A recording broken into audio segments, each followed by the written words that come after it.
Hello, chatto! It's Tuesdat, and coming up today on Building a Nation with Wisła Kraków, the update is out. What that means for us, we don't know yet. Will our tactic be broken? Will it now be a revolutionary approach that will revolutionize revolutions? Who knows? Will we get some draws today, like these lovely ones down here? We got enough of them in the last stream, but we did finish off with the 5-1 win. Can we keep up the scoring today? All that and more coming up today on Building a Nation with Wisła Kraków. Didn't even have to speak that fast. Let's fucking go, baby. Stirrups. Small horse. It's a small horse. He didn't fuck it. He's been relatively good lately. It's got to be said. Really big shoe. Really big. Thank you very much for the prime. That is an incredible, genuinely incredible Twitch name. Huge fan of that. If that is a reference to what I think it is, that's incredible. Thank you for the prime. That's very, very kind. And Night Crasher, thank you for the follow on the drop. What kit is this? This is a Fulham retro kit. I bought it many, many years ago, but it's a little bit snug, or rather it was a little bit snug. Now it's actually all right. Now it fits fine, but before it I hadn't thought about that for the longest time. But really big shoe, really big. That's going to be my new vocal stim. Thank you for that. My missus is going to be over the moon with that. I'll be sat there in the middle of the night, just be like, really big shoe, really big. You're welcome. Ah, dear. Hello, everybody. How's it going? I think that might be 3 intros in a row. That one didn't have a prediction on it either. Maybe there was just less pressure, so I was able to flourish in those environments. So the update is out, and I apparently was very lucky to even get the damn thing, because I'm still on the beta branch, and didn't realise that wasn't going to be updated, because that doesn't make a lot of sense to me, I guess. But I suppose if they're doing these like longer updates, as you say, it doesn't make as much sense to have the beta.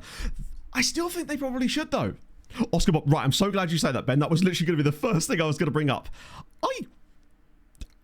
Where's that come from? I love it. Like, Oscar Bob, I love Oscar Bob as a player. It's a lot of money, but Fulham do actually have money right now. Update contains, so there's a changelog, which has the full list of stuff, which they did release with the, I don't actually have a link to it on my person, you see. Unfortunately, the pockets in these trousers are terrible. My hand, that is as far as my hands go into these trousers. I couldn't even put my phone in my pocket when we went to Tesco's last night, so that was good. Kept thinking I'd lost it. Evan Ferguson. We do need to sign a striker. We are, even if, with Rodrigo Muniz coming back, we still need to sign a striker. Women's trouser box. Matt's wearing brown chocolate cords today. They're very old, I suspect, which means they've got terrible trousers. They do have kind of like women's trouser pocket vibes. For all I know, they might be women's trousers. Like, who gives a shit? They fit nice. Well, they are a little tight. And they're also left-handed, which I'm confused by in many ways. Still wearing the cord rise, indeed. I have different pair of cords. I wore them yesterday for the first time, had an outfit planned. It was delightful. I looked very fetch. Pog came back from work and she was like, okay, son, I see you. And also for that, I hope not. I like him as a player, but not at Fulham. What about the transfer window at Batshuayi last season? Oh, really? I feel like the reason we were able to sign Batshuayi, though, was actually because he was a free agent, was it not? Or is that only allowed for free agents? Hello, Andrew. To a waterlogged pitch. You're not playing it at Head in the Game Park in Ireland by any chance, are you? It's just where it is. Broke team report scouting fields again. It hasn't, has it? Have we got any team reports that were recent? Do you know what? We'll test that out today. That would suck if it has. Because there'd be no reason to touch it, right? Again, I don't know.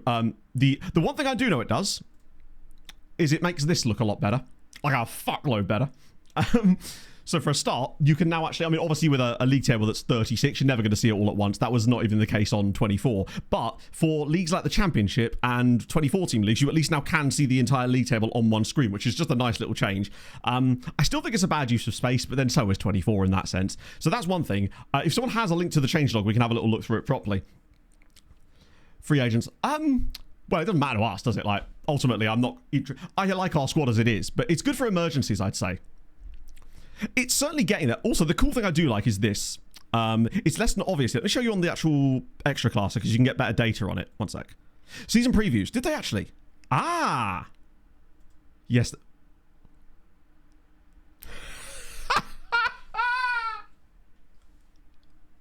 I don't know if you heard that, chat, because I don't know if desktop audio goes through onto stream. It has just crashed. Wait. Yeah, it's crashed. Quick, somebody give me the changelog. Yeah, 36 was never going to be possible unless they did it in 2 different columns. Well, we've got lots of VOD comments to do today. Amazing. Youngstar, thank you for the distraction. Love to see it. Thank you very much for the 14 months, my friend. Hope you're having a wonderful day. Let me just get this loaded up in the background. And, oh, hello. That was perfect timing, actually. Right, let's get FM up again. Dear. So that's fun, isn't it? That's the first thing I've actually touched in the game. That's the new feature. It no longer works. That's the neat part. It doesn't. Hello, Daz. Oh, shit. Very hasty flat move. How did you find a flat that quickly? Fair fucking play to you. I suppose if necessity calls, it does. I hope that things are okay with you now, though, and things have settled. That sucks that you've had to go through that, though, man. I'm sorry that you've had to have that happen. Fix error where game didn't crash. Well, at least you know what's going to be in the next update. Adjusting autosave. We already have it on autosave after matches. Realistically, with the amount of games we're playing, that's basically twice a week anyway. And the only downside of if we go back to daily is it does slow things down. It's not noticeable when it's doing it, but you notice when it's not doing it. Trust me. And remember, this is not a beta. Well, actually, technically, I'm on the beta, but this is not a beta, which means this should be working perfectly. But we don't need the beta anymore, they said. No. This is why betas, I feel like, are important with updates like this. You roll it out to a beta, get these bugs ironed out, and then you push the full one. That's usually how it's supposed to work. What did the game status say? Was it just like, please change your pants, mate? It's getting smelly in here. Because if so, I can totally expect that. Right, let me get that. Let's actually have a look at this. Give the game a second to warm up or something. So this is the actual changelog. That's touch mobile. Next update will be 2 to 3 times. Sorry, 2 to 3 times. 2 to 3 weeks time. Pass maps back, baby. I don't know how much I'm going to use that. But I suspect it'll be one of those things that I won't realize how much I missed it until I have it back in the game and go, okay, I can analyze things now. Fix crash and stability issues. Can I get a doubt, chat? X to doubt on that one. Fix the game freezing when using instant result during hot seat mode.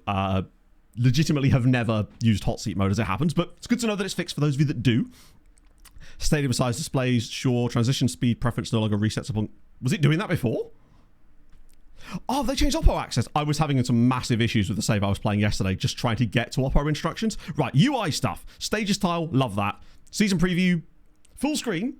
And do you know what else is full screen? Your desktop when the game crashes when you try to click on it. So, yeah, we got double full screen desktop there. Hot seat mode is when you are playing a network game, but you're both on the same PC. So when one of you continues, it switches to the next manager, essentially. I say network, it's like a local network game. Basically just multiple managers in the same universe. Essentially, I believe that's what it means. So you're sort of swapping out the hot seatery. I'm not sure. I guess I do use it sometimes, actually, for tests, to be fair, but never usually instant resulting, stuff like that. Further navigation improvements, additional drop-down options, don't mind a bit of that. Improved functionality of customizing and rearranging column placement. Curious to see what that actually entails, because that's kind of nice to know. I just want to see what that means. So South, thank you for the follow. Wait. Oh, yeah, you're right, they are, aren't they? But you can change them in the match day screen, and I used to have to do it like the second I went into the match. I've started actually doing that now. Slugs with the 42. How are you, man? How's life? Hello, South. Welcome in, friend. We'd be a lot better if the game hadn't already crashed. Hence why we're reading the updates. Just to see, to figure out why that's happened. Squad list now updates in real time if making any changes to the picked column. Okay, cool. At club since knowledge column can now be added to the shortlist screen. All right, fair. Sorting manipulation is also broken. As in, wasn't broken before, but now is or is still broken. Play by email mode. Nah, mate, you want mail. I want to be mailing in my substitutions in the middle of a game, and often it feels like that sometimes. Grayed out. Oh, okay, that's the one then. Comparison to coaching, recruitment, medical staff. Staff attribute coloring remains constant when scrolling. I swear they fixed that already. Filtering players by dates now functions as intent. Did that not before? Okay. Latest season is now set to display by default within the player career stats. Did it not? I like I'm coming across things that I hadn't even noticed at this point. Play pause button to work as intended when skipping a replay. Scroll bar to the team analytics in the data hub. Okay. Past seasons and stages now functions correctly. Okay, that is good. Wait, stage is card. Wait, card is just full screen, isn't it? These terms are so dumb. Signing multiple players who are eligible to send language courses. Yes! That's good. Multiple Duolingo. Love to see it. Actually, in the player tile now reflects true figure.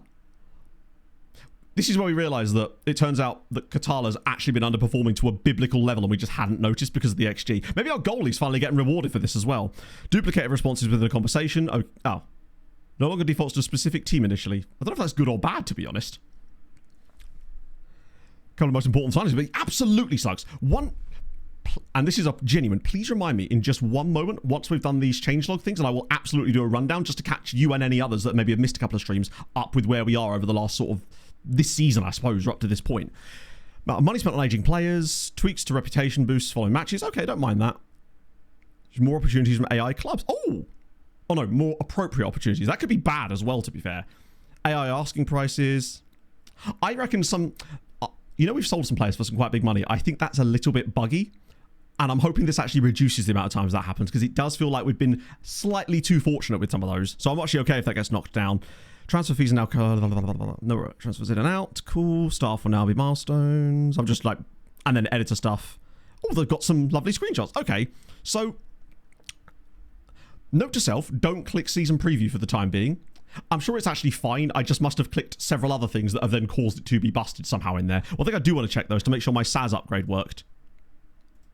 Yep, sick. I had to update SAS's little thing here to make sure that was actually going to give us some scouting options today.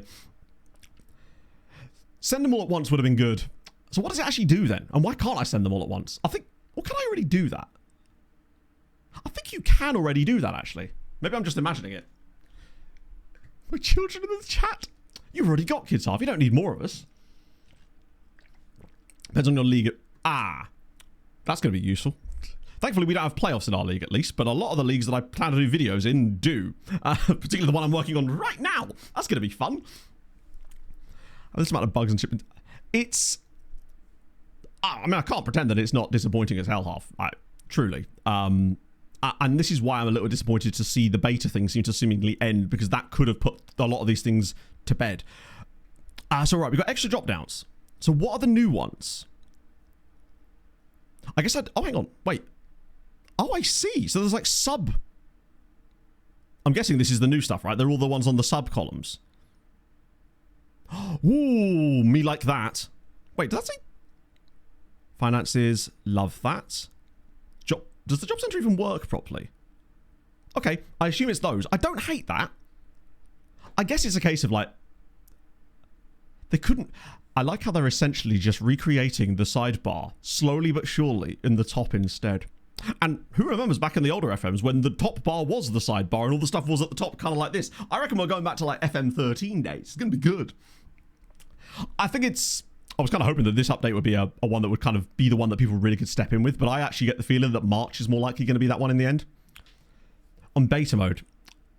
Always playing on the beta mode. Is this possible? Right, okay. You feel like you're always playing on the beta mode. Is this possible? It is entirely possible that you are playing on the beta mode if you have signed up for the beta mode. Job centre still bad. Max with the confirmation. I haven't done any unemployment saves yet, so as a result, I haven't had a chance to... Experience is probably the wrong word. Be tortured by it, I suppose, is what I've heard from others, right? So, to catch you up about what's happened this season, generally speaking, we've made a lot of money. We've came into the season with a £19 million transfer budget because we kept selling players, and then we've ended up with a £23 million budget because despite me buying 40 people, we just kept selling players that we didn't need, and we were making money through the roof doing it. Loan farm's up to 90 players now, which is delightful. Lost the Super Cup final, but then won 5 straight games in a row, obviously. Got knocked out of the Champions League playoff round, dropped into the Conference League, and then the weird stuff started happening. Sorry, the Europa League. The league form suffered a little bit, and then had one of the strangest spells I've ever seen. We drew 4 consecutive matches 0-0. The likelihood of that happening is next to 0, because... You know, it's FM. A ball just goes in off someone's dick, and it's a goal for your opponent, or you in this case. But somehow we managed to draw 4 consecutive games 0-0, and 5 consecutive draws. The best thing about this was, this all occurred on Sunday, while Pog was in the other room building a set of draws. I personally believe our set of draws is far more impressive than hers. Not on the beta mode. So basically, however you went on to the beta mode, you go back into there and just switch it off of beta mode, basically. So if you go into the... Right-click on the game in Steam, Properties... Then it'll be like betas, and then you can turn off of that that mode, basically. You turn it off the same way you turned it on, essentially. It's just, you toggle it to the other one, basically. Yeah, then we beat Bayern and Man United in friendlies. So, you know, got to call those in at some point. That earned us a good chunk of change, to be honest. Dick scores hat-trick. I think that happened in the Cyrene save, didn't it? To be fair. So, because fuck. Oh, in it, Jesse. I actually got to watch the game last night. The refereeing in that game was appalling. The penalty on Wedgwood in the first period was insane. But there was a goalie fight in the NHL last night, which is a rare treat these days. Superpowers. I mean, I guess so. It's just mid as all hell. Now, I have tweaked a couple of things. Not tactically yet, but I have been working on a slight variation of our tactics, but I'll talk about that once we get into the game. I haven't set up the squad for this match yet. It's one thing I didn't do. So, but that's okay, because we're playing Lille and we expected to get absolutely ridden here anyway. So it's just going to be a case of rotate a few lads around and hope for the best, I guess. Naeem probably should start because he is fit and he's very good. The amount of dribbles this man completes is actually kind of crazy. Ranji's injured, isn't he? It might have to be Kubijan then. Because Yemka's unhappy because he just lives most of his life that way. Kukonda did well in the last game, and I think he earns another start, frankly. Let me just check the bench, make sure there's no one... Oh, no, that is everybody. In that case, Duda's on the bench. Wait, am I missing... Oh, no, I think there's unavailable... Wait. Oh, no, it's doing that weird thing again. I hate when it does that, when it hides the players that you've got technically unavailable, even if you have it ticked. Right, let's get rid of those guys. Now we'll switch back. Add you to the bench. Lovely. Okay. To be fair, South, you were probably on the right branch anyway with the beta, but nowadays it seems like it's better to be back on the official public branch again. There seems to be no advantage. All the XG changes. I hope that that's... Can I go off of this? Yeah, that's set now, so we can swing back around into it. Let's have a look at the data hub firstly to see our goalkeeper. He'll be the biggest sign of XG changes. Okay, cool. So they haven't actually changed any. I wonder if it only applies going forward, potentially. 8 a.m. Oh, yeah. That was, yeah, not great. It was a 9 p.m. puck drop for us, so it was... I was very surprised. I was like, why is there a game on I can watch on a Monday? But then I realised it was Martin Luther King Day. So they have some earlier matches, which was good. They would state it. In that case, it's just odd that we are... Remember, we are +8. As in, we've conceded 8 less goals than expected, yet our goalkeeper is only at 0.31. And I find it hard to believe that 7.7 XG of that was off target. Yeah, let's actually look at the overall squad stats page. That'll be... Ooh, hello. That'll hopefully give us a bit more information. Wait. Oh, hang on. Let me just get rid of the unavailable, because obviously this is only filtering by... Our highest XG creator is Katala with 8.1. That's mad. Also, shout out to Lunga with his XA. 4 point... We have a player with more XA than anyone has XG. It's interesting how uncreative a lot of the time the team has actually been, generally speaking. By, do you know what? Probably the B team will... This sort of slightly backup team will end up beating Lille and then inevitable cup exit because it's us. Next to 0. Do you mean it? I mean, I imagine the odds of us drawing 4 consecutive games 0-0 are very low. Bear in mind, there was over 10 XG combined over the course of those 2 matches. Sorry, over those 4 matches. Yeah, this is... Oh, what if I can fix this now? No, they still haven't fixed that. For some reason, the OPKP 90 stat takes up way more box than it should do, and I don't know why, but it always has done. I was kind of hoping this might be the sort of thing that fixed it. Yeah, Coffee is very unlucky, frankly, but it shows the attacking quality that he has. One thing I want to highlight here is actually, look at this. Anwar Naeem, 9.5 dribbles per 90 minutes. Bear in mind, Kaminsky is the next player in that list on that side, and then Kofi. Now, obviously, he's played less minutes than some of the others, granted. His number will still be more than double the others. Naeem gives us something that nobody else on our right side does, and it's so obvious when he's in the team how good he can be in that position. Basically, it's actually insane. Ooh, hello, Aerith. Jadon Sancho to... Wait. Oh my god, that's not even... Love this shit. This is some proper weird... Some actual weird FM shit. Love to see it. 12 grand a week as well. So what was the situation that led to him being at Osijek? Because I see 10 clubs and he's 32 now. So what's the story with Jadon Sancho? And the Morning Glory in this case. That's dope. Okay, so... Move media prediction for no reason. Yeah. Well, particularly as it doesn't seem to work. I'm going to really be reticent to click that at all today, unless it's directly after a match. Basically. I'm so looking forward to going to it, Titch. Or T. I'm hopefully heading there in March, which is going to be really, really nice. Obbo! It's a reunitement of old friends today. First Slugs, now Obbo. Long time no see. At least live. Glad to be back viewing the okayest streamer. You'd love to see it. Genuinely, I hope he's going to say the new line. Say the line, Bart! Really big really no, sorry. How's life been treating? I hope life has been treating you well lately, Otto. Same amount of clicks. I think it could probably, if the menu works better when it's not crashing, I think it's more likely that it will never happen to me again. I'm sure I just clicked a strange combination of things before that caused that to happen. You know how it be, right?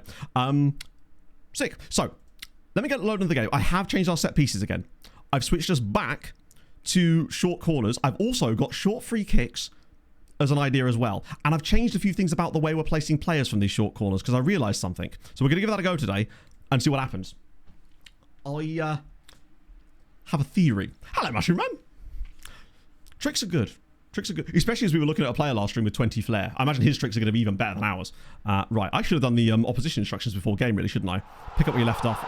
Actually, I kind of do want us to pick up where we left off, where we put 5 past GKS and lost that clean sheet. Quick pop in to drop us off the 39 before as well. maps and vodding tomorrow. See you in the VOD, my friend. Shout out VODies. We will get to the VOD comments in a bit because we've got some fun ones today. You already would have seen one of them, which was about Pog beating up a Decepticon, which I can't get the image out of my head now, which is brilliant. Yeah, so basically what we did with the short corners, 500 grand before joining Osijek. Did he get released? That's insane. Like, genuinely mental. Fair. They've got Brennan... Rashford, I can believe. Brennan Johnson and Jed Spence. Barcelona just slowly rebuilding Spurs. Trying to see if they could Spurs up the league.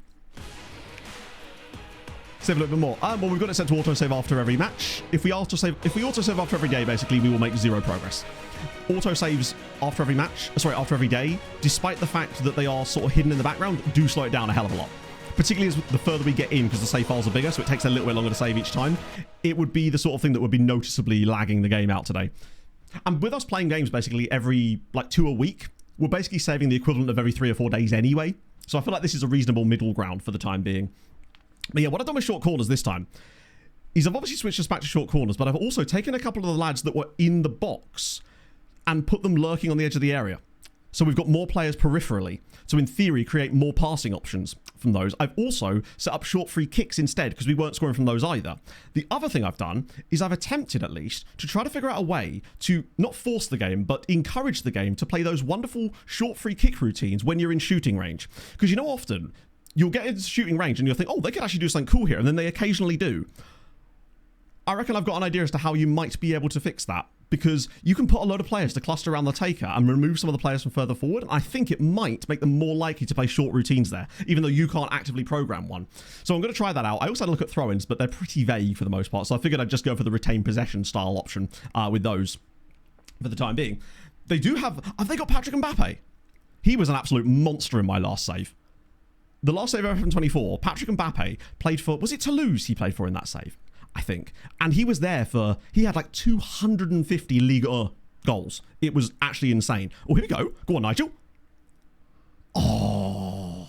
What was the update? There was loads of stuff. Hang on, I'll put a link to the update changelog in chat for you. There you go. If you want to read up about what's actually specifically in it, because there's obviously a lot of minutiae and stuff. Oh, shit, Obo. I'm sorry to hear that, man. Really, really sorry. My condolences to you and your family about your father. That's awful. And I'm sorry that your health's declined lately. Is it one of those things where it's an unavoidable health thing or a case of we can come back type of situation? Please do the tone shift while we celebrate Katala's absolute monster rocket goal there. But I just hope that things turn around for you because they will. One of my favourite phrases ever is, yeah, what was that corner, by the way? Bear in mind, I haven't programmed anything specific here. I just said it to take it short, but we've got more players on the edge of the box now, which allows us to have more situations. Imagine if me just tinkering randomly has just accidentally created the OP corner tactic for FM26. Genuinely.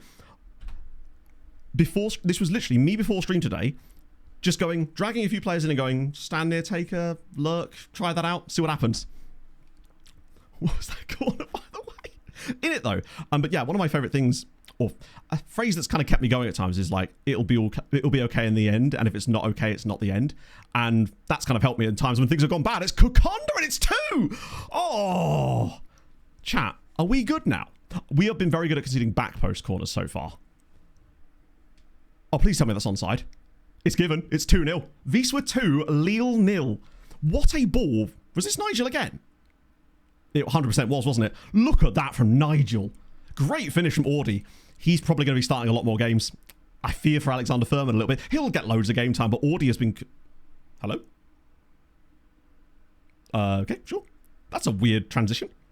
Let's just clear the ball and go again, shall we? Love to see it.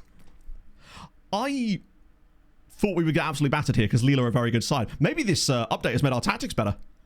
That would be nice. Oh, hang on, he's in again. Audi's in behind again. That's offside, surely. And he's missed it anyway. Ah, dear. Yeah, absolutely. I can only imagine what that's like for you and your family, and I hope that good things are coming towards you. We are preparing for the cup defeat, aren't we? We have only had 0.26 XG. Like, we're not exactly battering them in terms of genuine quality chances, but defending okay. The other numbers are okay. Which brings me to what I was actually going to say about what I might try and potentially do tactically for us to try and make this a little bit better. So yesterday I spent pretty much the entire day playing a Plymouth Argyle save as part of my bad doff video. And because of the way that I'm structuring that save, I had to use our tactic to start with. So I figured that it would be the perfect testing ground for me to just try shit out in that save. And I've got a few conclusions I came to about positional stuff and little ideas that we could maybe tweak with both of the tactics to get a bit more out of it and make them a bit more aggressive, essentially. So there's quite a lot of things I'd sort of changed for a while. He does just play better. The problem with Audi originally was that he would only ever do it off the bench, but he has actually scored in his last 2 starts as well. So he's definitely starting to find that quality. Stay sorted. Oh, that's actually a really tiny little thing, but really, really good news. Conquered Sky. I genuinely, for a second, was wondering which league Skyrim played in. There was that bit in the back of my brain that went, is that lower league Denmark? I'm too FM coded. Beggars belief. Mini test with no clear answer. Oh, fuck. Been there. Just believe it. I mean, I imagine that is not a unique situation, unfortunately, Obbo. The having loads of tests but no concise answer, that was me for pretty much the whole of 2014. It was shit.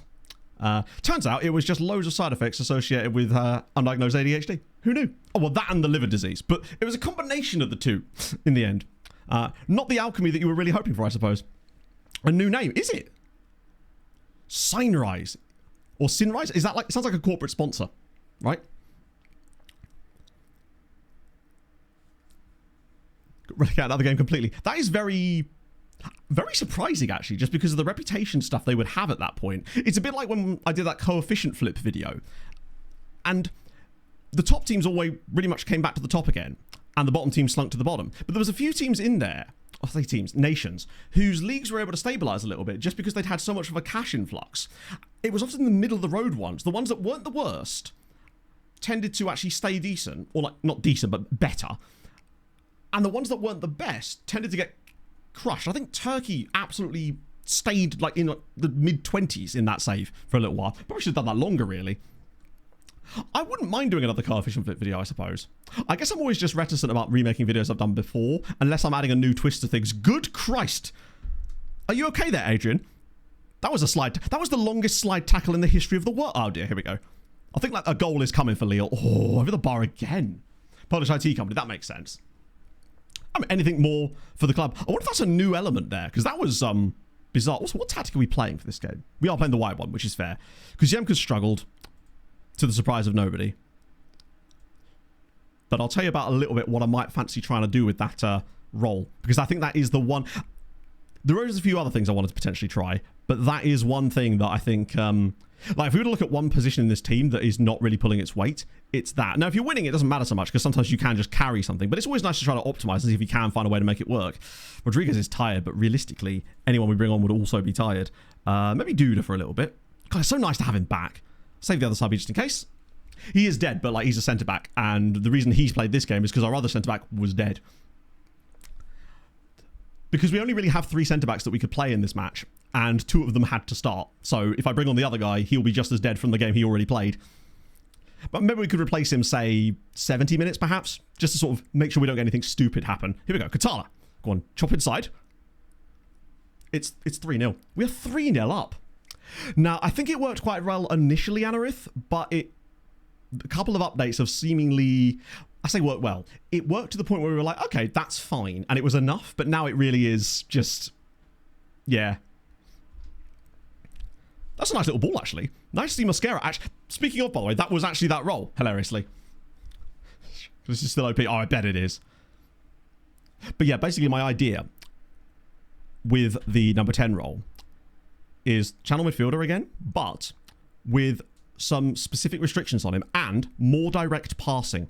That was the one thing that I tweaked when I was testing stuff yesterday on my other save, using a similar tactic that made the role, or at least that position, start to tick in this shape, which I found fascinating. And I think it was because he was able to find balls into the channel when needed and spread the ball wide when needed, whereas before he was more reticent to do so. Now that we're 3-0 up, it might make sense to protect him a little bit. We got Abdullahi. He's actually not too bad. No, we haven't no more subs, of course, but playmaking 10s. Yeah, I think you can sort of recreate it in aggregate, I guess. If that actually goes through, Blue, you're a City fan, right? Would you consider that to be a good signing for Fulham? Turns out it's extra crisis. Yep. It's super, super strange, Mushroom Man. All those things. I think it just sort of started to pile up on me in my early 20s. When you sort of enter adulthood and the pressures of life change slightly, and I think that my brain just sort of collapsed on it. Oh my god, it's nearly... Oh my god, it's 4! It's 4-0. Casper Duda. And then I spent the last sort of 11 years wondering what the hell was wrong. It was like... The way I described it was like looking through life through a dirty windscreen. And since the diagnosis and the medication, that stuff has slowly been easing. Like a lot. Some of it almost immediately, but some of it slightly slower. Duda is back, baby. We're 4-0 up. Like, we're the better side on the night, but 4-0 is absolutely absurd. But it's nice to see, particularly as I didn't actually make any tactical tweaks in this game. Which is great, because it gives us a little... It shows that what we've got is actually still decent, but can be improved. And that's the best possible state to be in. Like, already able to win some games. We have literally saved up all of our XG from that 4-game not scoring run, and now we've banged 9 in our last 2 against the run of play hugely. They've got a guy called Boyo, which I kind of like. Oh, what a save again! Sané is the best goalkeeper in the history of football. I'm telling you. I'll be honest with you, Lord Justin. I know so little of the reference points that it makes it difficult for me to not relate, but understand, I suppose.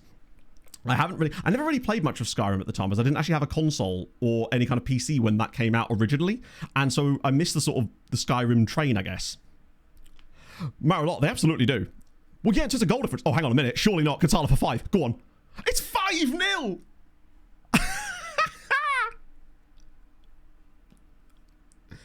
That'd be on side.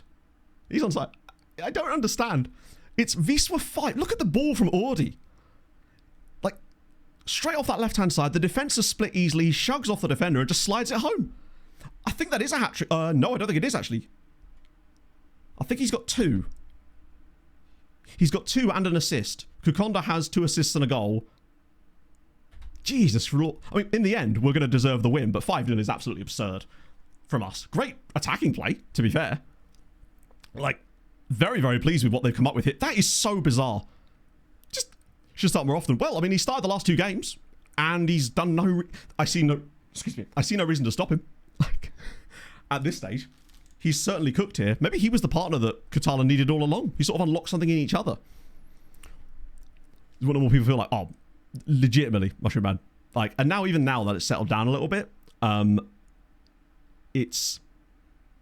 couldn't imagine going back. Sometimes I feel like I've regressed, and then I think to myself, actually though, if you weren't, and you just say you didn't take medication today, what would that day actually look like? And then I'm like, yeah, actually no. No, not at all really, Lord Justin. Like, not even a little bit, to be honest. I've played a tiny bit of Skyrim, but that is literally it. Each league got. So is that this season? Shout out to the Bundesliga, though, with only 8. That's an entertaining league.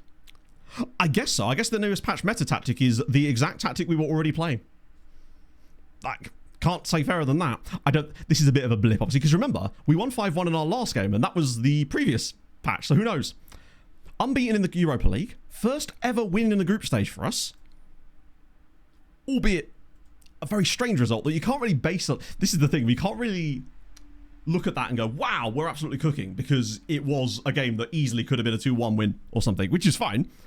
But it isn't like we're the best team in Europe now, obviously. But goals are goals. We created stuff. Sané did an absolutely beautiful job yet again in goal. That's another clean sheet for him. And bear in mind, like, obviously it only counts his league clean sheets and stuff. But if I look at his advanced goalkeeping metrics, I'm assuming he'll have the most minutes. Yeah. Is it season stats? Is probably what we're looking for here. So in all competitions, is there an all competitions way of doing this? Or does it have to be per competition? Either way, he's currently got 11 clean sheets in 18 appearances. That's pretty damn good. Over dramatic about. I mean, we won the game, kept things out defensively in the end. Still gave up chances though. Expected goals prevented per 90 minutes is minus. Oh, that's the Champions League. Sorry. Doesn't make any sense, that, does it?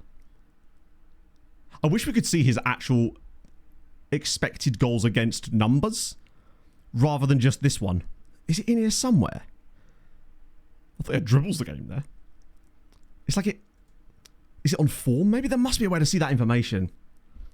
Yeah, it always did tell you. It was under the squad page. You could usually see it. Ah! Here we go. This will give us a better idea. So it does at least have this data. Let me just highlight the league specifically here. So, clean sheet there. Another clean sheet there where we conceded 2. Overdid it a little bit there. Another one there. A little bit better there. Another one there. Another one there. Another one there. It's decent. I just think that the game is just simply not tracking these numbers properly, or it is clearly tracking the numbers properly, but it's not translating those numbers properly over into the actual match stats for... Not match... The league's overall stats seem to be completely balked, basically. He should have way more... He should be much further clear. Otherwise, unless every single team is just shooting off target against us the entire game, which seems unlikely. Pepperami's on hand? Yes. I go for the morning protein shake. That's usually my... Get those 25 grams of protein in nice and early, and that usually settles me down a little bit. Good finishing, true, but which is unlike us, to be fair. Like, this season, we're probably still underperforming our XG. Actually, we are slightly above it there now. It's that. The plus 8.2 is absolutely wild. €1,000,000. I don't actually know. Does it tell you? I know. 400k, but a win's a win, right? I think that's the Champions League where you get 1.2 mil. But 400k, that's another random signing from Nigeria for us in the January transfer window that we're earning with these kind of wins. And crucially, we're basically 1 win and a draw away from top 24 points, getting through there. Any Crusader Kings? Yes. I played a decent amount of CK2. Do have CK3. Didn't really play as much of it, though, for some reason. But it might have just been timing of when it came out when I was playing it. Hello, guys, show business. Things are going very well. Yes, I saw the goalie fight last night. It is... incredible. Shout out to the Zebras for not breaking it up. Which Alex Toff are we talking about? I'm assuming it's this guy. No, it can't be this. Actually, it might be. Wait, why has he not got a club? Is this the Alex Toth we're on about? Because I might just trial him because he's... Why is he available? How is he available? Hi, Alex. Would you like to join us on a... To be fair, he hasn't actually played much of Ferencváros, which is weird because he looks quite decent, to be honest. Yes, 1 or 2 important signings. So basically, this season, the plan was to strengthen quite deeply, and we have done that, just somehow not spent a lot of money in the process of doing it, because, as always... wait, what is the difference here? Oh, okay, yeah. I don't really want that screen. Has this just made it a little bit hard? Oh, no, transfer history. There we go. Right. So, in terms of fees, probably... So, one thing we did was bring Casper Duda back, crucially, because he was not getting game time at Legia. We were able to sign him back for cheaper than they bought him off of us, and so far, he's looked all right. A couple of more expensive signings that I'm not over the moon with. The biggest one for me that I'm really excited about is Sohail Stapelfeld. He cost us a little bit, and I very much mean a little bit, but look at the loveliness on this man here. It's the technical ability that he's got that is absolutely absurd. 16 heading, 15 tackling, 14 marking, 17 positioning at 18 years old. And he cost us, what? 275 grand from Carl Zeiss Jena. Incredible player. Oh, it's for Bournemouth. Oh, it's an Elder Scrolls mod, I see. And then obviously there's Dura, who I mostly signed because I didn't want someone else signing him. We're still not entirely sure what to do with him yet. But he's a good player. We just have too many strikers at the moment. The Van den Bosch, yeah, long term, he's the Van den Bosch replacement for sure. Then we've also got Hiroshige, who admittedly I think was a bit of a miss. But you swing and you miss on players, right? Coffee, though, he's exceptionally good. His physicals are wildly good. He's not the best from the defensive side of things, so we play him more in games where we're expected to dominate, because I don't really want him doing a lot of tracking back. His marking's okay, but that tackling ability is going to get him into trouble occasionally, right?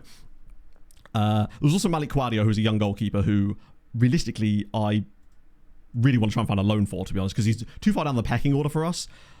Is there anyone else? Oh, Kunze as well, because this is just sorted by value, of course. Sorry, by the transfer fee. We got some quite cheap guys too that were very good. Kunze, actually, I think he came from the same... Oh no, he came from Chemnitzer. We got another guy from them as well. Just a really solid CMDM type of chap. Yeah, the values on these guys are good. And I was expecting a value drop, but we didn't really seem to see that. Salifu as well. Reasonable young striker. Maybe not as technically gifted. He's not as good in the mentals or physicals as some of the others, but technically he's very good. Hello, Chili Con Carnage. Also Samuel Corrupt. I'll be honest, I mostly signed him because of his name. 6.5 XG up on goals conceded in the league alone. Yeah. He's being undervalued. Because to me, there's no way they could all be off target. I know that, like, it's supposed to track it from the goalkeeper's prevented ones as only counting XG on target. But I don't know if the game even has that stat. Or if it does, it's under the hood and it's simply not calculating it properly. I named this long. Ooh, is it Sri Lankan? Madagascan? Netherlands? Henrik Jan Vilbrenink van... I hope that bit that we're missing there as well isn't even a short one. It'll be like, Kulehaven and Barben. I'm hoping. Just get that on the back of a shirt. Jan Venegor of Hesselink's got some explaining to do. Yeah, I mean, this lad, he's a bit like Bessie. Oh, does it actually show the full name underneath? Classic. Oh, Quillenborg could be longer, frankly. He needs to work. He needs to do more, I would say. Then there was more further down, I believe. Obviously, well, probably my favourite signing of the summer, honestly, is Audi Kukonda. A genuine Belgian amateur. From Virton, who I'm pretty certain were the original club that we found our first ever Belgian amateur at. But so far this season, he's got, in all comps at least, 6 goals, 4 assists. He's got raw pace, he can finish like crazy, and the second he gets the ability to actually be a bit more composed on the ball, he's very, very good. Yeah, he's training a final third, which will work on his composure, but it'll take a little while. But luckily, the things he needs to work on are all the things that we can work on quite easily anyway, because he's kind of already got the physicals. Wish the dribbling was a little higher, but in the tactic we play, that actually isn't such a big deal, thankfully. Who else was there? I think there was at least one other completely free dude that we really, really liked. Or maybe not. I think we've actually paid mostly for a lot of our better players this summer. Still ended up making £22 million, though. So all in all, a huge profit, once again, from the boys. It's just what we do. That's gone through, because I can hear it right now. We'll get Alex Toth in on trial, because I'm very curious about him. So I'm hearing a lot about that Lomboy, which suggests that it may well have done. Which reminds me, let's try and test that ourselves. Let's just get... let's not do ASEC, because we already did that. Let's do Generation Foot. If we're going to do this, we might as well do it in a way that allows us to... Oh, then you can do it from there. Sick. While I'm at it, who's that other team I really like? Let's do a Sante Kotoko. Just queue up a couple so we've got data for it so we can have a little look. But yeah, it certainly seems that... get some loads. They need them. Squad status will definitely work against them a little bit. But hopefully January. Bear in mind, a lot of these guys joined us in this window, and as you know how difficult it is to get those first window loans. So hopefully we'll get some January loans for them in theory. Hello, Ulims. We are good. We just bashed Lille 5-0 in the Europa League. Very, very fortunately, I've got to be honest. But the result's a result. And now it's playing the other style of tactic as well. The Catholic, that is, maybe. I just wanted to get a couple in, basically, just to test this out. Because if it doesn't work, then there's no point in us using it yet. Bessie, I think, has actually played a game. I believe he came off the... Oh, no. Oh. He totally deserves a new deal. He's on such a low wage. However, he does still have 4 years left on his contract. And, crucially, now would be the worst possible time to be asking me for a new contract, given you've just lost your place in the starting 11. Seems like a bad choice to do that now. Is this my assistant guy that's never going to do it, since Rodado's decided not to? Yeah, I thought so. Give him a deal. Well, it depends what he wants, right? Because the thing is, right now, he's a youngster. If his contract demand puts him on a squad status, that means he's going to expect football. I don't want to put him on a squad contract that's going to then cause him to complain and then ask to leave. Because he's just lost his place. That's the issue. And my suspicion is...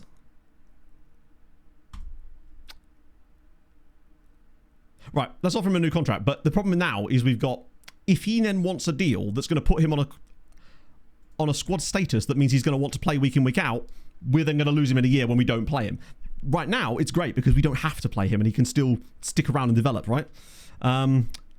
Let's see then. See what he wants. But he's going to want like regular starter or something. Most noteworthy players at the club. Cool. Right, brilliant. I mean, that's just not happening, is it? That's insane. That's important player, right, I think? And he won't drop it. Well, all right, here's the situation, Alexander. Take it or leave it. I'll offer you a contract on my terms. Nah, that is important player. Star player is literally, I think it actually says star player. Domestic Cup, that's locked in, which is dumb as hell. 3.9 on the release clause as well. Right, well, you're not having it then. Like, simple. At least he'll sack his agent, though. Unhappy promise not kept. Rejected it. Positive outcome. Well, then don't ask for such stupid things. He is wanted, but not by anyone massive. It's a shame because he's a good young player, but he's not cut it lately. He's wanted by Legia and Brookbet. So, I'm not going to make that mistake. That would be a catastrophic idea. He's not an important player. I mean, he's had playing time over the last couple of years of an important player, but he hasn't really justified it, to be honest, for the most of last season. Now, he had the ankle injury, so I was willing to give him a bit of, you know, leeway on that. But this season, he's barely scored. What is his actual output numbers like? Furman has 2 goals off of 2.27 XG, so he's underperformed his XG. And remember, he's also played 1,000 minutes. Like, he's played more minutes than basically... In fact, he's played more minutes than any other striker except for Katala. When you look at the other player that would have played in his exact same position, it's Kukonda, who's got 6 goals. And more XG, crucially, despite playing half the number of minutes in the same position. So clearly Kukonda is not... He's getting into better positions than him as well. Prove their squad. It possibly would, but I'd only do that if they bid. If they bid on him, I'd be willing to entertain it. Because at least that way he'd stay in the Polish family. I just don't want to leave him, though, you know? Rebuy him later on. I think if he left, he would not be coming back. I don't see him developing to a point where we'd be able to do much with him later. Whereas Duda was young enough and we were developing enough that he's actually developed a little bit out on loan. We basically loaned him for a season. That's the way I'm looking at it. Someone who is performing well. God, I remember this song. I had the WWF at the time soundtrack album of the day. He's already wanted by Arsenal, Chelsea, Man United. Definitely one to hang on to. Thank God we got that new contract for him, right? Because I'm pretty certain it got rid of his release clause, did it not? Yes. Wait. Yeah. Because now, he would have been absolutely... We'd have been screwed. Pretty much. Exponent development. Ooh. Jean Carlos. Oh, the mentals, man. Yeah, he's the sort of player that would... He's like Stoyer plus. Speaking of Stoyer, we don't even have him in the squad at the moment, obviously, because of his injury. He's another guy to come back, which is something. Rodado promise reminder. More game time. Angel, bud, that's going to be a tough one. It really is. Look at who you're up against. Don't inform me again. That's fine for the time being. Wroblewski's done bits again. Wait, Wroblewski stars. Didn't even score.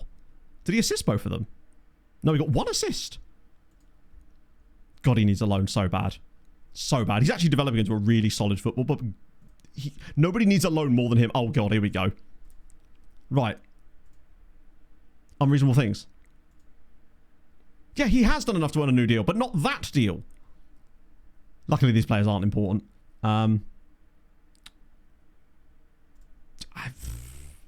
Such is life. Ah, dear. FM's always going to have that stuff in it. I'm just trying not to let it get to me at this point, but it is frustrating still. Oh dear. And now we get the leg again straight after it. Yeah, the interactions, I would say most of the same interactions from last year's games or whatever are still here, and there's a few new little things that are actually really irritating as well. Sadly, they don't seem to have taken many improvements in that area, but it is what it is, right? Yeah, it basically seems now that if a player doesn't get their way, the entire team kicks off at you every single time without fail. No matter how unimportant that player is, sadly. But there's not much we can do about that other than ride the storm. Right, I'm going to swap these two... No, actually, I'm not going to do that. Kubishin does need to drop out here. There must be other players we've got around that can play that role, right? Karamov. Duda, of course. Silly me. Still Sane. The exactly who you'd expect are looking for it. Now, in fairness, Furman 100% deserved a new contract there. He's on £100 a week at a youngster contract. He absolutely deserved a new deal. But the deal he's looking for is dumb. I say dumb. I understand. I can actually even understand where he's coming from. That he wants to be an important player. But it's the worst possible timing, really, because just as we're about to drop his playing time down, he's now asking for it based on the playing time he's had, which is actually fair in a way. But I'm still going to let it happen. I'm going to go with the same lineup again. Or same lineup up front, at least. Maybe... Actually, Stapperfeld... And then we go Abdullahi back in. Swap those two over. Naeem could do with a rest, but it's leggier. I'm going to do Kaminsky today. Why not? The artifact found in custom graphics. Which artifact is that? And the lock shot. I haven't actually seen that. Couldn't change the free roll. Well, we scored 5 goals on each of our last 2 games. So... I have got plans for it, but I don't want to do something I don't need to, I suppose, right? I mean, I will probably do it anyway, but I don't want to do it just yet. Yeah, Krzyzanowski for this one, and that'll do. Let me just sort the bench out, because there's bound to be someone that's hidden on the bench that's not actually available, but is available, and so on and so forth. We've got a couple of spots, in fact. Right, cool. Even better. Who's getting the bench then? Coffee, probably. I keep forgetting Jabbar's still here. I feel a bit sorry for the likes of, like, Castillo, especially, in fact. Thankfully, he seems to not care. I don't know why. Has he got a really low squad status or something? Breakthrough prospect, that's why he doesn't care. He's a good egg. Lines on bottom of the club logos. Oh, I don't know. I've never actually noticed that, to be fair. Squad player for 140. Star player. Yeah, it seems like a lot of the time. And then the best thing about it is when you get into that meeting, it will say something along the lines of, due to changes in circumstances since we last spoke, we now want this. And it's like, nothing's happened since we last spoke because I've gone straight from one menu to the other and no time has passed. That's always fun. Yeah, so weirdly, the narrow thing worked really well for us towards the end of last season, for sure. And yet, this season, we found ourselves reverting back to the other system more frequently for some reason. Right. So yeah, the idea I wanted to try out with the free roll thingy is to make him into a channel midfielder in the same position, but with more direct passing and a little bit less dribbling. So the idea is basically he'll start in a slightly deeper position from us gaining possession because obviously he'll be sitting a bit deeper. But what that'll allow him to do is be in a more position to progress the ball rather than always being on the last line of defence the whole time. And it seems like it allows us better transitional stuff. UK companies remove VAT for tax customers outside the UK. I assume so. I think the way it works, right, is you pay the VAT that's applicable in the country that you're in, I think. That seems to be how it's worked when I've bought things from other countries. They'll show like the price before VAT and then you pay, well, in the UK, you get a 20% thingy added on top of it at the end. I think. I'm not actually sure how it works sort of outside of the UK when you're buying from a company in the UK, per se. I'm curious to see how Kazemka does in this one, because I think what's happened with this tactical style is I've just noticed the number 10 over the course of matches just seems to slowly but surely lose rating, essentially, until they get down to like a 6.3 and then they get substituted. Pretty much. Yeah, I don't know if it changes when you're buying from abroad. It might rearrange things when you set shipping data, perhaps. So say you're shipping to, I don't know, just as an example, Sweden or something. It might then readjust the pricing based on that. Just a one shot on target in this game. Kuzemka's dropping rating again. I'll be tempted to try it out at halftime, but it wasn't just the one change. I actually made a few other changes with it. Not to other positions per se. Well, actually there was a couple. I changed the out of possession role for our other striker because I noticed we had too many men behind, not too many behind the ball, but with everyone coming back essentially, it meant that when we did win the ball, wait, are you actually from Sweden? That was just a guess. Yes, I'm psychic, chat. You heard it here first. Krzyzanowski, come on. Get an early lead. Oh, that's outside the box anyway. I can't believe that was... Of all the countries to pick. Oh, from Orlan Island. No way. That's dope. I love their flag. It's one of the best. If we're talking flags. And you know I love a flag around these parts. Yeah, that's not going to get given. Ultimately, I just need to stop drawing games. This does have kind of 0-0 naughty Wisła written all over it again, doesn't it?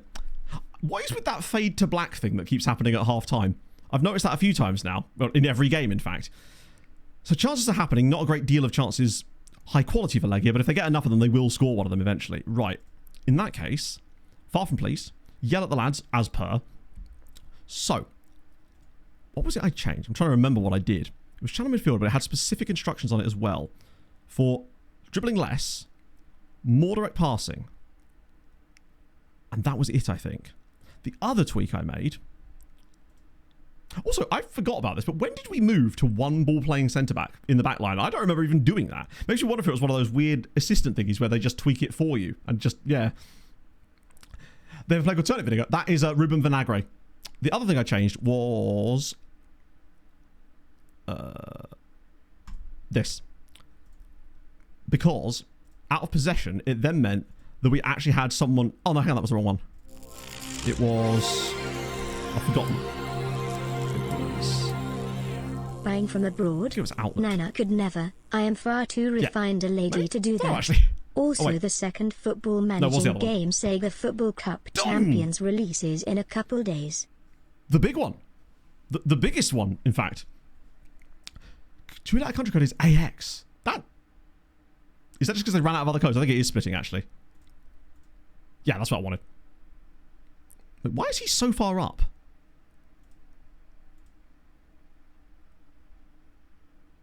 Aren't they both pressing wingbacks, or is he...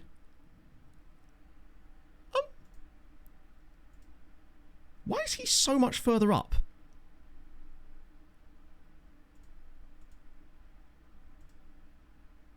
Am I being thick here? I'm sure I am. Pressing wingback, pressing wingback. Wingback, wingback. Does one have a different... Dribble more, make more forward runs, shoot us often? Have they got a different... But this is out of possession. Just look at his out of possession instructions. Trigger press more often. Trigger press more often. That's really weird. As far as I can tell, both the left back and the right back are identical in all of their instructions and roles. Yet the game is telling me that our right back would be pushed up way further for some reason, and I don't know why. Particularly as the rest of the team is... Is it just because of this, maybe? I wonder if it's because of this slight tweak here. It means that he pushes up more in order to squeeze the gap there, perhaps? If so, I quite like that. Anyway, that was the little tweak. The other tweak I made, basically, was to start counter-pressing instead of regrouping to try and win the ball back faster and kind of create those situations. And I started having our wing-backs cross on the byline instead, as it seemed to stop them from doing that thing where... Oh, and I also went to standard crosses. Like mixed crosses, basically. There was quite a lot of little tweaks I ended up making. But I made all of them to both tactical setups. I was just curious. I'm not saying I'm going to make all of those implementations today, but there was a few things that definitely seem to improve the tactical style. Slightly, at least. So we'll sort of see how he does, ratings-wise, in the second half. And it doesn't always work, either. But it did start to work. Now, admittedly, I was playing Caleb Watts in that role. So how Koziemka's going to do compared to a Caleb Watts, I don't know. But yeah, I think they all have... Oh, please no. Oh...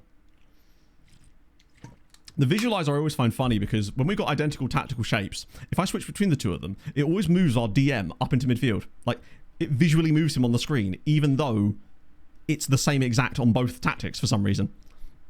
Which is very strange. Koziemka's kind of falling off again a little bit. Transfer window fun. I do miss the transfer deadline day feature, to be honest. I liked what it offered. But I'd say it's no less or more fun than in the past. But I do miss some of the feature sets that were associated with it. Right. Okay. Hugo Perez. Holy God. Sell this 21-year-old goalkeeper for £100 million. That aerial reach is extraordinary. 1-on-1s is very good, actually, as well. The thing I like about Perez is that he has really low eccentricity. Like, I like both, to be honest. It's tough because at the very least you've got a contingency plan. I guess the biggest question you've got is you don't know which... That's the other thing. You don't know if either of these guys have big matches. And that's the other thing. Because neither of them have turned 22. You might want to wait until the other goalies turn 22. Then try and... Because if he has big matches as well, then again, money's money, right? Right. Okay. Because Yem could try that. Let's try. Well, it has to be Mosquera, doesn't it? He did well off the bench last time, to be fair. Just trying to replace tired people this time rather than more specific changes, just because we've got no choices. Big matches equal sell. With a goalkeeper, having a goalkeeper that likes big matches is brilliant. Having a goalkeeper that doesn't like big matches is catastrophic. If they're kind of ambivalent on it, then it's kind of much of a muchness. It would probably help if they were better at them, but it's not going to, be the end of the world if they don't like them. Sorry, if they're kind of ambivalent. It's the guys that really hate them. They will cause you no end of issues when it comes to those big Champions League matches, which obviously you're going to need to try to succeed, because it's that one failure point that doesn't rely on other members of your team. Because sod's law, you'll get into that no one hates. Yeah, I mean, you can win with them, but you'll have a much better chance of winning without them. Essentially, they will cost you from time to time. Oh!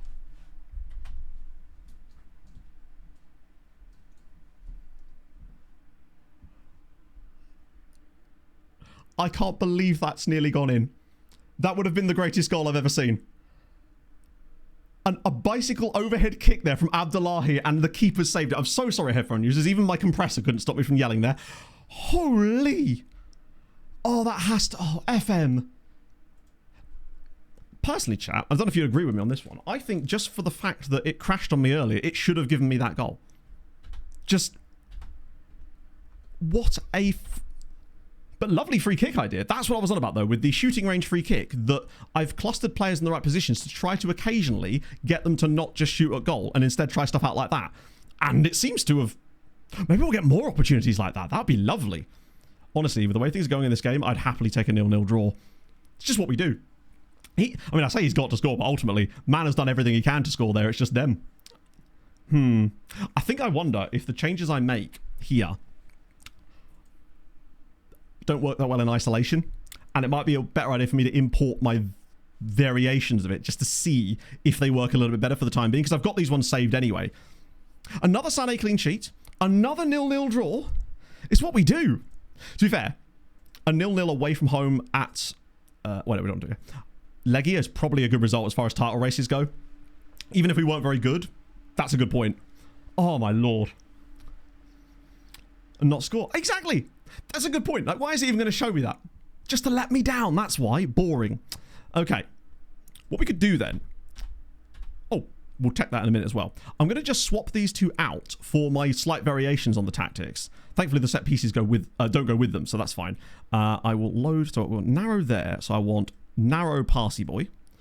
And I want wide Parsi Boy. Would you believe wide Parsi Boy is the name I use for it? So the biggest changes, you'll see it literally looks almost identical. The only changes to it are a couple of team instructions that now mean we counter press and step up a bit more to try and squeeze the space, as well as having standard crosses, because I noticed that a lot of the reasons I think that our fullbacks were not crossing the ball is because there was too many players in the way, and they were therefore refusing to do the low crosses. So it meant they were just hanging on to it until we lost it. It was kind of overdoing it a little bit. So there's that. The other thing that it does is the... Oh, hello. Doorbell's gone. Chat, one sec.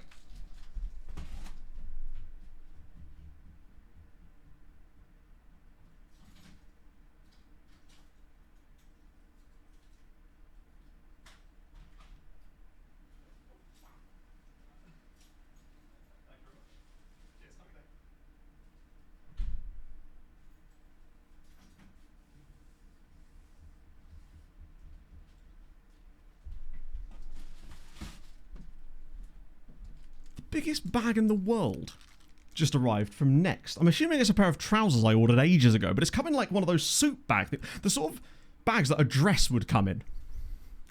So there's that. Freedom of movement.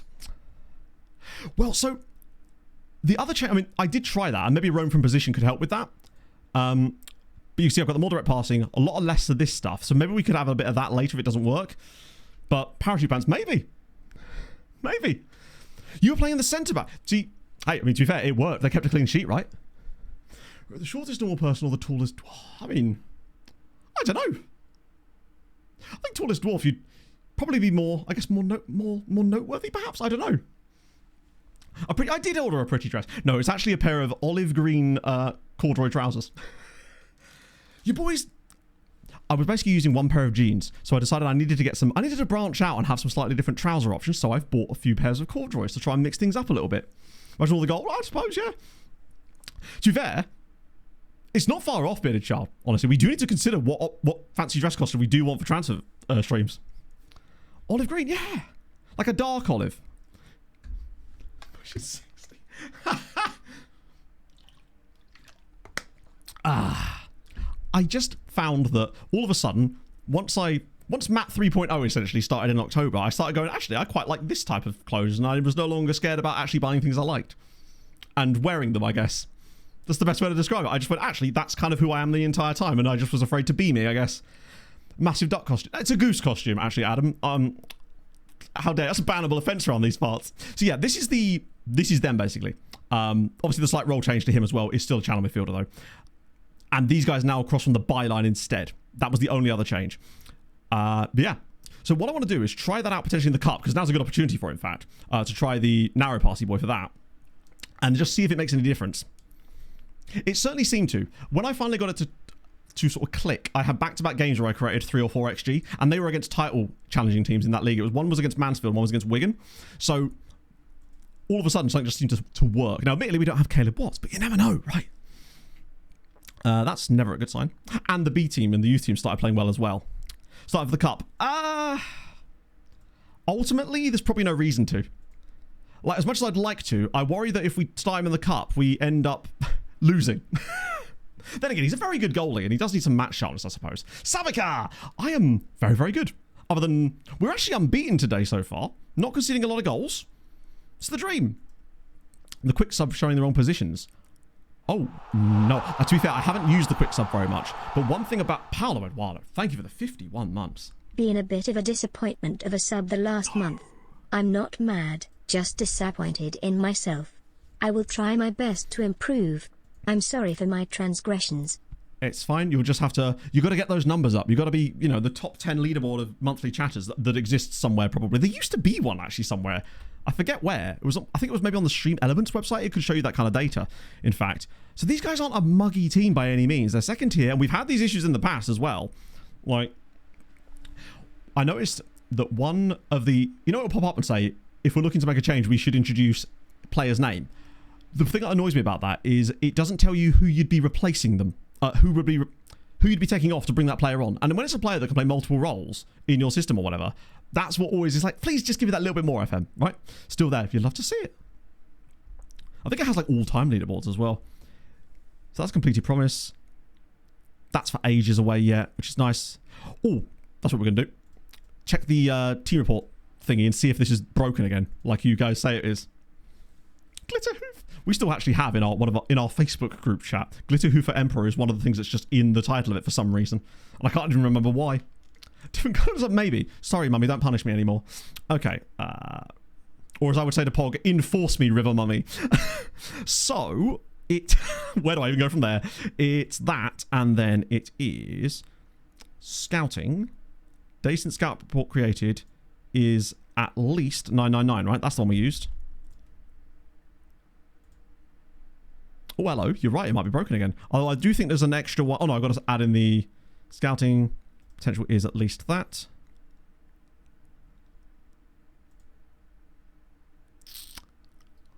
They haven't actually fucked it again, have they? Okay. Let's try the opposite option. There is the secondary backup one, which is the knowledge is at most none. Boom. So that is weird that they've broken the other one, unless I've done something wrong there, but at least this one works still, which is the backup. Speaking of, by the way, hello. Hello, high potential Senegalese fellas and Ghanaian fellas.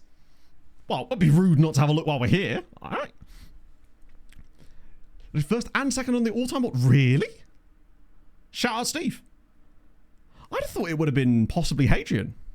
The filter, so this was the filter, the backup one that we always used, but it really should be the day since Scout Report created one that's supposed to work, but that now seems to not work, unless that they've changed the wording on something, so it's our different number that you need.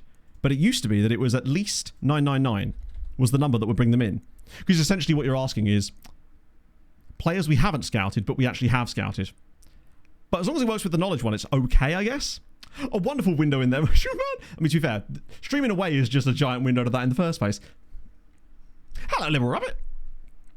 See you in the VOD, my friend. Speaking of, we need to do VOD comments in a moment too. So yeah, we'll have to use the other one. So yeah, if the team report scouting thing is not working for you, which clearly they've buggered that one up again, the backup to go back to is the knowledge one instead. So go to, at most, no knowledge. And the only players that in theory should appear in here are either team report players or these guys here, which as far as I know are affiliate report players that we get occasionally, I think. So that's... Why are they on there? Regardless, it'll get you pretty close to it. God, I wish this screen would... The second nationality thing, I might just have to remove this for a minute just so we can actually fit the damn thing on the screen, because apparently it's decided it needs the entire screen. Okay, who are these guys as well? Immediate scout. What are we looking for? Lamine Sek. Ooh, hello, Lamine. 18-year-old striker. Like, we need more strikers, obviously. That's one thing we're missing is more strikers.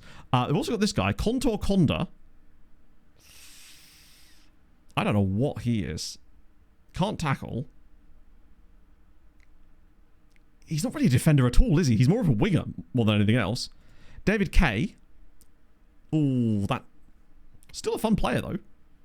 Don't mind him at all. And then Ibrahima Schwarz. Oh, actually, no, temp poles. Ibrahima is actually really good. Good jumping reach, aggression, bravery, heading, marking. He's perhaps limited, but he's good. And then the last one was this guy, Hayford. Good first name, Hayford Adamu. Good passing. Own chat. That would make sense just from all the hitting the hype button, Leafy, to be fair. I can see how that would work. How did the Mudryk situation? I think he's just... I don't know, actually. Still at Chelsea.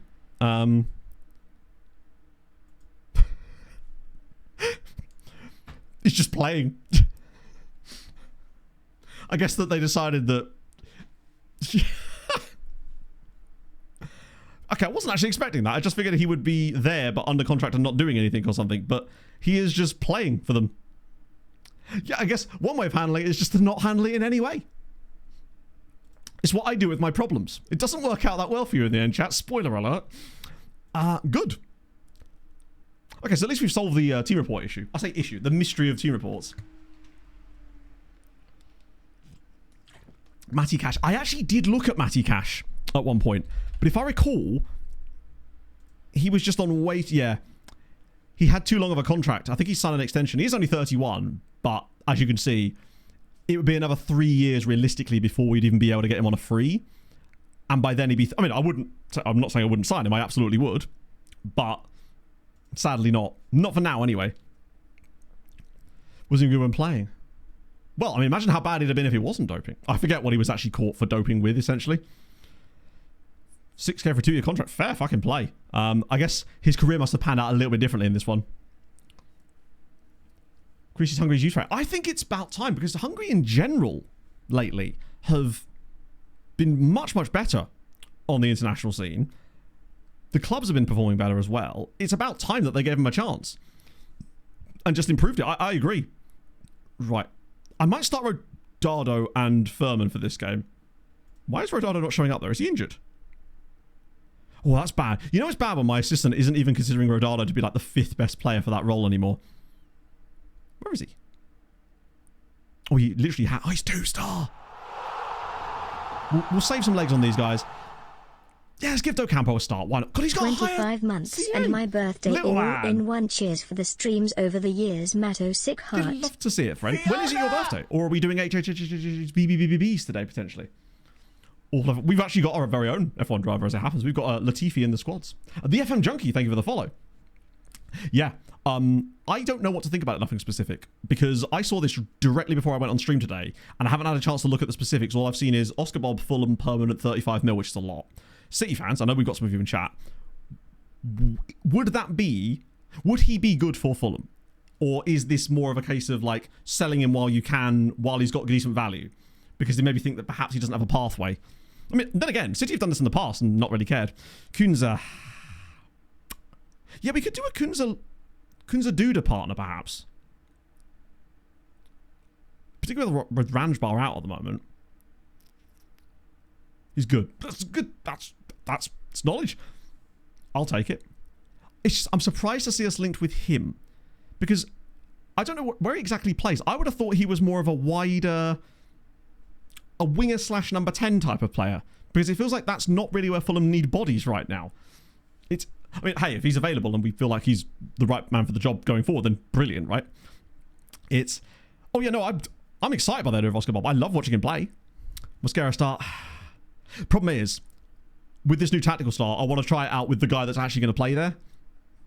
For the time being, at least. Obviously, we can't with Steuer, but I want to make sure we've got some first teamers in here to maybe give us a bit of... One thing I will do is start coffee, though. Wait, hang on. Where's Fando? Oh, there it is. I do want to make sure we rest out Kaminsky for this one. Get coffee in. I'm going to let Krzyzanowski start this one. He does have 7 assists. Admittedly, most of those came in the same game, but that's beside the point. Wait, do we get a more bench, or is this... No, it's just that bench. I'll accept that for the time being. Let's try this out, I suppose. See if it works. I tell you what, if we get through this, I will start Dele Alli in the... The hell was that? Just a random box popped up. That was weird. Esteval is a trios. That's good. How old is he at that point? Can't even be that old, right? I mean, this tactic here is literally a brand new version of it that I've just put today. Yeah, Ranjbar got injured last stream. He and... Christ, who was it? Ranjbar and Steuer both got injured during the international break, despite not playing for their national teams. So they're out for around about 8 weeks each, which is unfortunate. But it's given us a chance to figure out who's good in that role. It basically gives us an opportunity for a couple of months to figure out who is going to be the guy that sits behind him. 25, that's a good signing, actually. The reason I've been... Oh, they've got one of the Patreon regions in their team. There is a Patreon region in their lineup. Alizada, on the right-hand side for them, is one of the Patreon regions. Love to see it. If that's yours, and you're in the VODs perhaps, let me know. That's awesome. Love to see it. In fact, what I'm going to do is what I've been doing in the other games too. I say other games. What I was trying yesterday as well to go alongside this is just absolutely ragging them to high heaven. Pressing the shit out of them. Finish. Will he finish? No, he signed for a different... I think he signed for a top flight side, right? Yeah, I will do another tactics download for it, but just because it's constantly changing all the time, I'd have to just constantly upload it every single time and I just forget. I want to kind of get to a point where I'm very, very happy with it and then maybe move over to it. We're going to concede here, aren't we? Oh, watch De Campo have an absolute monstrously bad day here to go with his Super Cup final. Spend a week, drop somewhere anytime in history when would it wear? Oh, a ticket for a football match.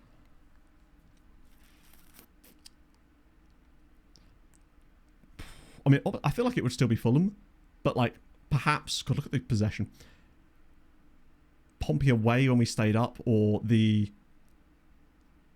Juventus game.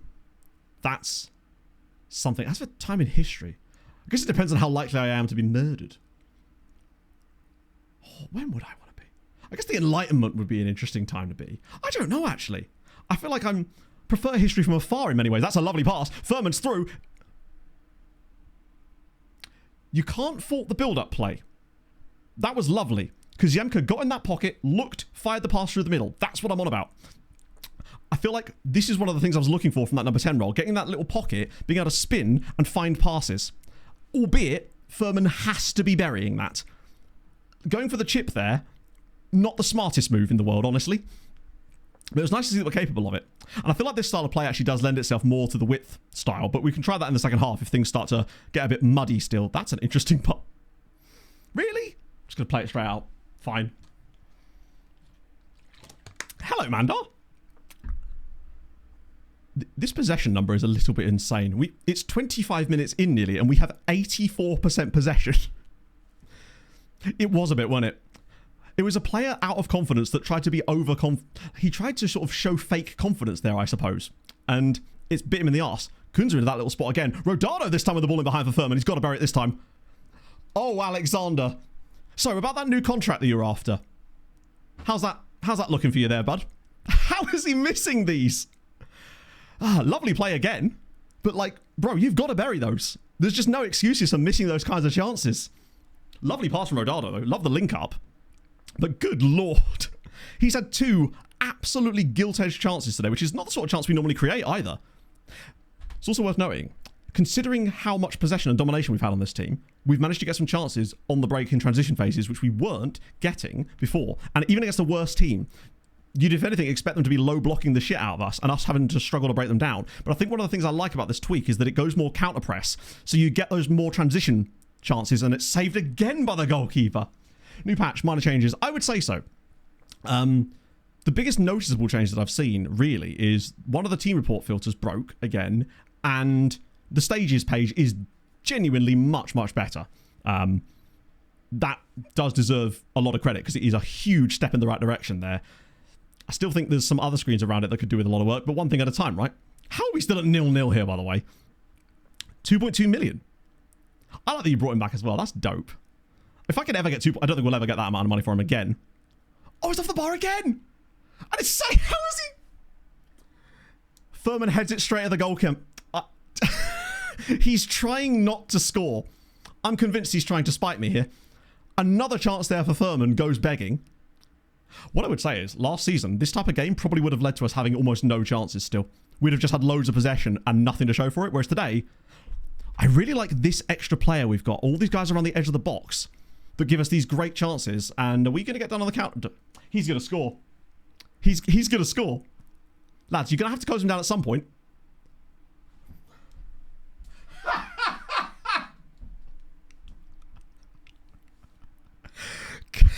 I mean, his name is Casper Scorer, to be fair. You think at some point, one of them would have maybe tried to close him down. Just any of you at any stage maybe fancy closing down the player there. De Campo ain't saving that. He's run half the length of the pitch. I like this stay back if needed, but then they don't actually cover the player that's left up the pitch. Ah, dear. 1-0. Completely dominant. 3 or 4 stupidly good chances. He's called Skin. He's skinned our defenders and me in many ways. Brilliant piece of solo play from here, right? Because Yemka into the channel again. That's nice. Finds Duda with the overlapping run. We'll get one more chance before half time and miss that as well, I suspect. Coffee now. Many, many options. One of them will just be to shoot, I suspect. Blocked again. Duda, blocked again. What do you reckon? 4 XG and no goals for us here? The cup is, to be fair, completely cursed. We cannot progress in the cup. Just as well I didn't give him that new contract, otherwise he'd have been expecting us to... I will accept a new contract for him with that we must win a domestic cup clause if I'm able to say in the meeting when we get knocked out because he's missed 3 or 4 one-on-one opportunities, that was your fault, mate. And he's better to go, fair. 1.1. That's decent, though. Double his value is extremely good. But, and this is the crucial thing I want to draw your attention to, Kuzyemka, 7.0 rating. The number 10 actually working amongst the rest of the team. Because we've had games where we've won 5-0 and the number 10 is still getting a 6.3. That's the thing. He's picking up pockets. He's actually finding chances. And what I noticed was that progressive passes and key passes seem to go up a lot when I set them up like this. Let's see if he's got any in this game so far. Oh, wrong one. So 2 progressive passes, 2 key passes. And 1 successful dribble as well. Even though he's lower on dribbles. He's got XA and he's got XG. Things you like to see. Ah, so are you saying that he's deliberately playing badly because he wants to win next year's cup? Also, I'm an idiot. I didn't realise that Zagwembia took both of the Patreon regens. So I tell a lie, they have 2 Patreon regens in their squad. I now understand what you meant. That's awesome. Better not knock us out, but that's awesome. One of them's going to score in the second half now, aren't they? It feels inevitable. Not angry, just disappointed in it. I'm honestly tempted to just pull Furman at half-time here. It's embarrassing for him, but frankly, his performance in the first half was embarrassing for him. Did I? I would do, except I forgot to put any strikers on the bench, and our entire bench is just DMs and centre-backs. Hope we don't want to make any attacking changes in the second half, then. Well, we're stuck with him. That was my bad. Right. This is going to end in a 1-0 defeat, isn't it? Now we have to play him. I like to believe that he's sabotaged my notes a little bit. Right. God damn it, man. Sorry, I'm feeling it. We've got this. I reckon 4-1 win, all second half goals. Obviously, be weird if we got a first half goal now.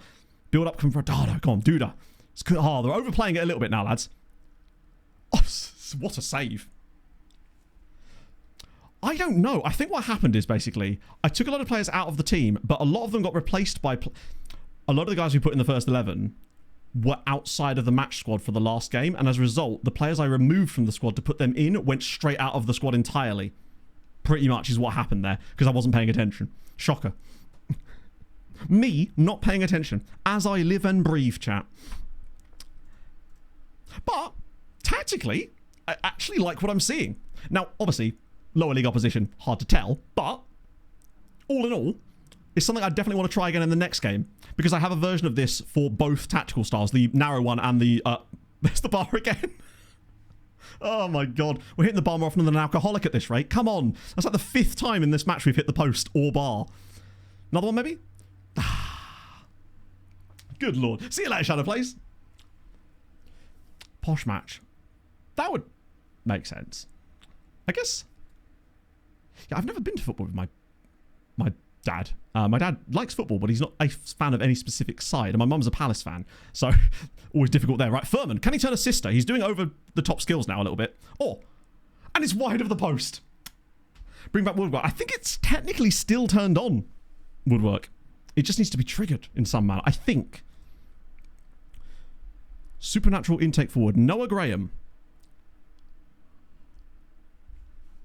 I'm sorry. That's illegal. Either that or the timer thingy that triggers it in the background is broken or something, and I may have to look. This one is constructed with American cherry wood. No, the wood does not taste like cherry. You cannot eat it. I was not going to eat it, Carpenter Ron. I was going to lick it. There you go. It does actually work. Today we found out. This guy's ridiculous. I'm jealous. Can I have him, please? He's only 20. And he came through your youth intake. That's even more crazy. 6'7" as well. I'm over it. Just over it. We are surely going to score in this game, right? There's no way we actually do lose this match, I think. It's just going to take a while, and I think Furman will actually end up scoring a goal eventually, because we have no choice but to leave him on anyway. Well, here we are. See, this is why chat can't be trusted, because right now there's a match going on. There's a match going on. We might score while you've got me stuck at the lake house. Furman's in on goal. He's missed again. He hasn't. I'm just joking. But imagine. You could see that happening, right? My voice has gone all funny. I'm not even going to pause it. This is what you get.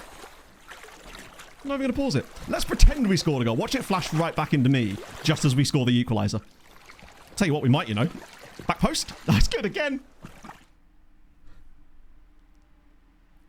I am Matchstradamus. Casper Duda slots home the equaliser just as it ends. I'm a professional, chat. What can I say? Oh, did the voice not change? Oh, man.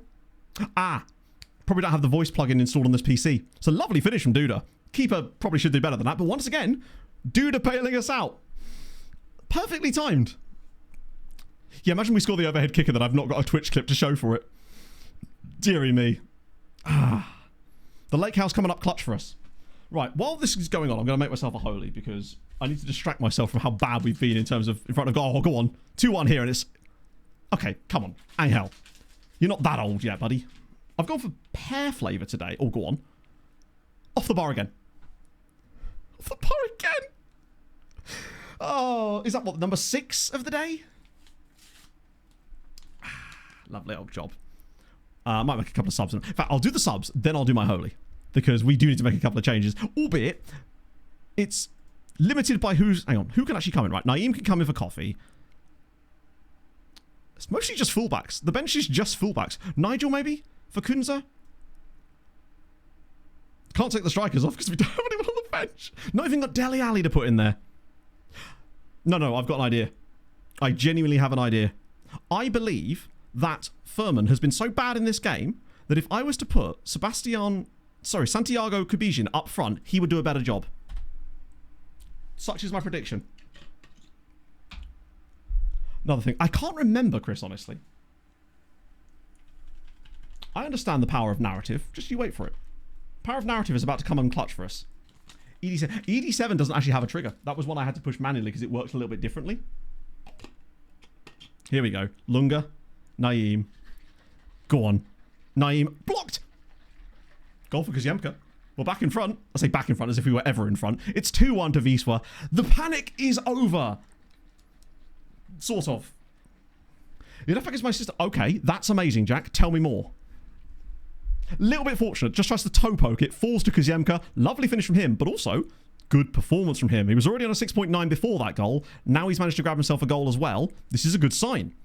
Would like to see maybe a couple more goals in this one. Kubizhin's gained rating. He's on a 6.8 now. He's not a striker. 6.7 now, fair enough. But if he does anything in this match more than Furman, I will be vindicated in putting him up front.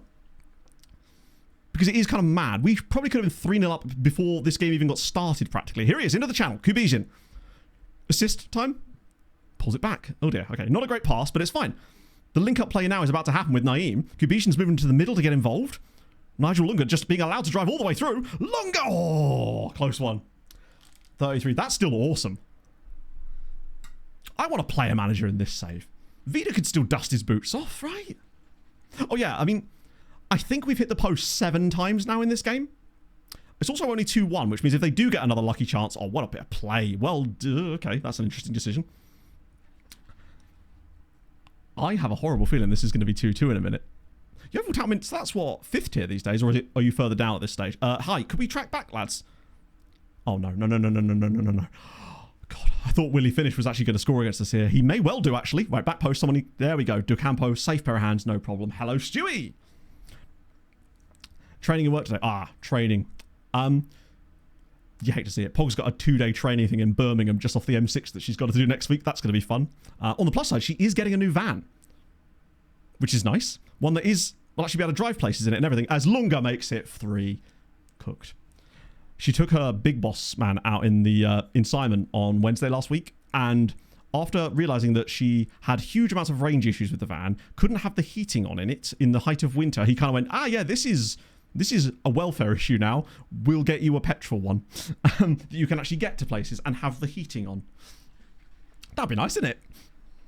But yeah, Wisła in the league is a bit of a weird one right now because we just cannot stop drawing 0-0. 4 of our last 5 league games have been 0-0. But there was a 5-1 win in the middle of that, so I'm claiming it. Kuziemka with an 8.0 as well. I think if we play like this again, statistically, in a league match, then I'll be happy with where we're at. Probably not with Kubizhin up through the middle, though. Oh, no. It would be very us to end up somehow only winning this 3-1, or 3-2 even. Oh, here we go, because look at that. The energy as well to actually make the interception. That's nice. Kubizhin's through. Say it with me, chat. Vindication. That's how you finish a strike. Santiago Kubizhin. Told you. He's a better striker than Furman. I mean, anyone is a better striker than... It's a good finish too. Vindication, friends. 4-1 win in the end. Have I predicted every single event in this match? Because I'm just in it today. This has been a much, much better performance. We've actually battered a team that are bad. Why not? Imagine if I actually put him in there in a real game, like a proper game. Bessie's just sat on the bench like, am I a joke to you? And the answer is yes. Yes, he is. That's much more like it. 29 shots, 16 on target, actually proper domination for once, rather than just meaningless nonsense. Yeah, I think the reason we had so many corners is because we had so many shots. Their keeper still made 12 saves in this game, which is why he's got such a good rating. Not the best day for the 2 Patreon regens on their team, unfortunately. Ah, glorious. I mean, Kubizhin is just 80% possession over a full 90 minutes as well. I don't think I've ever had that. Is this pre-record? It could be. Why not? I'm actually sat downstairs watching 2 pints of lager and a packet of crisps right now. This is all predicted. Right. Nice work. Which means it's perfect time for exclamation mark holy. After that result, it feels like holy. It's incredible. Yeah, exclamation mark holy in chat will get you a link, and then you can get discounts, 2 different discounts, both £5 off or 10% off, depending on which one you want to use. I know, and thank you again to those of you that have already got some as well. It's weird though, because I think the numbers track really weirdly, because I know a load of you have bought it because you've been telling me and showing me. So it's just weird how it's tracked very strangely. Either way, I've gone for pear today. Just to add, I've also got some iced tea ready to go later as well. I thought we'd try out another one of the iced tea ones later, and that will have caffeine in it, so prepare. Either way, pear's an underrated flavour. I still prefer the strawberry kiwi and the white peach, but pear might be my 3rd best flavour now. And actually, for a question for those of you that did get the trial set and stuff, which flavor did you like the most so far? Also, the iced tea I've got here is raspberry, vanilla, and hibiscus tea, which I'm excited about. So, the stages, which we'll actually be able to see... Never mind, okay. Results. There we go. So, Cracovia through, Piasklewice are through, Polonia are through. Anyone... Big knockouts. Oh, that's their second team. That's someone to play in the next one, perhaps. Root are through. Lech Poznan required extra time to beat this lot here. That's probably the biggest. So, Wisła Skawina, whoever they are, shout out to them who nearly beat Lech Poznan, nearly being the work. You were at the 8-1 Ely City game. Were you? Because I was also at the 8-1 Ely City game on Saturday. No way. That's awesome. Unless you're an away fan, in which case unlucky. Yeah, AJ and Pog and I went to the game on Saturday.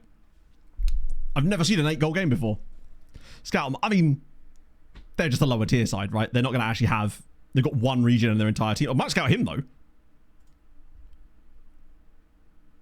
Probably not worth it, honestly. They're not likely to produce many quality players as it happens. Ely friends! Yeah, my £20 football shirt. What can I say? Right, let's get back off of that so it actually takes us to the right menu. Hammer them? Would we say hammer? Do you know what? I think I might. I might say hammer. Is it? Oh no, we've got Pogon next. Then it's Braga away. That's going to be a tough one to... That might be a defeat there. But that's okay.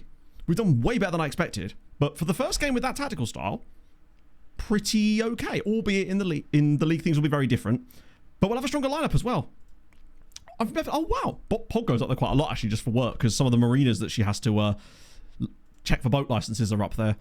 On that general kind of road up there, at least. Wow, their form is trash. Jesus, they have fallen off a cliff. Could have sworn they were in and around being one of the better sides in this league towards the start of the season. Jesus. Yeah, that'll do it. GKS Katowice as well, by the way. Bottom of the league. Bizarre. We're still 4 points off the top. We cannot let this stand. We will, of course. Wisła people. That's good, actually, then. So that actually that means they're on the river. Yeah, they are on the river. On the Wisła, right? Restrepo. Oh! I recognise that name. We just type in Restrepo. It should get us pretty close to him, I would have thought. Or not. There's 34 people with that name. Wow. The more you know.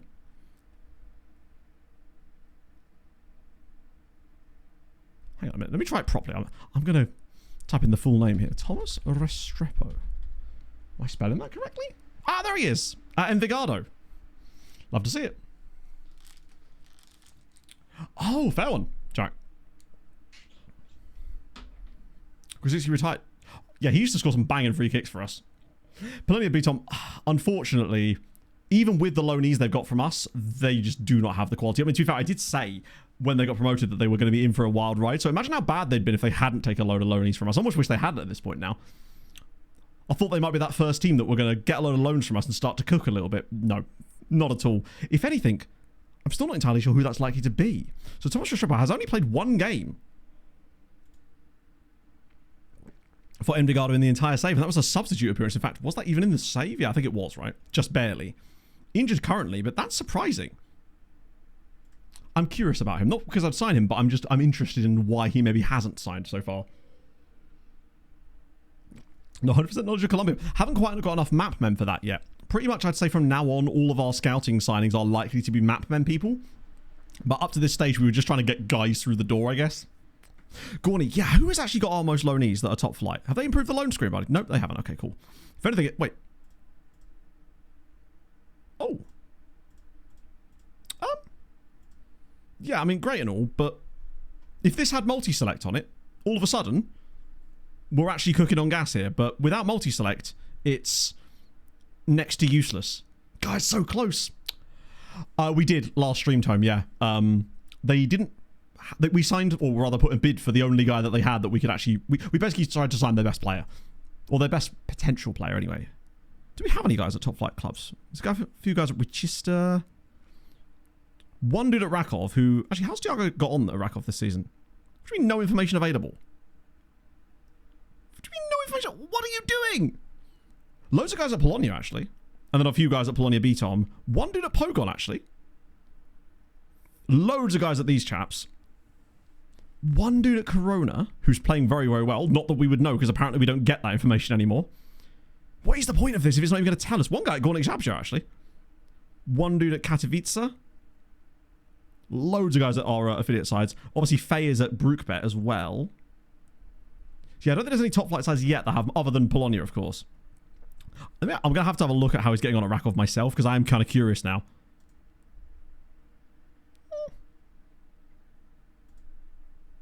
I mean, so far, 3 goals for him. Only 1 in the league, admittedly. But he's doing all right. Nothing special. Easy to the bottom. It's... Yeah, I don't know. It's... That screen just... It's just, like, so close to being useful. But why am I not getting information about them? Wait, hang on. Now it's back. Ay. Stanley Parable. I tried playing Stanley Parable back in the day, but it just wasn't really my type of thing. Ball Pit, on the other hand, very much my type of thing. That is my jam. Very much. I'll probably get a chance to play a little bit of that this evening, in fact, because Pog will probably want to have a shower, which is my opportunity to just grab the controller. And when she's away for a couple of days next week, your boy's going to be ball pitting, probably a little bit too much, I suspect. That sounds really weird, actually, now that I think about it. So I'm assuming if you go to suggestions, perhaps, and then try to come back to this screen, then it breaks it. Yes, it does. Cool. Good to know. So do not look at your lone suggestion screen and then try to...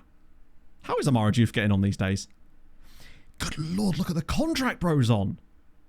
He's probably earning like low £20,000 a week. I'm starting to understand what... Wow. 7 assists and 4 goals in 11 games. No wonder they're doing well. Actually, Don, it's 2 joysticks because it's a PlayStation 4 controller, so get your facts right and whatnot.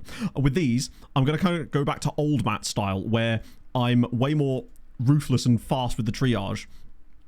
Instead of investigating each time, I'm going to get rid of anyone who's outside of the 5-star thingy, or outside of the at least 4-star thingy like that. Then you... Actually, he's extensive annoying. We will actually have a look. Although he's quite expensive. Oh, he's the Cuban guy.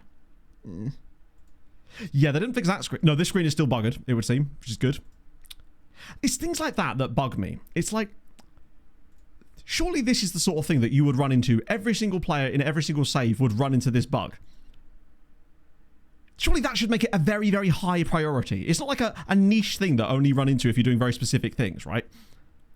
It's awkward. Right, back we go to this. My next thing is going to be only sorting by this, and then anyone who's not extensive, we just send around again. That way, we're always working off the good information and not having to worry about bad information. Romerich Hernandez. That way, every player we look at, we should have more information on, like this. Not entirely convinced. French Guiana, though. Very cool. Probably not enough to sign him. Don't play the game. Oh, I think the devs absolutely do. It's just the people that are making those decisions probably don't. Like, as always with these things, you know, I know people in QA. You know people in QA. I can pretty much guarantee you that they know all this sort of stuff. They've been probably pushing for it for the longest time and probably being ignored, let's be honest. Luca Franco Wursdorfer. Okay, he's another striker. I have to restrain myself from signing yet another striker. It's going to be a no for me for time being. You we looked at in the past. Don't hate him, but wasn't this the guy that wouldn't sign for us? Or is this a different dude? Different dude, okay. Do I need him right now, though? And he's another number 10 type of dude. I like him, but... Why is it every single player in here always seems to be from Andorra, pretty much? Vladimir Baran. That's true. It's just trying to throw strikers at us. It's like, you have a full year of no strikers. Now you're going to have all the strikers. Vladimir Baran. Very passy, boy. Yeah, I think I want to wait out for the much better Andorran dude, frankly. You can partner him with Rodriguez. A+ rated, but he'd be very expensive because Italy. Out of interest, how expensive is that? It's probably close to 2.5 million, I suspect. Which is not really... Well, I mean, we can totally afford it. I'm just not entirely convinced that I want to spend that money. I feel like that's the kind of money I want to reserve for team report type of signings, because then we can go for some bigger players, like legitimately. Although this dude here... Now, I realise he's a striker, but he is Polish. And I feel like that makes him worthwhile, especially as he has ridiculous technical ability. Physicals are absolute... Oh my god, imagine if he had physicals. God, imagine if he had physicals. I'd like to sign this guy. Bring one of the Polish Germans back home for us. He will be a lot cheaper as well, unless he won't sign for us, of course.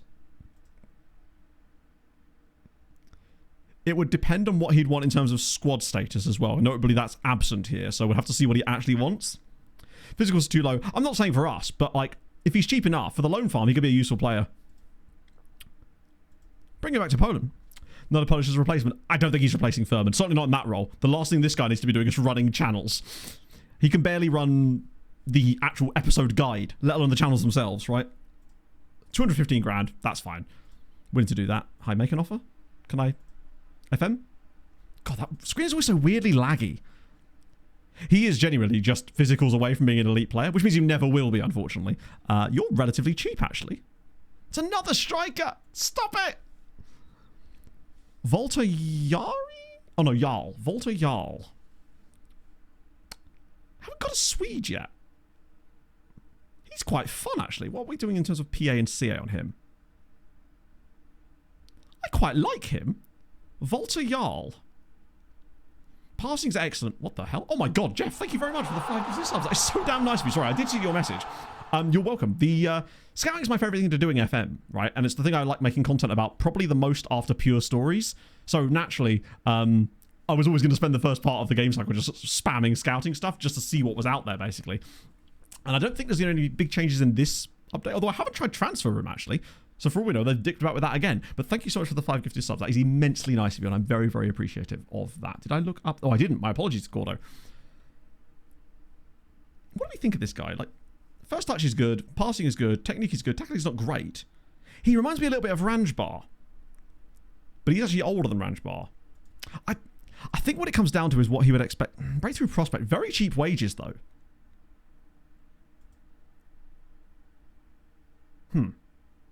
Low enough squad status, and I think it would depend on how much they'd want. On those wages, on that squad status, I'm happy.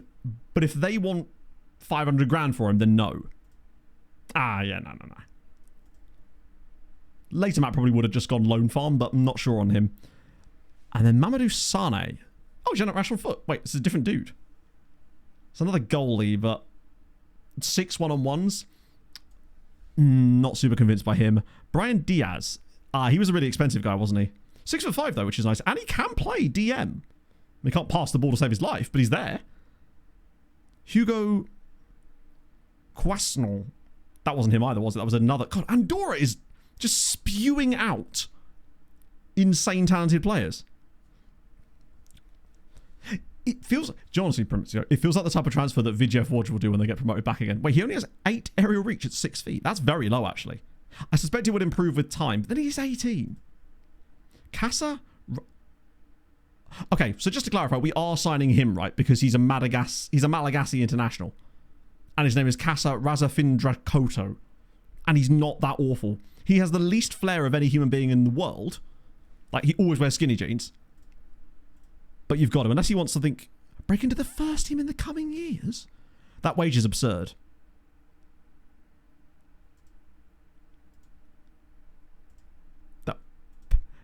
Yeah, he's all about the beige skinny jeans. Future prospect. That's all right. Wage is very high. Give me that. Give me that. And I'll give you a relegation release clause of 0. It's not going to go for it, is he? Oh, he is. It's a little bit much on the wages, honestly, but we could afford him. Logically, I shouldn't have, though. And we've looked at you before, I believe.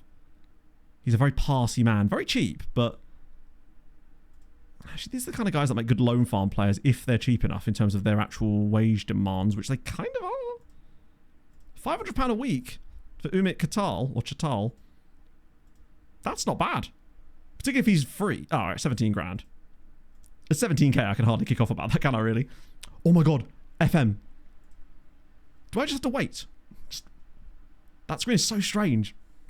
Yeah, he's going to end up at that Podhale team. I forget which. And I want to make sure I say their name correctly because we're going to be referencing them a lot in this, I suspect.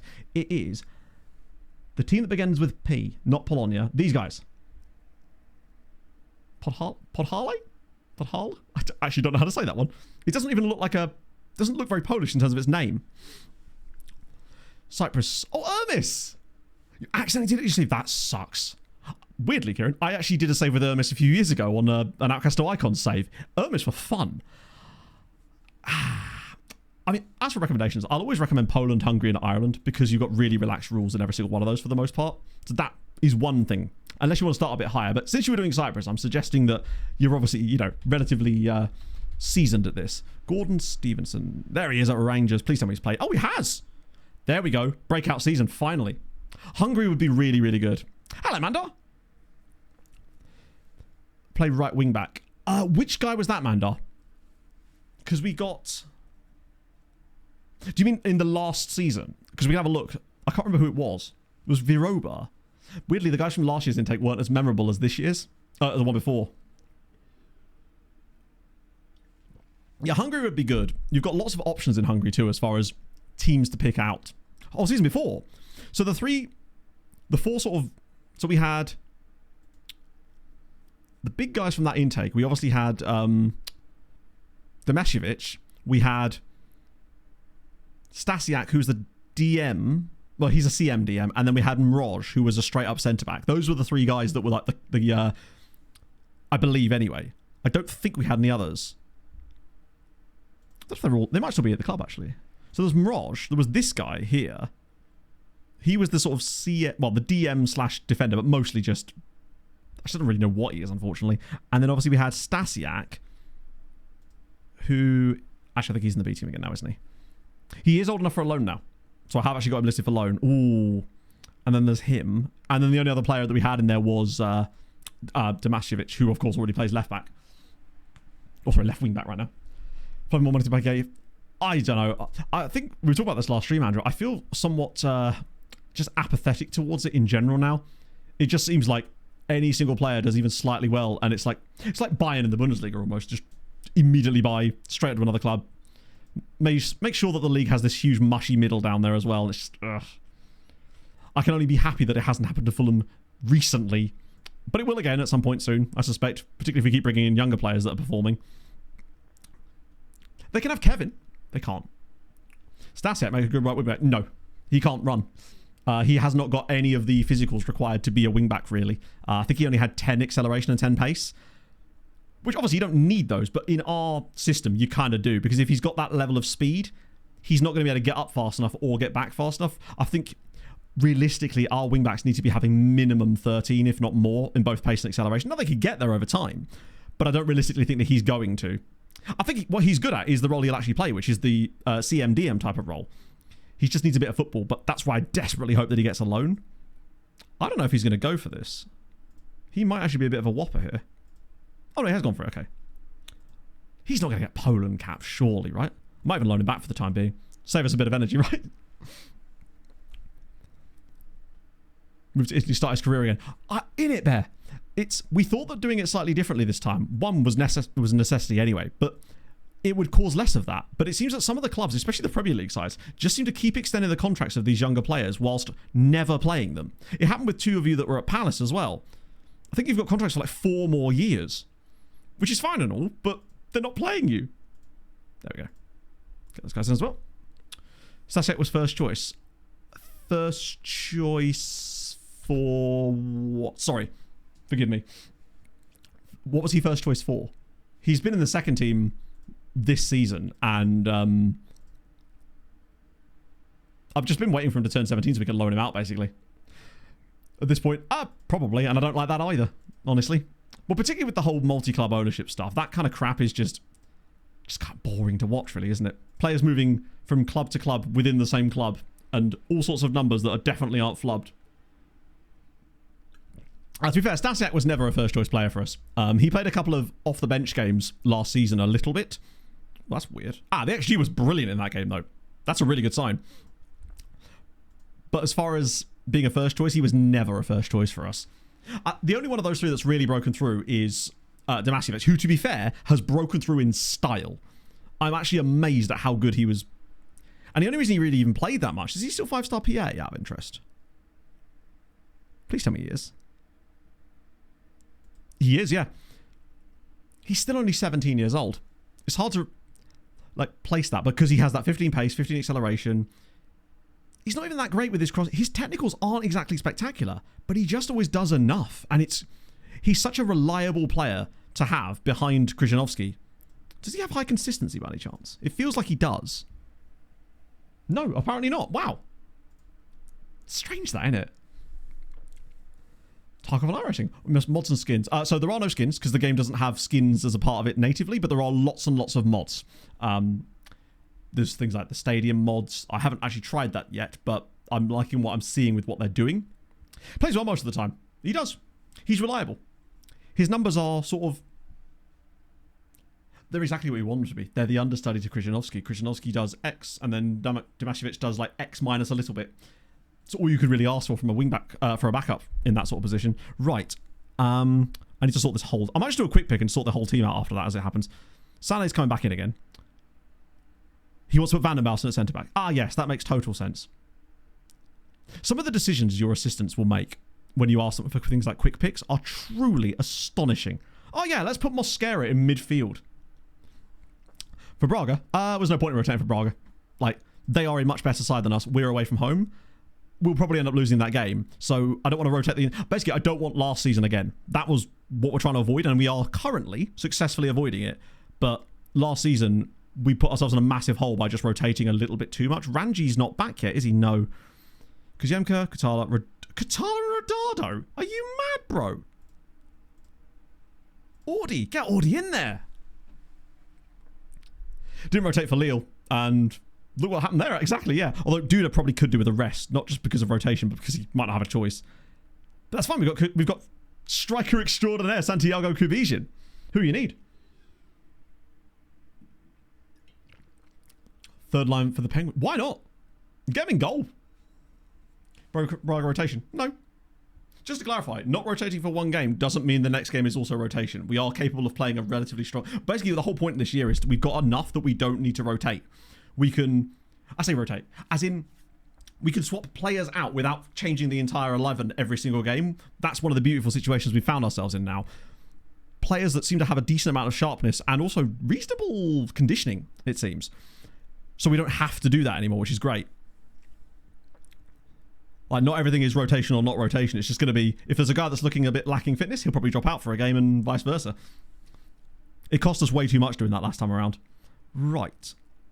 It's crazy that Lunga's still only 2 stars here. I assume it's because of the defensive side of the game that they don't rate him as highly there. His tackling isn't up to scratch, to be fair, but the rest of him, even then, his technicals still aren't that great. Not that it matters, apparently. He just gets the chances. It does make you think that a player that's better than him in that role maybe could actually flourish quite a lot, but that's okay. I think there's a few players that are not actually available that are in the lineup here. Oh, right, no, that's fine. He's put a load of players that don't need to... Why are they here? What's his bro doing? I want to make sure we've got people like Kaminsky on the bench instead of people like Sega Mixture. You've got to draw the line somewhere. Mosquera as well needs to be on the bench. Otherwise, we'd have no one to bring on, would we? Ranjbal's not quite ready yet. Dele Alli? Kunza instead of... I need to give some more game time to Ibanez, actually. Oh, Hoffman's on the bench too. Don't really need him right now. Still fine. But that's the thing. Abdullahi will probably... In fact, now might make sense to rest Abdullahi for this game. If Rodriguez is fit. Yeah. And then Abdullahi can play the next game. But I think, thankfully, now we've got enough players to avoid having to do what we were doing before. So we'll start with an Arapasi boy and then change if we need to. Not entirely sure. Pogod are in dreadful form, so in theory, this tactical setup should work. No, it's not the Grujic. His name is it Marco or... No, it's Dario Grujic, isn't it? It's either Marco or Dario. He's an Austrian centre-back. More scouts. I'm going to do that for next summer. Because I was unsure if they were even going to work again. But now we know that they do. You just have to tweak that. You have to use a different filter to basically access the results now. Because they broke the days since Scout Report created filter, which is brilliant. And I don't even know why they broke it. Or how. Because... why were they messing with it at all? I'm assuming it's one of those things where it's a knock-on effect of something else. Shit, I forgot to do the other lookup. I'm so sorry, Sabica. I will get right to Pexi after this match. I'm so sorry. But yeah, I probably will set them up for next summer. Because remember, next summer, we've also got... it'll have been 2 years since we did any amateur signings. The Belgian amateur method. which means there'll probably be another batch of those. And with next season being season 5 and 6 kind of range, that's probably the last year of that being super effective for us. So combining that with obviously the natty caps and then the first sort of signs of the team reports could be tremendous. Yeah, I mean, Sam Greenwood is going to set up a goal against us here. It's just what he does. What I am going to do, though, is what I was doing last time as well, which is that little tweaky tweak. Oh, you could do it like that. Didn't know you could scroll on the screen. It is annoying that it deselects when you do that. This setup. Yeah, so the little tweaks that we've made to the tactic today, based on the stuff from my other save yesterday, I do think has made us better, but we will see. If we have another game here where we create solidly, look decent, and most importantly, that number 10 role doesn't completely... He will still fluff his lines from time to time. Even when I was playing it yesterday, once I got him set, that role still didn't always perform that well, but it performed a hell of a lot better than it was before. Kubica started quite nicely, though. A lot of possession, not a lot of shots in this one, but we could always switch to the more wide approach, particularly with that. I'm noticing a few teams in Poland have started setting up like this against us, and it is quite a difficult one to break down a lot of the time. And does sort of... This feels like I maybe switch to the other tactic type of chance for us, perhaps, in this game. Particularly as Kasiemka's dropping off a little bit. Yeah, the old flat back 7. It feels like in Poland you come up against either the flat back 7 or the... Oh my life. There's that other tactical shape that... It's just everybody in attack, basically. Oh, here we go. Here's Sam Greenwood. Way! Come on. He's got to do better with that. But I'm glad he didn't. Yeah, I think I'm going to switch it. We shouldn't be doing this badly against a team that have lost 5 in a row. Apprehensive. Lads, what are you doing? Yeah, the one with the 4 AMCs and the 2... Is it 2 strikers ahead of it? I forget. Either way, it's an absolute pain in the arse to deal with. It's raining in Poland. Well, I never. Illegal. I'll be kind of glad when Ranji's back, actually. Here we go. Santiago Kubica. He's got the running behind. No, he doesn't. Oh, dearie me. I'd rather make these changes while it's at 0-0. Just in case. Oh, Christ. What are we doing? I am starting to notice a... Oh, fuck. There's Sam Greenwood's goal. I'm starting to notice a slight upward trend in the number of headers to stupid places. Every patch seems to introduce more and more of them. What is he doing there? I like how he just stops. Oh, I've done my part. On to you, lads. Ay, ay, ay. Tell you what, outside it is beautiful. I'm going for a walk after stream levels of beautiful out there, which means it must be nice and chilly too. Might go have a look. See the geeseys. Yeah, that was shit. But it does. I'm noticing a few more of those aimless headers, which are very frustrating to watch. Oh, hello. This is very close to goal. It's got a lot of players around him. I reckon he could get this on target, you know. Oh, what a strike! I mean, we don't deserve to be level in this game, but bugger me, what a hit from Adan Katala. Oh, that's just a beautiful hit. I wish we could see this from behind the player more than anything else. From that kind of range. Oh, brilliant. What you... Don't you understand? Oh, no. See, it's basically, Chris, Chile and Ely share a microclimate as it happens. So when it's bad in Santiago, it's bad here.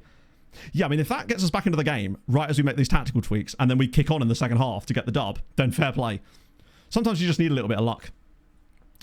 I want to see us score a really fun free kick goal. Right, here we go. Kasiemka on the ball. Oh, he's made the run as well. Oh, I should have found him. Come on.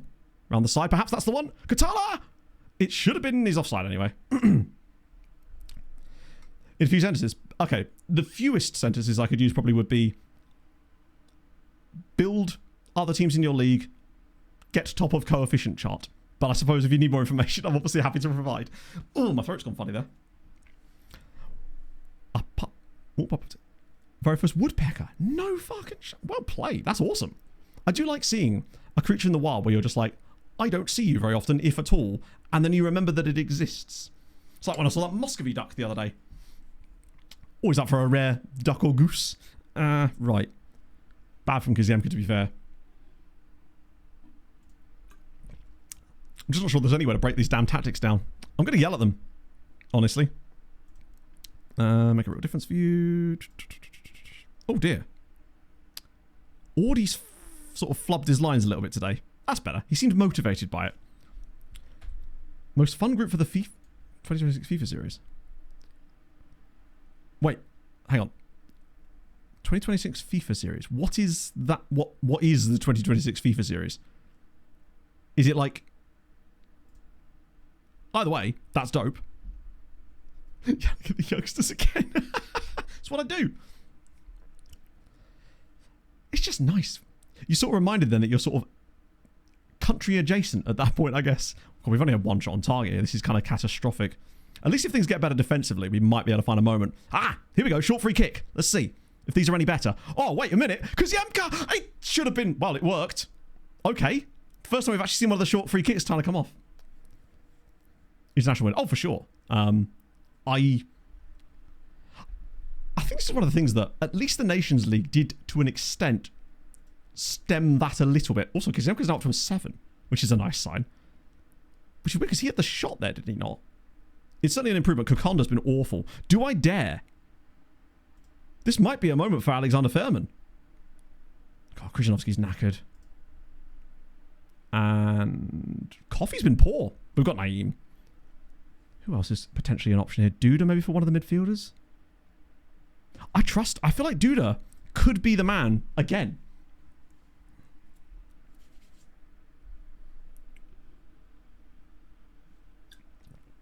Like, as far as... I remember how bad it used to be when you'd have an international break and it would be just friendlies, essentially. Because of just how the fixture calendar just came down. Yeah, I had no idea what the FIFA series is. More opportunities to play against each other. That's really cool. And I guess it kind of stays relatively local to cut down on travel and things, right? Oh dear, oh dear, oh dear. No, no, no, no, no. Oh, for God's sake. Little deflection. Well, I hope you win all the awards, Mushroom Man. Or the people you were there to support do. Right. That was an annoying one. Gave the ball away in a weird position there, and just... It does seem like it's almost too easy to cut inside people like that. Who's that deflect off of? Oh, dearie me. That should be an own goal. That's bad enough to be considered an own goal. I might just whack it on attacking for the rest of the game. Good. Estonia-Rwanda is a matchup I didn't know I wanted, but now I do. Oh, dear. Yeah, we've just been ass in this game. I mean, we're just crap, aren't we? We've just not turned up today at all. Which is unfortunate. I'll just switch it back again because nothing was happening anyway. We're still unfortunate to lose the game, but you need to be doing better than this. Given who we're playing against, a team that had lost 5 in a row.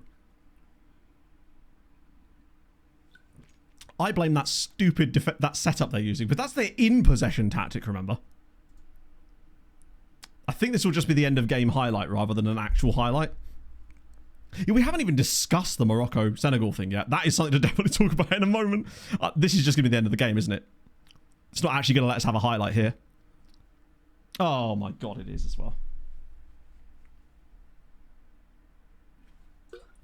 But big save. Big save. Bigging off the first team. I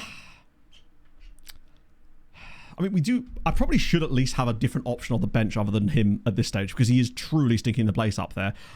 Didn't deserve anything from that game. That was bizarre. Just nobody turned up. I do not like that setup they play, though. Not a lot of teams play it, but when they do, we are usually in trouble at that point. Let's have a look at these fixtures, then. Oh, wow. So it's all over the world. Oh, that's cool. Ooh, Australia-Curacao would be fun. Sierra Leone-St. Lucia. More evenly matched than you'd think in terms of ranking. I like they got the rankings on here, too. That actually does help. St. Kitts versus the Solomons. Are San Marino involved in here? Please tell me they are. This is actually sick, though. I now understand. In context, this is so much cooler. What I love, by the way, is the fact that this Rwanda one has just got Estonia in it. Incredible. With Grenada, Kenya, and Rwanda. And I can't believe I hadn't heard of it. That's so cool. It's going to give opportunities for teams to play against each other that you would never normally see. Very soon. Yeah, Morocco... So obviously I didn't watch the game, but all of the group chats I was in started popping off when it all started going down. I feel like in the end, thank God, Senegal ended up winning it.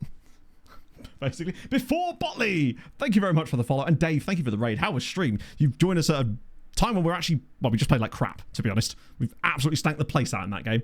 Unfortunately. Which is a real shame. What was the Liechtenstein group? Did I miss one? Was there one further down? Oh, Liechtenstein and Aruba. Oh, Tanzania! Liechtenstein versus Tanzania is quality. But yeah, as for that game, Senegal... The fact that they had that goal disallowed in the first place was mad. That one, I think it was in the first half. No, I think it was... Maybe it was... regardless, the one that they had disallowed for the foul, where it was just a player falls over and it's given as a foul. And then the penalty that Morocco got was immensely soft. But the whole towel thing as well. Crazy. In the end, Morocco, I think, kind of got what they deserve. In the end. Yeah, it's weird. I don't know why that defaulted to light mode when I literally use it in dark mode normally. I think it's just because Firefox has this thing where it constantly refreshes my caches and stuff. So as oh shit, I do need to make sure that we don't let Ivan Yez's loan get recalled because we are trying to sign him. That's the thing. Cracovia can have a 10-point lead and they'll find a way to ruin it. Panenkering a penalty. Yeah, I see a lot of discussion about whether he did that on purpose. Oh, obviously he Panenkered it on purpose, but was he trying? But like, to me, why would you do that? He clearly is just trying to score. If anything, trying to rub it in a little bit. Oh yeah, I mean, missed isn't even the... Sometimes you have a Panenka and a goalkeeper makes the right choice and is able to there and save it, but the Panenka barely left the ground. The goalkeeper almost had to bend down to scoop the ball up. It was that bad. It was worse than Ademola Lookman's Panenka attempt against West Ham for Fulham all those years ago. And that was bad. And yeah. I'd also totally forgot that Brahim Diaz had actually declared officially for Morocco. I thought he was still... It was weird to even see his name mentioned there, but just carrying that Real Madrid DNA into the national team there. You're right, no, it seemed like almost like they thought they were going to win no matter what. I'll sort it out. We will have to give it Ibanez, which time will come for that. He'll get plenty of opportunities, which is absolutely fine. Oh, Braga next is not going to be easy though, is it? Reactive keeper, so they did the homework. It's the worst thing to do to him. Yeah. That's actually really interesting information, because if that is the case, then, as you say, he's actually going to be one of the few keepers that isn't going to gamble. He's going to stand there and see what happens. It was appalling. Fulham... No, Fulham... I mean, thankfully, I wasn't watching that game because I was at a local game instead, but it did sound like an absolute dross, and frankly, we deserved nothing from it and got exactly that. Which I don't really know why. Because we've been so good lately. It's odd that we would then go, nah, fuck it. 0-0. You know, Leeds have been better lately, but they're not exactly ripping trees up. So I was surprised that we didn't even attempt to try and win the game. But I think we had like 0.3 XG in the end, which is mental. Okay. Worst performing team analysis. That's not us, don't worry about it. They keep saying about Jens Hertha-Dahl, and honestly, I'm oh, good lord, he's fucking excellent. Jesus, he's good. And he's Tromsø. Tell you what, we could do a lot worse than someone like Jens Hertha-Dahl to actually genuinely be a signing, like a pinpoint signing that makes us better. And he's young enough still. And he's former, well, not even former, current Tromsø, and also I think former Tromsø too, right? Yeah. He does shoot from distance annoyingly, but he has got long shots. I'd be tempted, you know, if he'd actually signed, which he must do, right? They wouldn't be suggesting him otherwise. It's the wages. The wages would ruin us because he has Norway caps. Then again, he doesn't have all the Norway caps. I'm surprised he's still at Tromsø, honestly. That's the biggest shot for me of all there. But when you compare him to anyone we have in this team, he's so far beyond them. He's a huge upgrade, though. Yeah, of course, but we can't upgrade and then risk... If he comes in and he's on double the wage of our next nearest player, it does then suddenly put us in a position where all of a sudden our wage demands do get a little bit dodgy. But I could bring it down a little bit, I think. Let's get rid of these. Okay, listen.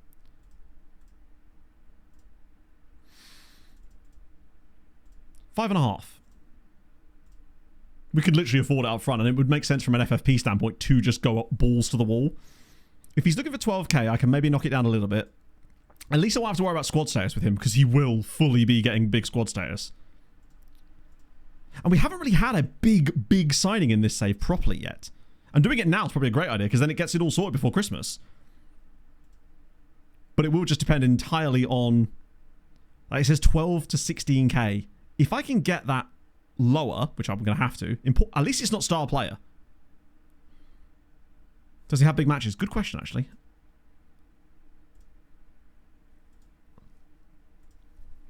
There's not a lot of cons. Yes, yes, he does. Not only is he consistent, but he does like big matches too, which is a good sign. Booty was Deli Ali's on like $4,000 a week. Booty's on, I think, around about the same. Our highest paid player is on £8,500 a week. To give you an idea, 12.5. I can work with that. That sucks, but also ultimately, if we're signing him for $5.5 million, and we can't get rid of it anyway, then we have no choice. I could bump his appearance fee up a little bit so it keeps the wage demand in check a little bit. He only has a 4-year deal. Luckily, he doesn't have international... Well, he does have some international caps. If I give him that to bump his base wage down a little bit to like 10, because he'd easily be the best player in the team, and then maybe give him a higher that and a relegation release clause of 0. That would be quite doing a lot of work here. Oh no, I absolutely am going to get there, Bear. And I suppose the whole point of having our wages the way we do, basically, I just don't want to make a jump that's so... I don't want to double our highest paid player's wage, basically. I want to stagger it up so that we can transition there, because then you start getting squad players asking for 15 grand a week when they're not worth it, and that's how you get into wage trouble. Like, we've got the money available, but it's just, you don't want to make it... You don't want the ramp to be too steep, because then you get into all sorts of issues. But if I could get him on a deal like this, I would probably... Oh my god, he went for it! Like, he's worth 10 grand a week. He's probably worth 12 grand a week based on our squad. I would just be reticent about paying him. And if he gets that, then it's a different story entirely. I think the appearance fee's probably done the work there. But that's okay. Because he's effectively on possibly even more than, like, close to 20 grand a week. But we've got so much cash available for that kind of thing. If this goes through... Because to me, this is not the same as us going after the random... faceless 20-year-old Argentinian that just appears. He's good on both feet. He's tall. He plays 1-2s. He has a lot that we like. And can play on both of these roles. Yeah. He's just excellent. The fact is, he only has 2 attributes that are below 10. In fact, yeah, his aggression and crossing are the only things. Oh, he'll probably be great in your side. Send him in the summer already. I hope not. He's the kind of guy I'd like to keep around for a while, try to get a new contract and get rid of that release clause.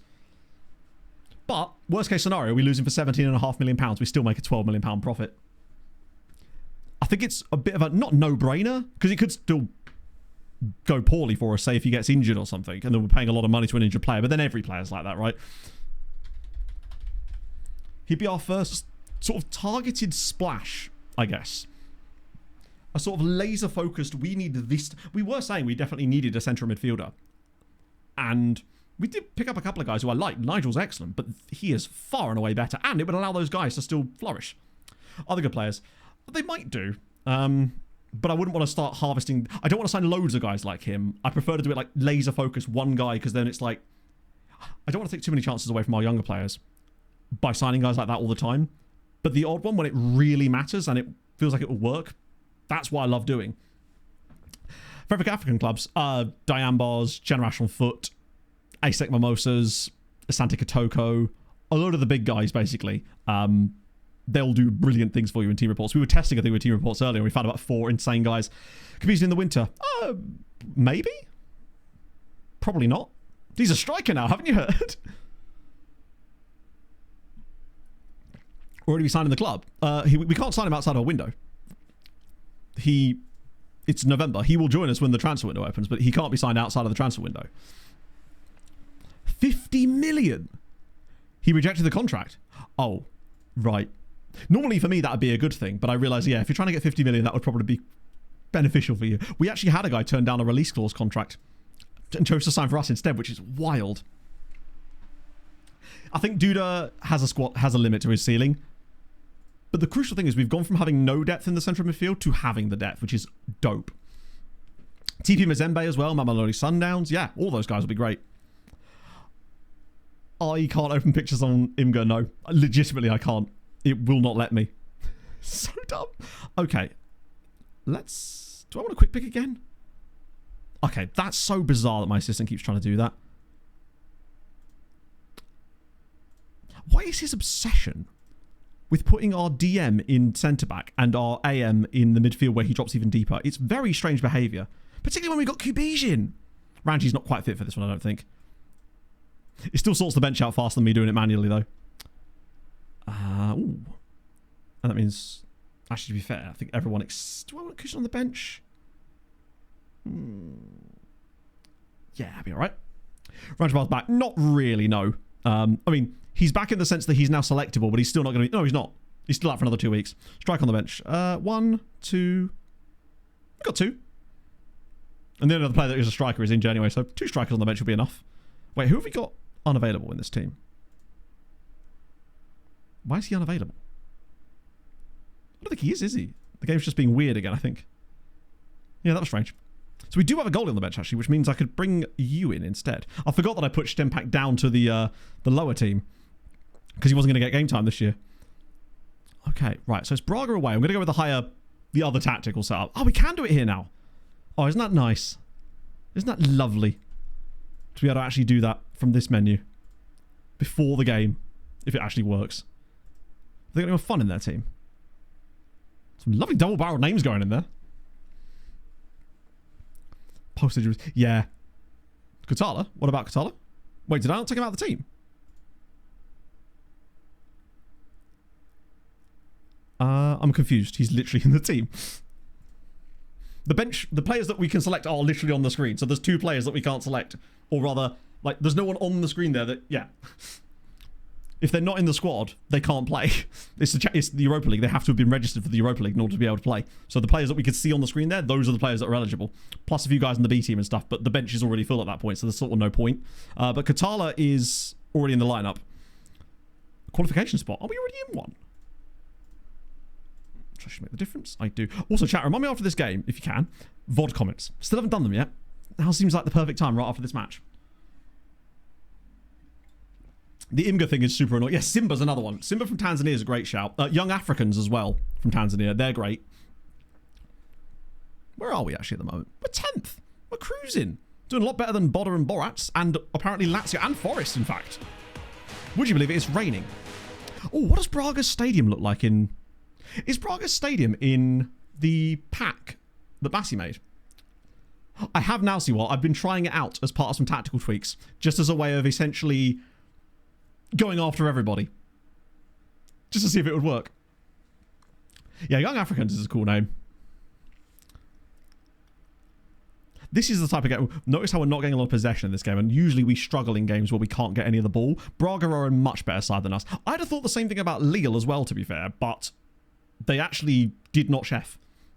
The one thing this will allow us, though, is a bit more of an option of transition play, which is one of the things I kind of designed this with this in mind, is occasionally when we do lose, when we aren't in possession of the ball, to actually be set up well for transitions. Oh, nicely done, Krzyzanowski, but is there anyone in the channel? Yes, this is what I mean. Look, there's the run. Oh my God, he's in. Kukonda, go on. He's around the keeper. It's possibly offside, actually. Why did I think that was offside? It's 1-0. Speaking of counter-attacking football, bang. Look at that ball from Katala. That is perfect. He's just ignored Kuziemka, but who needs him? Does Audi go around the goalie here? A little bit. I think the keeper's kind of given him that. Ethiopian coffee. The one time I actually found a player from Ethiopia, they weren't from Ethiopian coffee, as it happens. Elsic. I mean, I know what the stadium looks like. I just think it's cool because it's probably my favourite stadium in the world, up there with La Bombonera. And obviously Craven Cottage, in terms of the charm and the interestingness about them. Good God, he's good. What league is... Oh, Premier League. Still, but even so, that's still incredible. Furman would find a way to drive towards the goalie instead. They'll disallow it at half-time. Nigerians are called box-to-box. I used to love the Nigerian youth team league. Back when we were an African Adventure, it was basically just one giant league. They didn't always play each other at the same time, but it would have like 100 teams in it. It would just be scrolling for days. Incredible work. Don't give UEFA any ideas.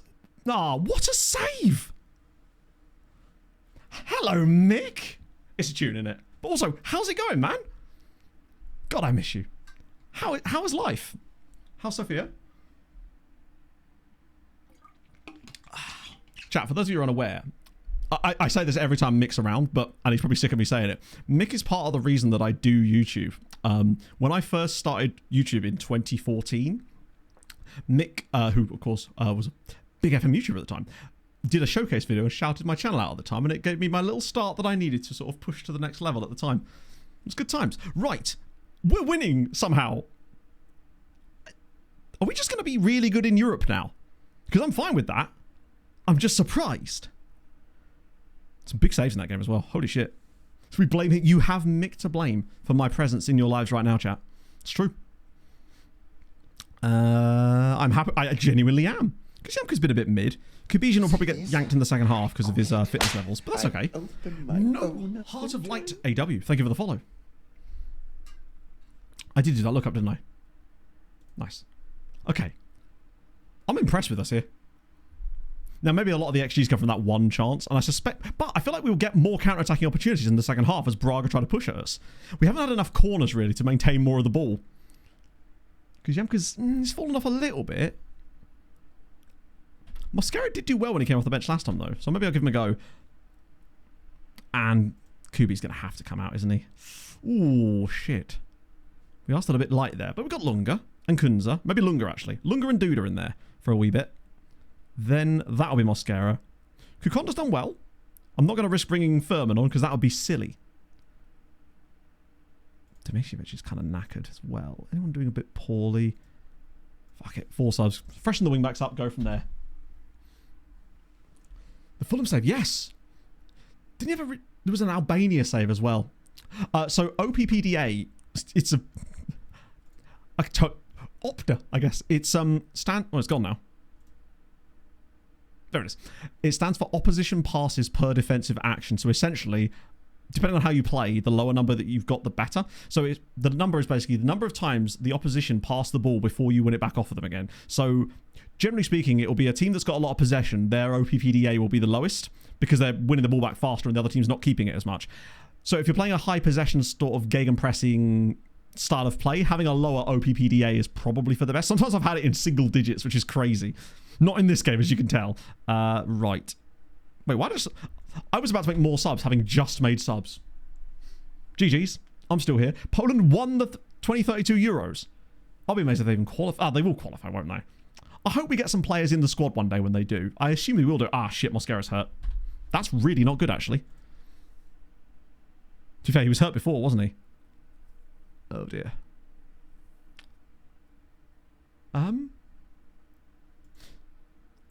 As strange as this is to say... Oh, wait, is it not going to let me... FM? I don't think it's going to let me make the sub. I think it might be doing that weird glitch where you can't make the sub. Yeah, it's just not going to let me make the sub. Cool. Cheers, FM. No, cool. So we're just blocked from taking off the injured player. Always fun when that happens. Any big news? Biggest news is that we actually are on the precipice of a second consecutive win in the Europa League, despite not rotating for the game and actively probably putting out a slightly under-quality team. Genuinely. Stats for nerds then, exactly. Who needs shots and any kind of nonsense? Drag him on. I don't know. Let's try again now. Maybe now that we've had a highlight, it will let me. Do you think it doesn't like it because he's injured? Sorry, because he's... Hang on. Because he was a substitute himself, the game doesn't like the fact that... There we go. Nice. Also, there's another menu, chat, that I had not even noticed before, and I hadn't seen it until recently. Oh, you can't do it from here. You can do it in the main screen. I think it's the one that comes under... Okay, well, I'm even right-click on players anymore. There's a menu called Player Selection, which gives you way more information when doing comparisons for players to put into the team. And when you're starting a new save, it's absolutely brilliant. And I can't believe I'd never noticed it until yesterday. Oh, no. Oh, what the fuck? Well, Sané's cooked us there. A rare mistake from him. Probably his first ever, in fact. At least we sorted that out. Background, I don't want to Tuesday and Thursday. You'd love to see it. Wedding is scheduled for August. You'd love to see it. Evolving Mick would have evolved into a married man. Get you a break. I know, but like, I still think it's important. People give you that chance, right? It's... Oh my god, sorry, I was reading Mick's message. How on earth did that get disallowed? See, Mick's even done that. He's disallowed a goal. Come on. Do I just try and shut... to be fair, if I switched it on, fuck. I was thinking about, do I put it into like full part the bus mode? But then by the time I'd have reached for the button, we'd have already been into the next. Honestly, a 1-1 would still be a good result. But, oh, go on, lads. Just clump it downfield. Oh, hang on a minute. He's found Audi. Right, he's got support. Oh, fire it in. No! Why are you shooting, you blithering idiot? If we get the win, I don't care, but as if. As if. Braga 0, Wisła Kraków 1. We've got 8 points already. How on earth does he not just slide that in? Katala is literally in for a tap-in if he puts that in. Rodada did okay off the bench, you know. Don't know how Mosquera was getting on before then. Reasonably. Apparently it is much easier than... Admittedly, again, very fortunate to get the dub here, but this tactic seems to do nicely for a counter-attacking setup, apparently. Brilliant. I mean, hey, if we're sacrificing a little bit of league results, we're still closer than last year. Although that injury to Mosquera is a little bit frustrating because now we are a bit... I'm going to have to bring up the guy from the second one. I reckon 1 more point. In it, Manda. The intro gives you all hyped and you're like, yes, saxophone time. And then it's like easy listening for 2.5 minutes before back into saxophone. Still a bop though, innit? A good use of saxophonery. Okay, it's a small one. That's fine. Our form today has been so all over the shop. Actually, it's not been as bad as it looks. I guess it's just... We actually haven't won a league game in there, but we have won 2 in the Europa League and also 1 in the Cup, strangely. Slavia, yeah. Speaking of, actually, now that it's Thursday, let's go to Friday and have a look at the others. Agreed, Manda. It's a hype song for me. It's just got that hypiness to it, but in a way that you don't normally associate with hype songs, I guess. Christ, we only have 2 days break and then we've got to go to Piast Gliwice, who are... Yeah, I don't trust that game. Hey, maybe the new tactic will work against them. Positive development for Ilian Rodriguez? Did he always have 18 jumping reach? Because goddamn, bro is good. Legia 2 in the cup. That means we're going out. We're 100% going to go out. Andrew's going to play up front for them. A European trophy before we win the Polish Cup. We actually had a bet on stream a couple of weeks ago about whether we would... Which year we would finally break through and win the Polish Cup. It'd be quite funny this year if we just ended up coming like 7th in the league, but we won the Europa League and the Polish Cup. That'd be the opposite of us in a way. Oh, thank you, Mick. It's very kind of you. Just a lovely, lovely Have you man. ever had a dream that you had, Possible? you could, you'll do, you once, you could do so, you'll do, you could you want them to do you so much you could do anything? I could. Genuinely, Kima, you may joke, but you're absolutely right. They are horrifying, given we've already seen what they can do to various teams. I don't want to be their next victim. I am, however, with that in mind, moving Miguel Ferreira up to the first team for a little... Oh, he's already in the first team. Perfect. For a little bit. That way, we make sure we've got a substitute for that role. Although, actually, it doesn't look like Mosquera's going to be out for long anyway. Where are Piast these days? Oh, they're having a terrible time, which means they will beat us. 'Tis in the prophecies. Never win the entire save and we never win it. Cup time players. Oh, I don't know if they do cup time play. Oh my god, it happened. It's a bigger load of money, I agree. But I think that's the kind of sign-in that goes, yes, these guys mean business. I like keeping money around so that when we need it for something like this, we can buy it. And Jens Hurtadal is him. 23 years old. He'll just make our midfield so much better. Pairing him with a Lunga or a Ranjbar or a Duda, or just rotating those three. He's the kind of guys, that's how you kick on. I think maybe I almost steered more into the youngsters than I'd ever done in a previous FM save. But my god. Can you get him now? We can't get him now. We're not in a transfer window. We can't sign players outside of transfer windows. So you have to... Well, you can sign them, but they can't join you unless you're in a transfer window. Only a 2-all draw there. Ooh. That's a little on the oofy side. When is he joining? Do you know, Mandar? This is going to come as a shock, I know.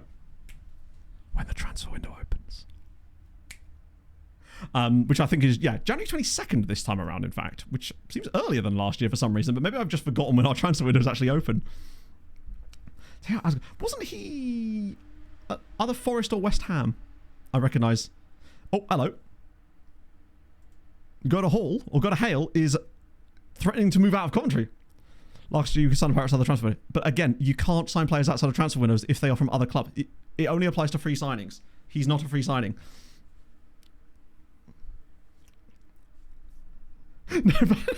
Which transfer window? Isn't that a question? Do you know what? I'm just not going to tell you. You can guess. Well, we're already on the next match. Right. Okay. Why not?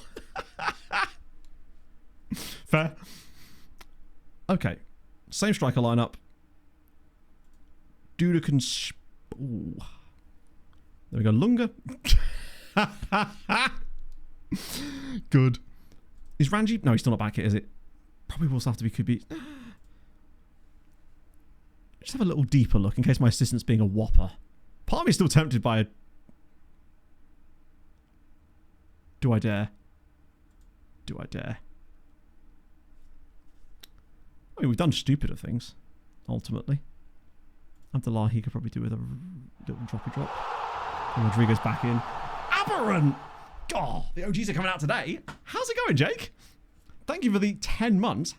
He's going to say those words again, chat, right? He's going to run up for it. Hope life's been treating you well. No, we didn't, Gordo. I'll do that right now, actually. Before I have my inevitable wee break. And then I'm going to go make an iced tea. Because I'm just in that kind of mood, friends. Have I got this set up all weird? There we go. Just want to make sure I've got useful options off the... Ferreira. Actually, is Mosquera actually fit again? He's fine. Can't kill him. Coffee probably should get on the bench, though. Probably instead of Hasmir. Where's Bro gone? Where has Bro gone?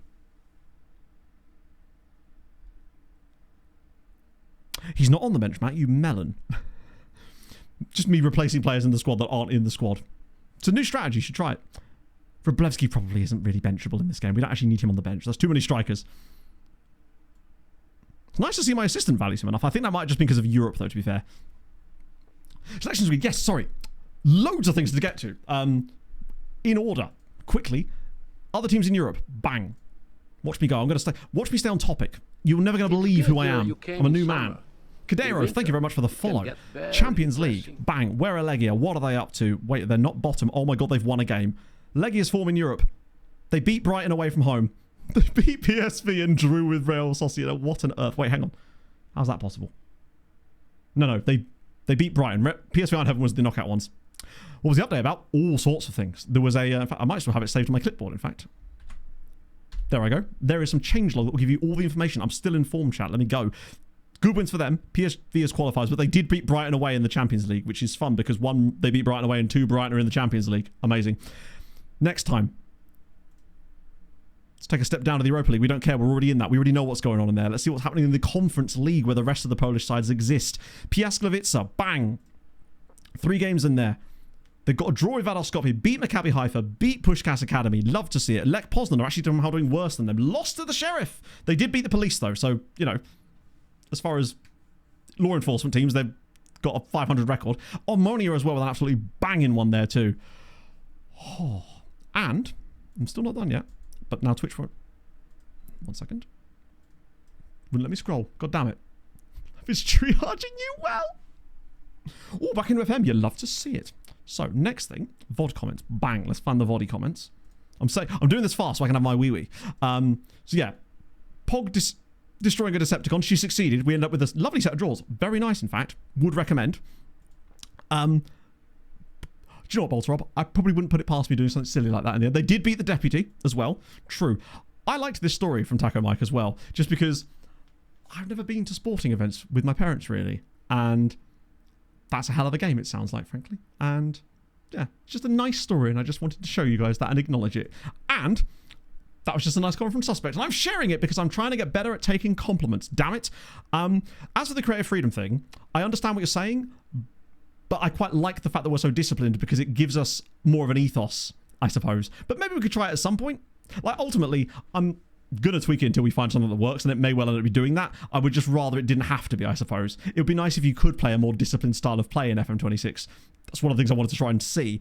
And, This one, I think, was to do with the status of players. The issue for me with this one is that if you can drop both, that's fine, but then that means that they'll still expect to be the next one the following season, and I'd rather just get rid of it entirely, I suppose. And the main issue as well for me is, because of the amount of players I'm managing in these types of saves and the way that these are, I'm worried about putting anything that requires me to remember it in there, because I know that I won't. And I'm almost saying, right, listen, Matt, you're gonna screw this up later, so make sure that you don't, basically. Top of the stage space to change league. Wait, do they actually work again now then? Does this actually function properly? No. Okay. So I thought for a second it might actually work in a sensible way, but no. If you've still got to go through 9 different fucking drop downs just to get to what you're looking for, it's probably quicker to just press back and then down. They really need to sort that. Either way though, Poland are kind of chefing. What is the situation as far as coefficient goes? It should be pretty tasty now, I'd have thought, with all these wins that we and they are getting. Hello?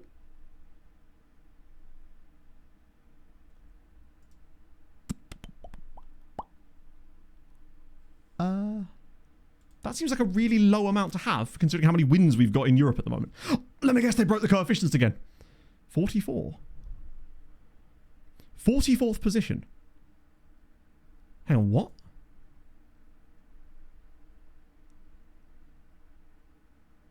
I think that was a visual glitch, right? Has to be. Denmark are 17th. Got scared the shit out of me there. That's wild. Right, now what did I miss? I definitely missed something as well with Aberrant. Let's see. Ah, there we go. Busy path, yeah. Jesus, engaged, married. You loved it. That's an incredible amount of stuff to happen in such a short space of time. And all I did was get engaged and moved house, in fairness. Has over 5. You're right, we've got 6.2 on the year. So is this now just not updating correctly? As if they've broken this again. I mean, this one actually isn't...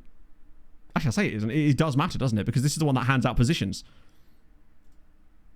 But as you can see, we are actually number 4 on the year with 6.2 points because we've been crushing it this year. Well, I know what I'm reporting. I bet you the bug report's probably already on the... Look at the top. Wait, where's England?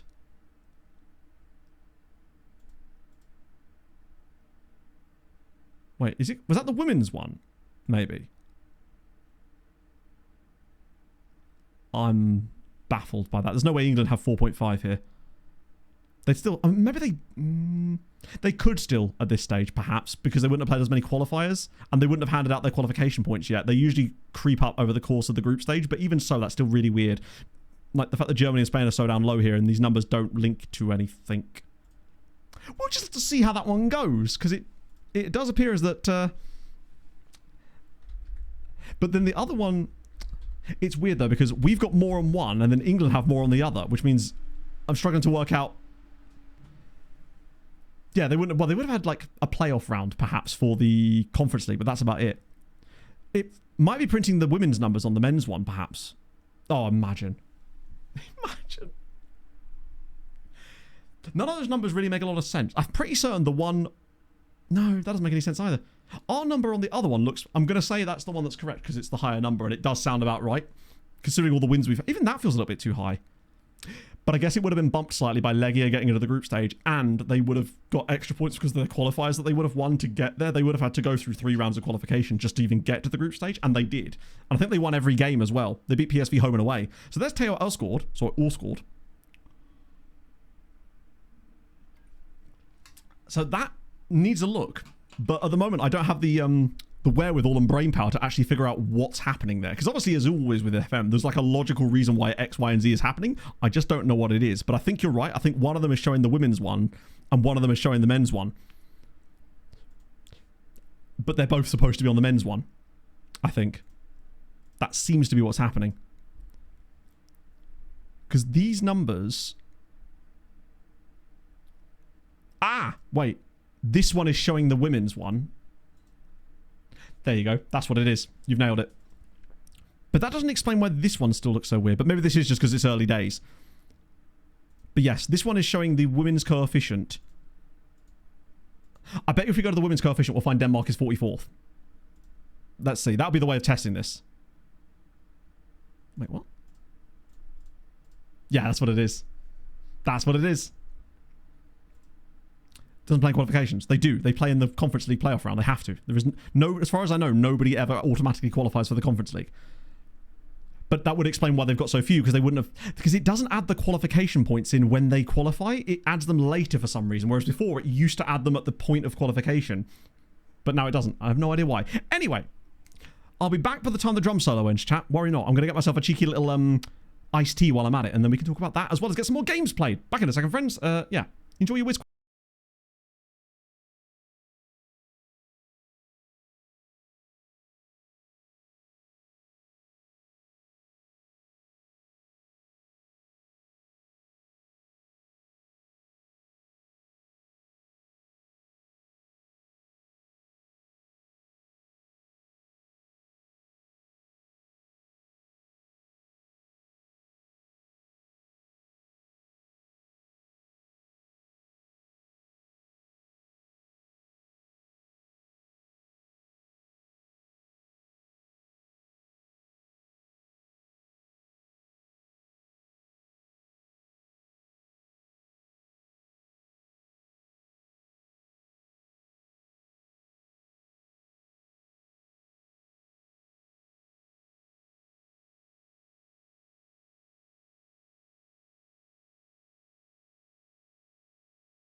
Sometimes when the P hits, it just hits different, you know? You gotta...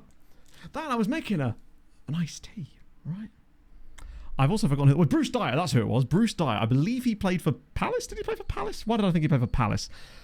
If I'd have fallen down, you would never know what happened to me. You'd have never found me again. A little bit of ASMR iced tea making, perhaps, for the group. In fact, let's get into the game first.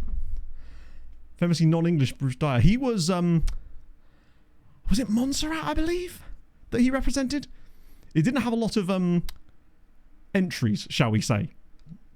Does this stick around? Or no, it doesn't. Okay. Seemed to work quite well against Braga, though. So I'll definitely take that. What I'm unsure is which tactical setup I want to use against Piasklevica. I might try the wide one again, because it seems to just work better than the narrow one. I suspect maybe. European Golden Goal, Betty Weiss. Let's go. Was he really? Over £1 million? What year was that? Because he was... Most of his sort of impact seemed to be in the 90s. I think it was 1997. So, why don't I just take the top off? Wrong button. Wrong button? Okay. So, I've got raspberry and vanilla hibiscus tea. Which does mean that this has caffeine in. So expect additional vibes. Oh. Lovely, lovely, lovely, lovely, lovely. I enjoy these more in the evening, which is weird considering how much caffeine is in them. Which isn't like a stupid amount, but as much as you'd expect in tea. So forgive me, Volley. You'll just hear some shaking going on under the table. I've just realised that looks absolutely awful.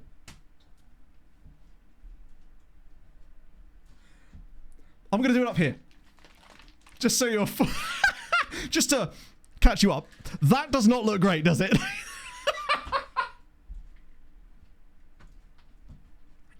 Look.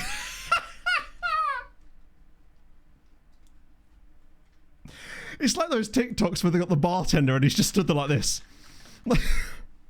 Gonna get the old protein shake going as well, chat. God, all I wanted was an iced tea. Banned from Twitch forever. Good lord. Quick, get into a game so no one notices. You're right, I'm now starting to understand why they're like this. But you can't get as much power. Sometimes the pea just... It does, though. Actually, to expand on that, sometimes it does just hit, though. You're like, do you ever have a piss and you're just like, oh, that, yeah. Just hits different sometimes. I was very excited about the update. It's just a natural motion, exactly. It's the motion of the ocean and whatnot. Shaking away. The entire recap is, all the Twitch clips are not going to be of great goals. It's just going to be innuendos and misunderstandings. The name of that'll be my biography. Innuendos and misunderstandings. Have they got anyone good in their team? Oh yeah, Marcelo Ryan. He was the guy that scored a hat-trick against us last season. We're cooked. I feel like no matter what we do in this game, we're going to lose because we always lose against these guys. Pretty much without fail. They play that stupid tactic, don't they, if I recall? Not going to find out immediately, are we? Ah, dearie me. God, the Chateau Neuf de Flaps. Oh, that is lovely. It's just because it's not too... Oh, you are joking.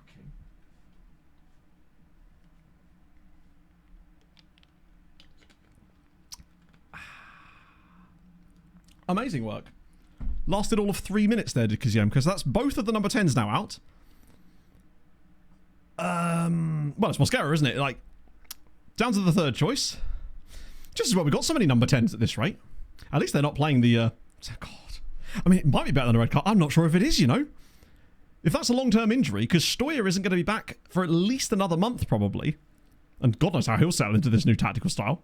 We're going to get a full game out of Mosquera at the very least, but he's not exactly match fit. Yeah, Booty is playing here, just because we needed to give someone a rest, and Ranjbal's not quite ready to start again yet. Although Booty's actually on a 6.8. So it's a rare opportunity for Regan Booty, which I like. It's one of these games where, just because of how our record is against Piast, I figured, hey, screw, why not? Let's just see what Booty can do.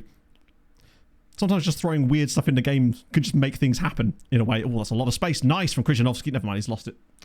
This is feeling 1-0. Lads, can you not let him run all the way through? Truth is out there. Wait, what's that from? And why does that have so many views already? I'm curious now. Oh, this is an old clip. I must know what this is referring to. And why I'm dressed in a woolly jacket. I wish you could see me, but hang on. Just for context, don't know what the jacket situation's going on here, or why I'm dressed up so warm. So what is this clip? I see this a lot of the time because you rarely ever see my hands, but I'm furiously masturbating the entire stream. Right then. Well, now we know. I see this a lot of the time. Also, oh god, I was the chunky one there, weren't I? Bloody hell. Surprised I even found that. He does look a bit like a John Motson jacket. I just need the microphone like this. Good Christ. Send a Wikipedia link. Discord, I guess, would be the best place. Why are you so angry? I was an angry man. I lived most of my life that way. I'm prone to it.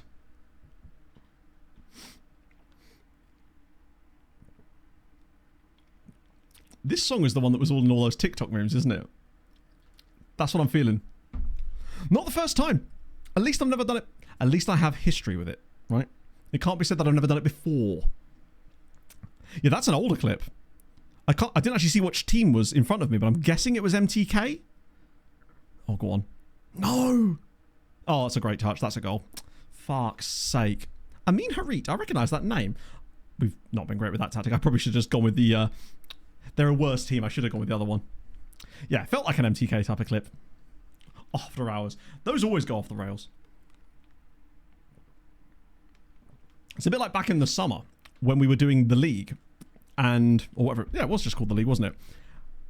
during our like random losing spells, which went on for a while, as you know, where we'd just be vibing in our little corner, ignoring everything else.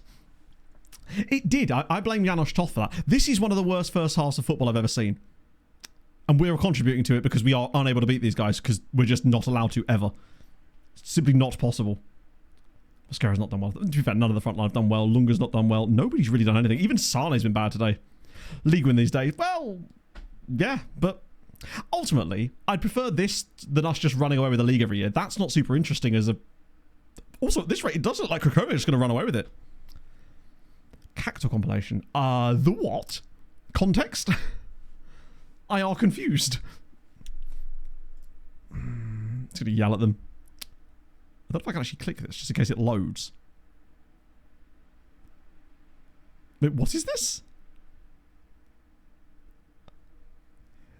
It is a lot. Apparently so. To be fair, they have a lot of shots against us because they apparently just have our number no matter what we do. I figured that with them playing a slightly different style against us this time, we might have a chance. Apparently not. Oh god, not person 3 again. Screw it, there we go. Worst goal of the month in German football. Oh, that's a cool... I like that as a concept in general. That's really dope. Not something else for... Ah, shit. You're right, that isn't, is it? I don't know why. I find that the direct Spotify links are often a better way of getting it to, in theory, get it right. Doesn't always, still. I'm going to roll with the changes a little earlier, I think. About 55 minutes, especially if we were to concede again, which we now have. Right, never mind, we're doing it now. So I refund your points, so you've got them back. We throw out attacking. Name's been bad. We've got coffee. Lunga's been quite poor too, actually. You already know what that means. It's Duda time. Mascara's been shocking, but we have no more options there.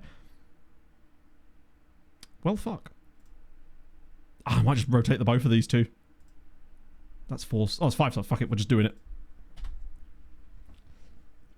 I mean...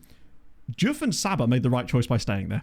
They're going to win back-to-back titles, just like we did. That would be kind of crazy if 2 different promoted sides won the league title in their first season upon promotion within 4 years of the start of the save.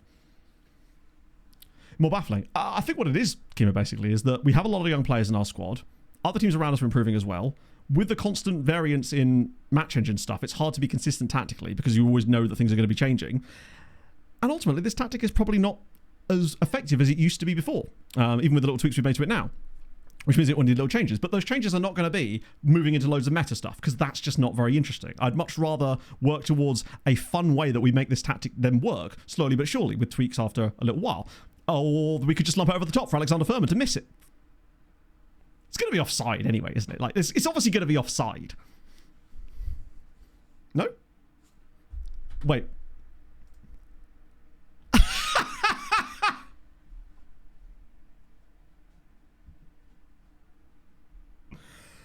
Welcome in, Raiders. Probably should get that off the screen, actually, out of interest. If I can shrink that down enough, we can get that to be an animated emote. I do have a couple of animated emote slots left. I'll have to. What a weird goal. After all that, we just lump one over the top. Furman... Just... The truth is out there. Hey, Furman's finally done something. It's a Christmas miracle. We've still got half an hour. More long balls over the top, perhaps? We're going to concede straight away again, aren't we? Oh my god, wait a minute. Alexander Furman has a point to prove. He's all the way through. Alexander Furman! Oh! I have never seen 2 goals scored that close together. It's 2-all. What? He's robbed them directly from the kickoff. What on earth? I've never seen that before. It's 2-2. Furman has both of them. Those were in the same minute, surely. I'm baffled. Oh, I bet, Renaissance. When Pog and I were, when we went to Malta, just looking at the road signs, it was just, I know that place. I know that team. I know that team. I don't even explain it. What do you reckon? A hat-trick from Furman? I have never seen...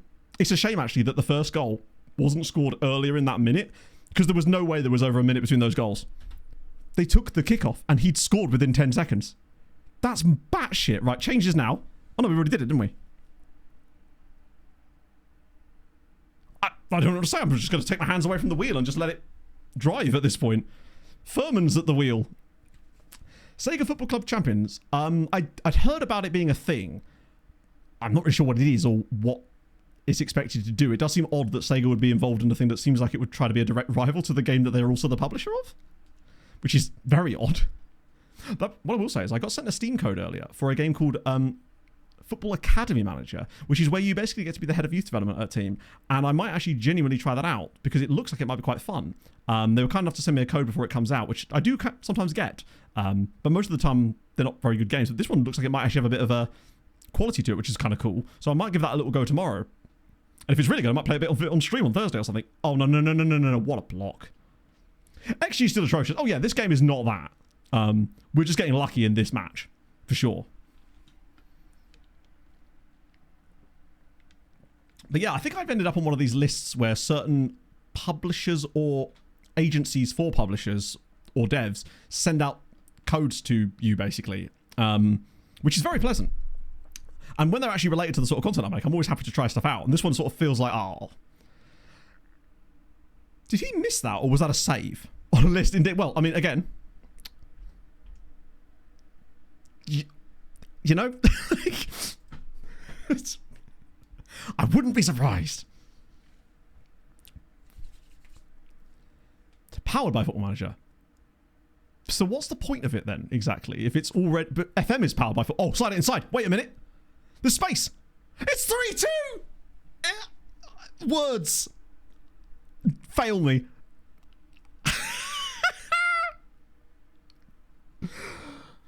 I do not have a clue what's going on here. It's 3-2 to Wisła. We have mugged them off royally. But look at the space. And number 10 was the run. He got ahead of everybody else. Furman was hanging back. Mosquera with the finish. And it's 3-2. We are so not back, but I do not even care in a way because we've mugged Piasklevica off here in a royal way. In the way that they have quite recently for... Oh my god.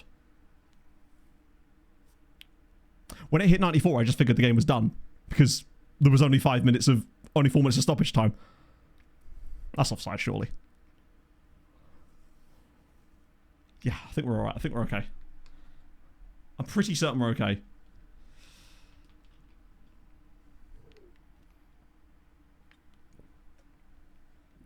The thing is, we didn't even play well. We just got lucky. Like, we got super duper lucky. Ah. Oh, he's miles off. Good God.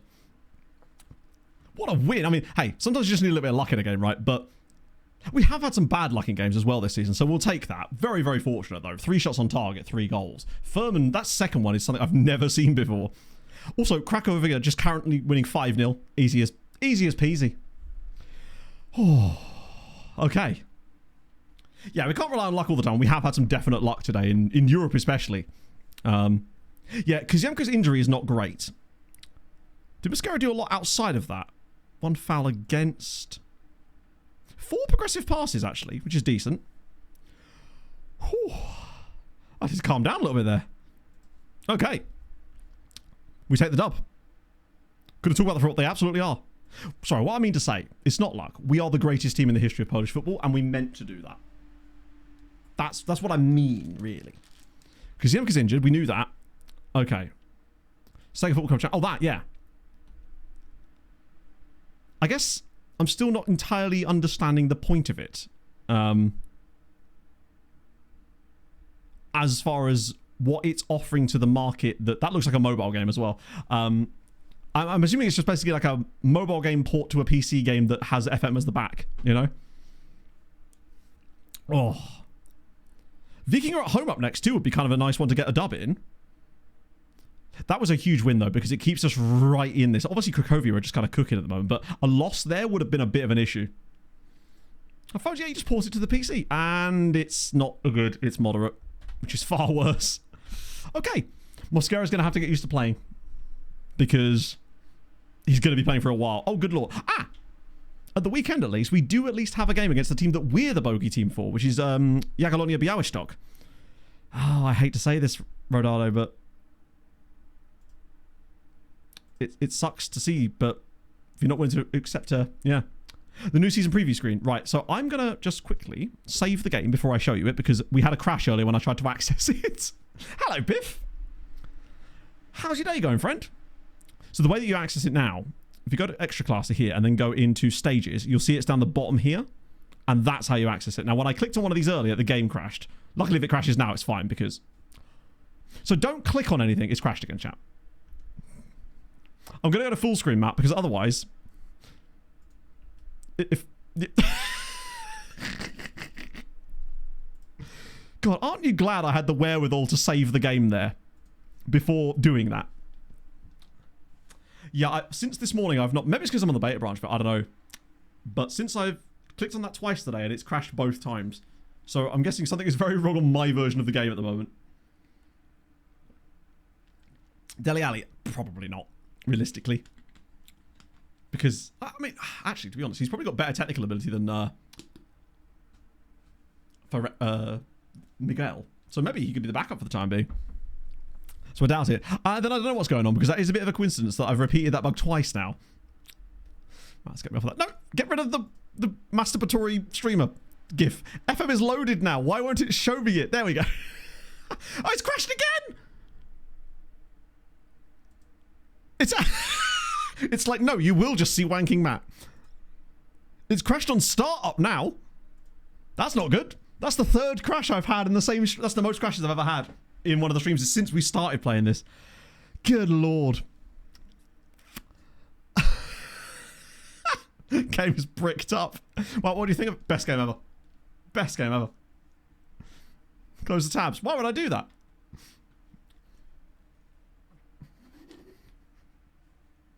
Sick wank, bro. Swap from the beta branch. If I do that, it'll break a load of stuff. I might have to fix that, though. I mean, they should be the same. Isn't that kind of the point?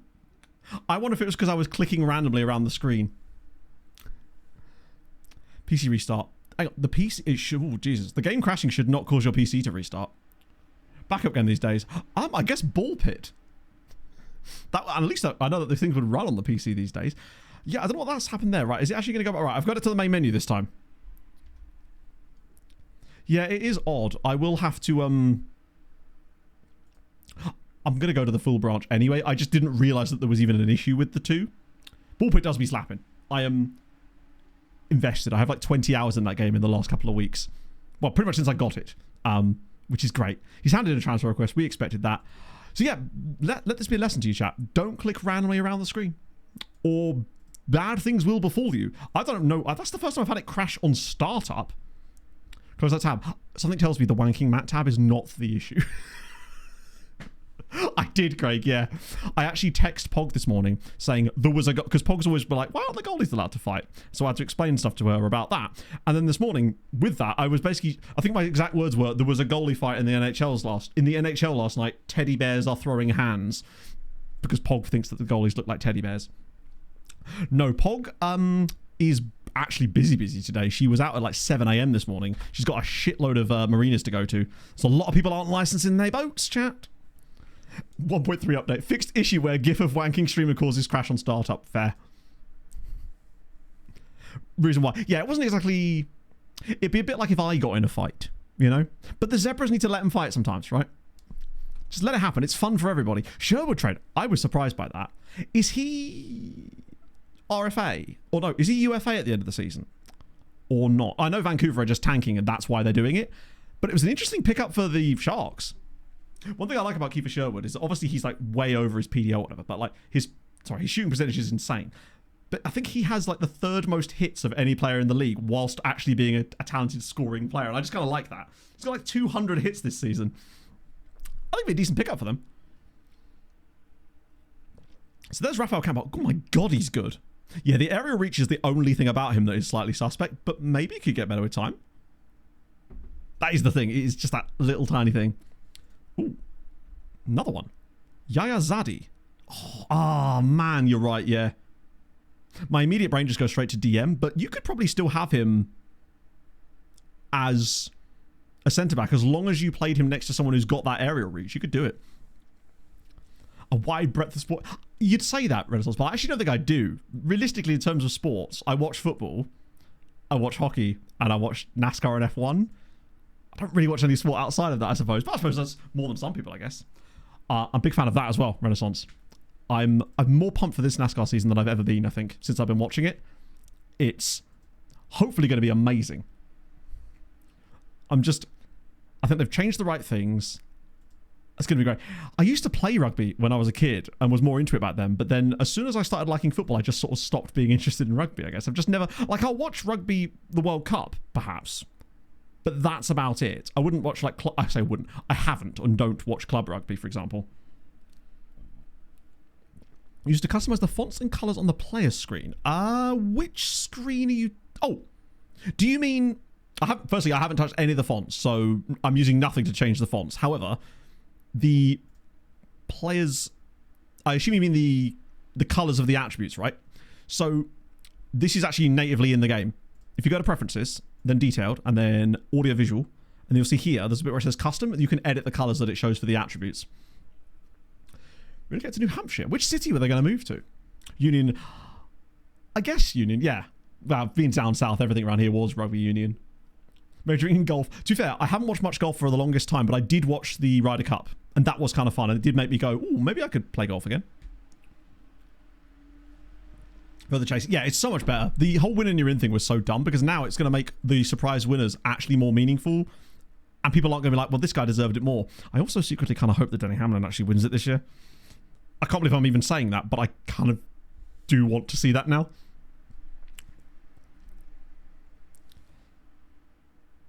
Could have gotten this time for... Oh, yeah. No, it's a massive step in the right direction. I think I'm really looking forward to the Coronado race. That's going to be sick. Racing on a naval base.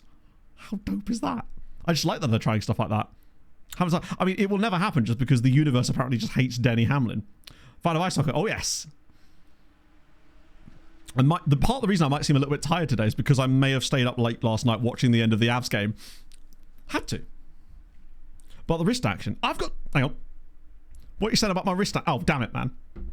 That joke would work way better if I actually had the right screenshot. What you said about my wrist action, just pretend that I did it right the first time, all right? I'll just keep moving that tab to be the number one tab. I've never really watched much college football, but I do have a lot of respect for college football because I feel like for me, when you hear people, usually Europeans, like, American, they got no fan culture like what we do in football and that. No, they do. It's just in college football. That's the thing. To me, that's where that kind of locally tribalism sort of stuff that you really get in American sports is in college football. And it's so sick. And I really like that. Are we missing a player from the lineup here? I feel like, yes. Oh shit, we're missing two actually because it's the Bootyman and of course... so this is the menu I was on about. This one, right? So this is kind of good, especially when you're at a new team. Because it obviously lists it by role ability, but when you select each player, it obviously gives you his recommendations for who you'd want to put in. And it does show into players, but you can filter it too if you want to. Or not. Sure. But it's the stuff underneath. It's these things here that immediately give you footedness of the player's fitness as well as like suitability for the role based on the attributes that it reckons is good for the role. That's a really nice thing to have when you first join a club and you're just looking through things. So goddamn good. So we'll put Kabesian in. And then you just hit confirm and then it just puts them straight in. I love this menu and I just never really paid much attention to it before. But in times like this when you're just browsing around your squad a little bit, looking for who is actually going to play here, this is what you want. And I think it's actually going to be Duda in the number 10 for today. Because the other two are both injured and the others can't play. Oh, Mosquera's there. I want to try Duda in the number 10. I'm going to give it a go. Why not? Now I've seen that. Yeah, I think it's really cool. College football culture seems to be the closest level for analog, so to speak. Yeah. I know. Oh, which team are you going to? That's cool. I still need to get to an EIHL game, to be fair. It's just, yeah, I feel like it should have been highlighted more. I only found out about it because I accidentally clicked one of these buttons on when I was playing my Plymouth save yesterday. And I was amazed at the information that it gives you. Almost wish there was a stats one, perhaps, in this box instead. But either way, it takes you straight to this as well. It's... Little things like this are great additions to the game that they need to highlight more, as you say. Abdullahi in... I'll let Kryzhov's... I'll let Yakov start. To be fair, the bench is going to be pretty much whoever's left, isn't it? Because we have to take Coffee out. And there's probably only going to be about another 3 players that are actually available. Yeah, it's literally, it's Ranjbar, who is unlikely to come on in this game anyway. Yeah, no, neither did I. Tomasjevic, well, like I said, I just said I was going to give Krzyzewski the start. Okay. Give him a chance to get some confidence. And more assists. I need him back to his days of getting 14 assists a season again. It does seem like the wingbacks, the effectiveness of them dropped off a little bit. Now, which one do I want? I prefer the narrower system, I think, considering they're in theory, a much worse team than us. No, this has to be a must-win. Not even has to be. It is a must-win. Still a little bit light off the bench if we need a striker other than Road. Oh, no, actually, we've got options. The usual two. 1-0 loss. It does feel like that, doesn't it? Okay. Let me try. What if this helped with that a little bit? It's either helping us or hindering us, and I can't quite work out what yet. It's probably costing us goals sometimes, but I think it's also winning us goals, like it did with Ranjbar off the kickoff. Not Ranjbar, sorry, Furman. British basketball. Ooh. Yeah, I tried learning a bit of basketball stuff in COVID when everyone had nothing to do, essentially. So I was watching old college games and stuff then because they were just all on YouTube. And that was kind of interesting. And I actually really enjoyed watching it. As far as like American sports go, I would say, like obviously I'm a huge hockey fan, like a massive hockey fan. But I think if I was to choose another sport to watch, like of the team sports type, of the big four, I guess, then basketball would probably be the one. Although I don't mind a bit of baseball as well. Game knackered. To be fair, as far as I can tell, that hasn't changed. To be honest, it looks like their knackeredness is largely the same before and after we switch that on. Because we play a high-tempo pressing game as it is. So all that's really doing is allowing us to trigger the press even more often. The Mario variety. There's Mario basketball?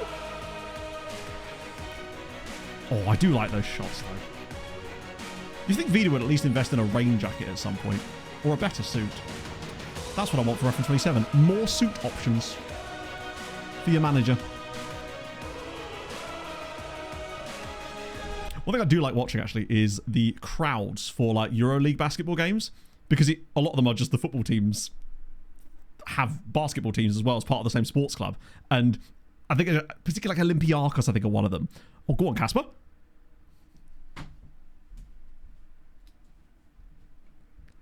It's like he never left. Casper Duda has bailed us out so many times today specifically. And a little short free kick routine as well. Love to see it. We don't really... I wanted to see how well these would work, and that one actually has caught them out. Nice. Move the USCR to have it. Oh. Can we just remove... Tell you what.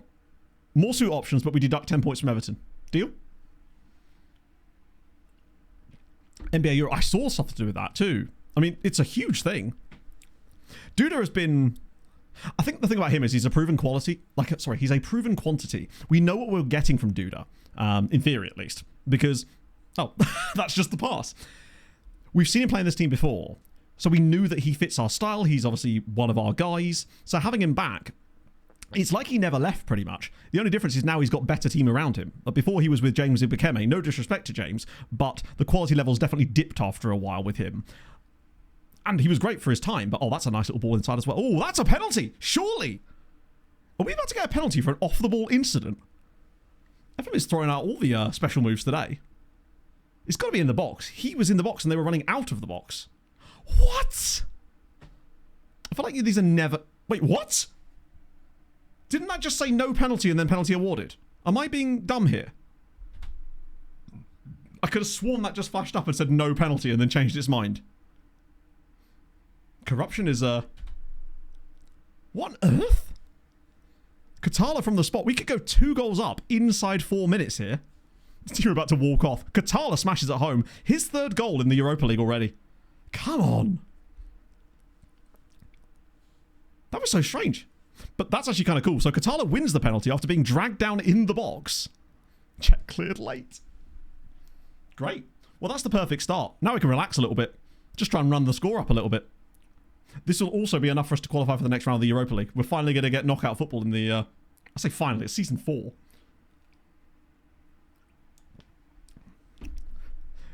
Corruption is only bad if I'm not benefiting from it. Oh, did the ref give a free kick? Usually it's the other way around, I suppose.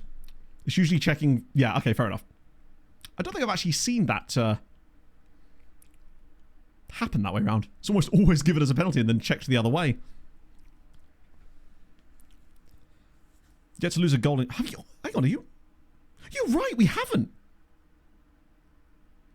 I didn't even... Oh my god, surely not. It's 3. It's Nigel now getting involved in the action. This is that press. I think in games like this, it makes a huge difference to just be so aggressive with our opponents. The only thing is, I think you're right. It does tie them up maybe a little bit sooner. So maybe the subs are more useful than ever. That is a dreadful piece of defending from Gudjonsson there. But Kubizin drops it back. Keeper's on the floor. Nigel pops it over him. Is this match day 4 or 5 in Europe? I forgot. No, we have conceded a goal in Europe. We drew 2-2 with Partizan on the first match day. This is match day 5 for Europe, but we haven't conceded a goal on our last 4 games in the Conference in the Europa League, which is still very impressive. We got the 0-0 against Union Saint-Gilloise, the 5-0 against Lille, the 1-0 against Braga, and now a 3-0 up here. Our defence in Europe is absolutely insane, mostly because of Sané, more than anything else. Yeah, so 4 in a row, but we got that draw on the opening day. Oh, look at the build up here. Oh, over the bar. Yeah, so there's going to be 3 wins, a draw, and 2 draws is our current rating. This has been a very, very good first half from us. Lovely. 2 more goals in this half. I'll tell you what, we get 1 more goal in this half, and it's going to be all about this. Yeah, I mean, with, what would that be, 10 points on the board? No, 11 points on the board.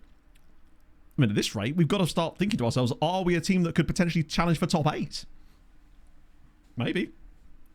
Here from the bench, ultimately, there's no reason to at this stage. Certainly not half time in this game. Like, there's no reason to bring him on at this point. Although, I'll certainly roll the subs a little earlier today, but I don't think he would probably be one of the... I'd rather bring on someone like Kuna, or... Not Kuna, Kunza. Actually, he might get involved. Actually, to be fair, if I was going to swap both of them around, he might actually be the next choice on the option, to be fair.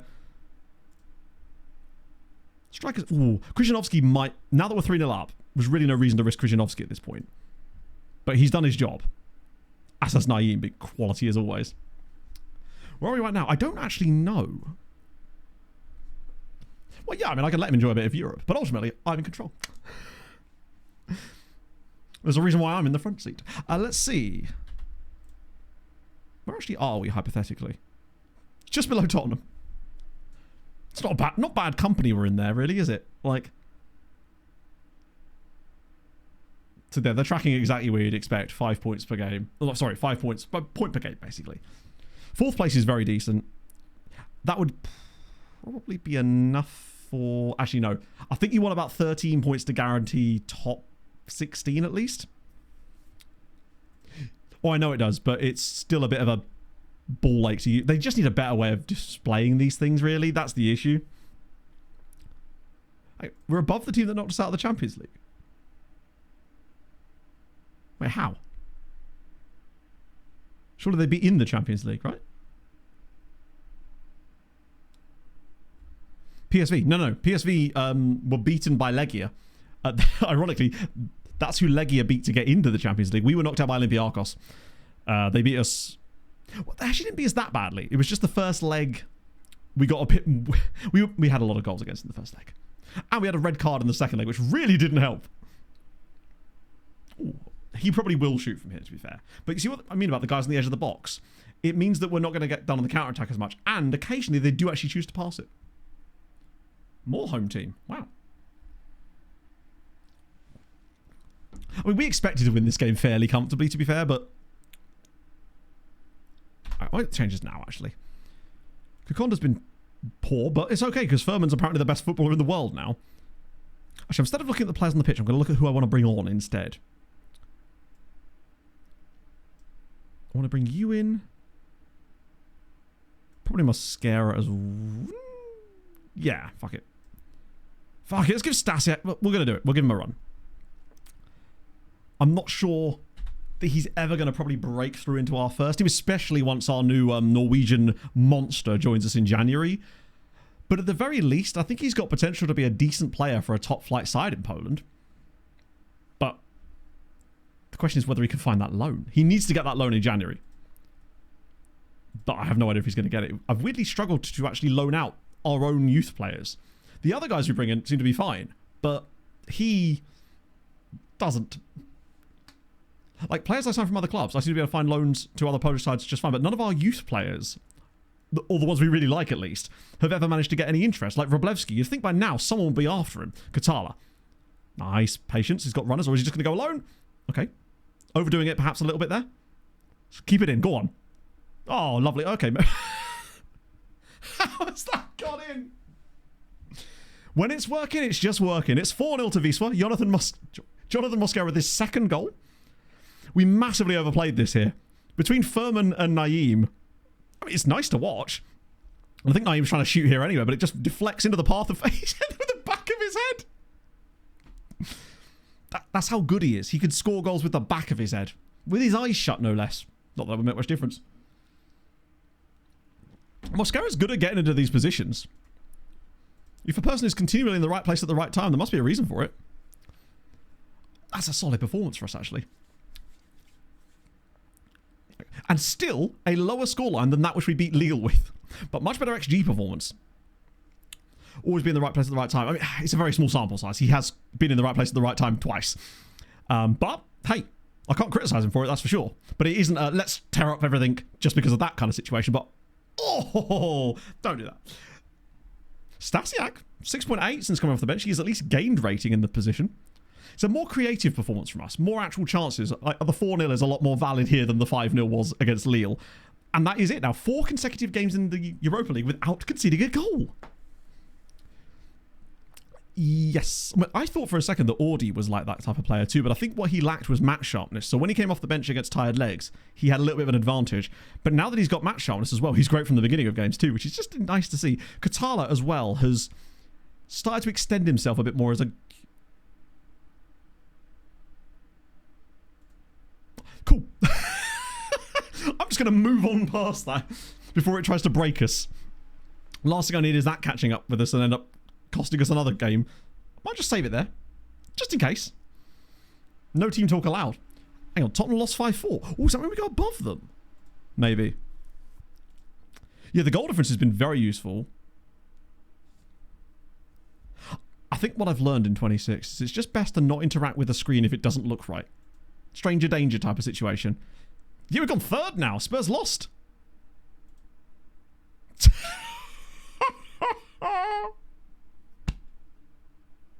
Using day preview. No, that's like middle of December. I must find out what happened in this game. Incredible. So Spurs went behind in the first place. Brennan Johnson scores a hat-trick and it still isn't enough for Tottenham because they throw it away with 2 goals in the last 5 minutes. You can't convince me otherwise that Tottenham don't have something hard-coded in them in FM that makes them do this sometimes. It just happens too frequently. It's also worth noting that they have one of the Patreon regions, Leslie King, there on the bench. In fact, is there any more? Tingy. James Render's on the bench here too. Invertler Defence also on the bench. Didn't make it onto the pitch though. But Leslie King did. I can't click his name unfortunately, but he was there. So consistent. Yeah, I mean, I think Larson will still be up there too. I at least think it's going to give more opportunities for people like Ross Chastain. And that's all I'm really looking for. Is more opportunities for Ross Chastain. That wasn't even a bad performance. That's so sick. Good points for us. We've gained so much points on the women's coefficient today, chat, as well.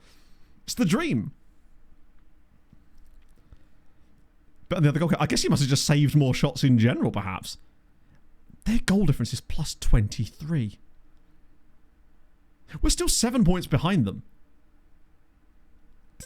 Poland is all... So there's now basically 6 teams in the title race.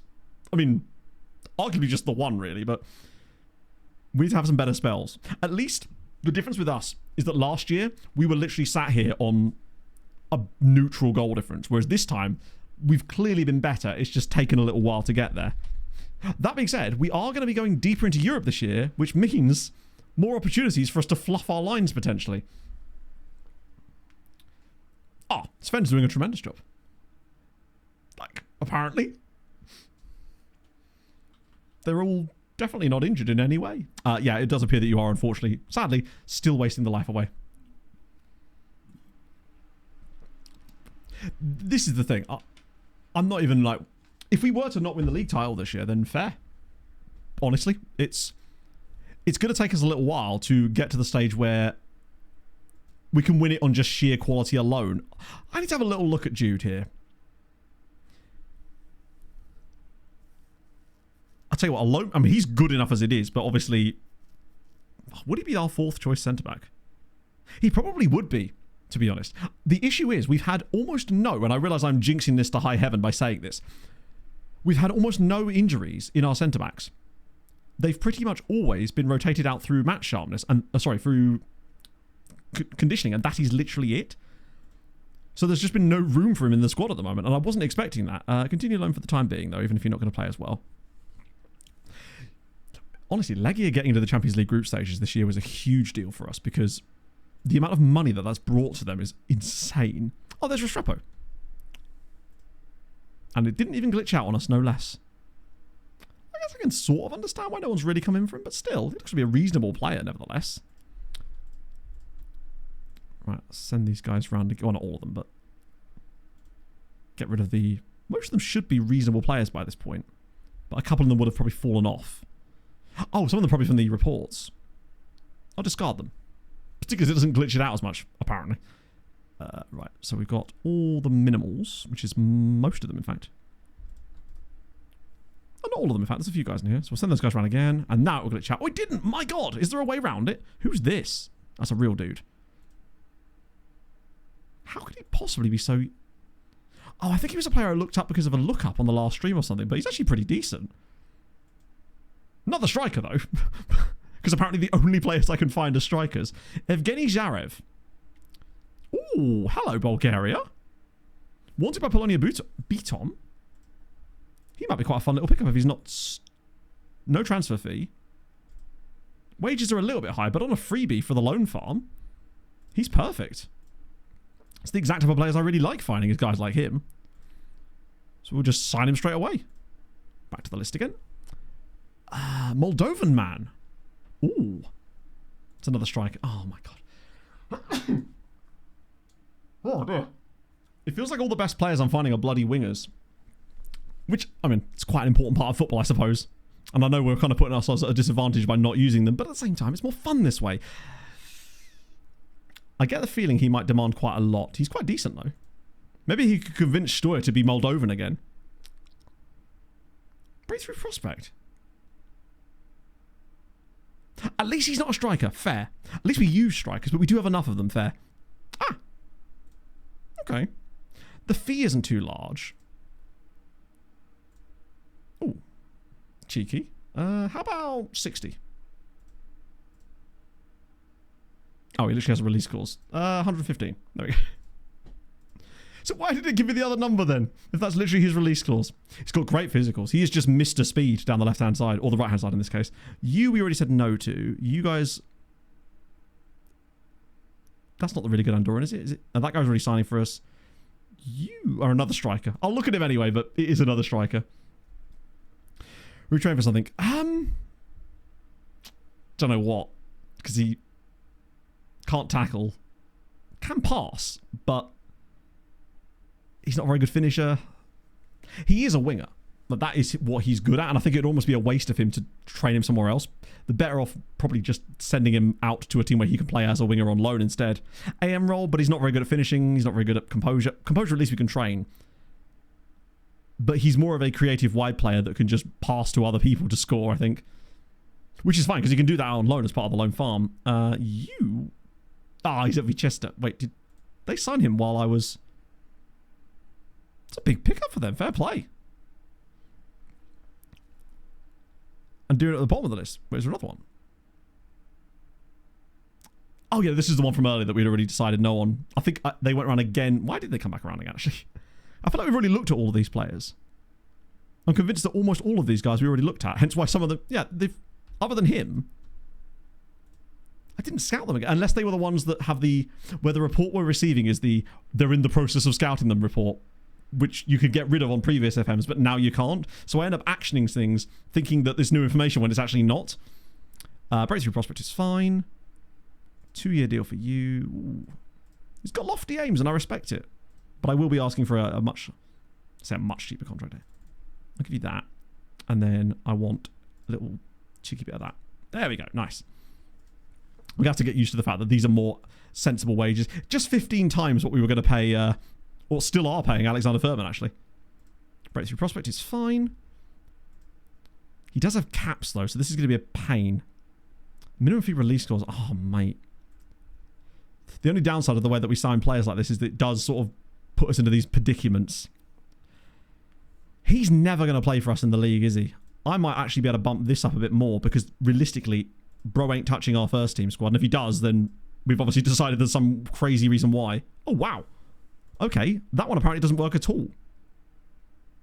Wait, sorry, just to clarify, he wants less money now for league games.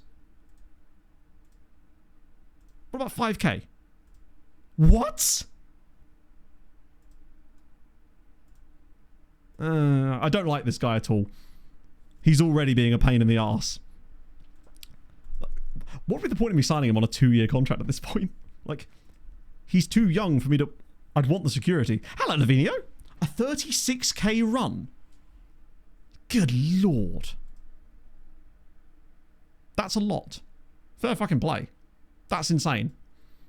I just need to get back out there again. I don't even know what's stopping me. Right, okay, this is the thing. I'm going to go for a run tomorrow morning, chat. I promise you this, and I will tell you about it on Thursday's stream. I need to hold myself accountable to these things, and if I can't hold myself accountable, then I need to do it in a public way. That way I am publicly held accountable for the lack of running. That's all I can suggest to myself at this point. Double pinky promise, Chris. Otherwise, you know, could have a lay. I don't really do lays in anymore, unfortunately. I have to get up at 8 to take my medication anyway, and after that, I'm up, mate. I'm awake. So, that being said, I did actually oversleep a little bit on Monday, which was annoying because it shifted the entire day back. I think the reason Jabal's not crying about not playing Kima is because he's got that transfer arranged and he'll go through in January, which means as far as he's concerned, he's already out the door. So I guess they don't complain about football if they've already got a transfer arranged. Which is kind of good to know. Oh, hello. Who's getting called up? Lesotho, Iran. Yagi's in there too. Krzyzanowski with the Nations League. Ramirez in there as well. Wróblewski into the under-19 Polish team. Big up him. That's good to know. Wait, can I see more of these?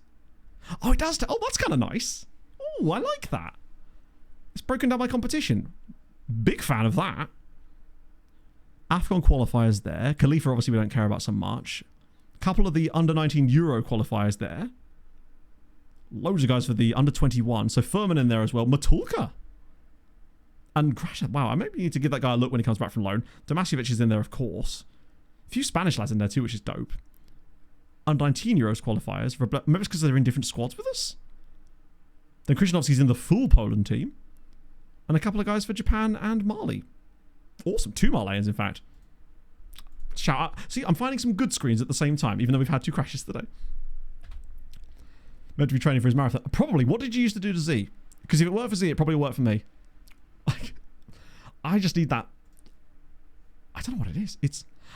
Actually, I think I do know what it is. It's just that it used to have to use all of my willpower to do that, and then I'd spend the rest of my day using all my willpower just to do basic tasks, whereas now, I don't need to do that, and I feel like it's also made me a little bit lazier in the very early morning, and that's why, perhaps. But I think I just need to kind of get over it, honestly. To be honest. I just need to get the hell over it. Right. Van der Baal's back in. Krzyzanowski, yeah, screw it, why not? Start coffee today. This is the kind of game where Naeem actually would be very good, to be fair.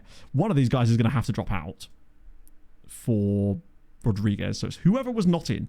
Sane's in there as well. Kakonda, Katala, Duda. I liked Duda there. And since we've got no other options really yet, I'm going to keep him in the role. Scored in the last game. Is Ranjbar back yet? Not really. It might be the same lineup, honestly. God. New Norwegian dream man can't come soon enough at this rate. Who's left out here that probably should get involved? Booty? Maybe. Stoya, not quite. Oh, Dele Alli. Do I really need Dele Alli? Ranjbar, I might take him off the bench again because he's not going to come off. Coffee should be on there, though. Instead of probably... Actually, do we need a third? Oh, which probably doesn't need to be on the bench anymore. Wait, where's he gone? There we go. There we go. Nice. Not playing. Oh, Ibanez. Yes, you're right. I'm honestly not sure we're going to need him now. I do like him a lot, though. The issue is it would cost us this happens every time we do that. Or is it? He's definitely coming on the bench then. Of course he is, because we had injuries, didn't we? Sick. This is a game we almost exclusively win. Whenever we play Jagiellonia, we've always had a good record against them. Even upon when we first got promoted, I think we beat them home and away 1-0. We always seem to beat them 1-0. So today I'm going to go for this tactic because they're a better team. Hello, Millennium. How's your day treating you? Is it one more match in Europe? Yeah, because it will be match day 6 and then we've got the... Because there's like a run of, I think, 3 matches after that in the league. Some nice players. Sorry, who produced nice players? Forgive me. As usual, I've lost my own train of thought. Okay. They've got Siemienic in the team, which is fun. Oh yeah, Wisła. No, 100%. Actually, I say that. I don't think I've ever signed a player from Wisła Kraków on a previous save, but that might just be because with them being a second-tier side in most of my previous saves, in recent history at least, they wouldn't have had the ability to produce players because I wouldn't have had their players turned on. Pick up where you left off last time. Absolutely. That was a good performance. Do it again. I wouldn't mind having a little look at... It feels like we are creating a little bit more XG in games now.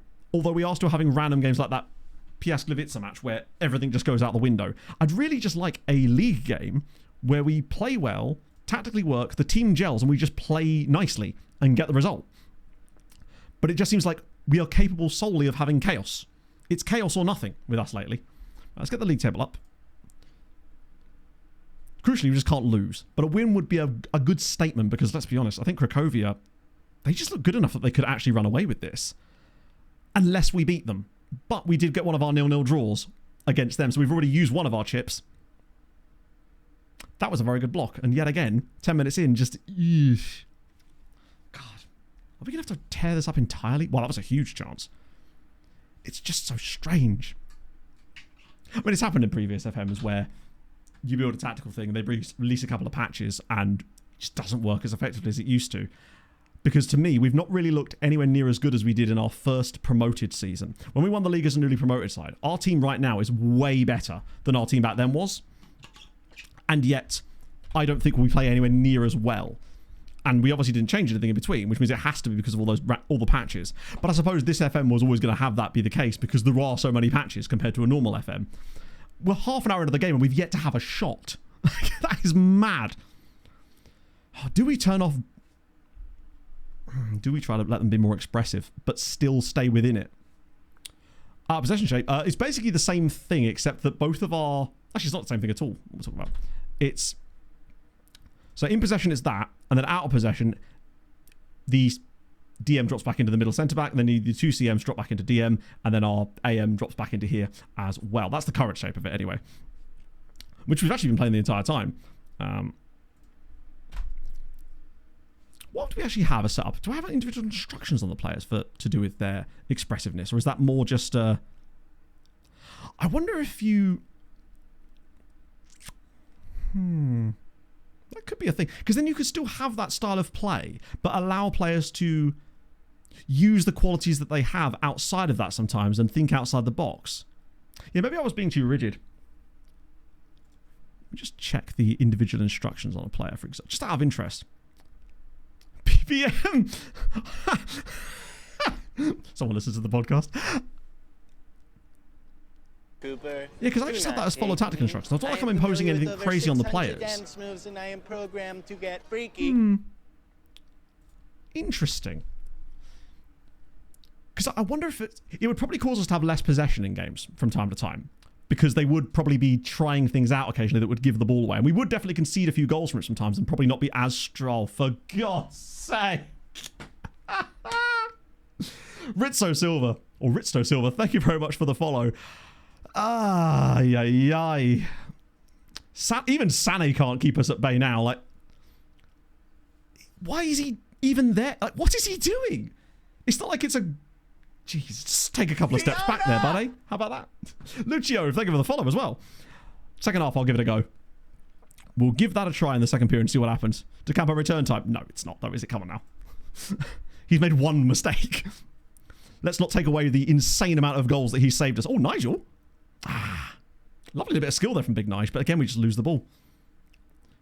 Is he just going to run past our entire team? He's going to run past our entire team and score now, isn't he? Or we'll give away a penalty. No, he's going to run past the entire team and score. Oh, good goalkeeping in the end, actually. Massively bailed us out there. We thoroughly deserve to be a goal down in this game. Second half, we're going to go much more expressive, I guess. Flip it the other way and see what happens. Oh my god! Play a simple pass, challenge impossible. Wow! They are, every season is going to be like this for a while until we truly figure it out. It feels like every time we think we've figured it out, it's like, no.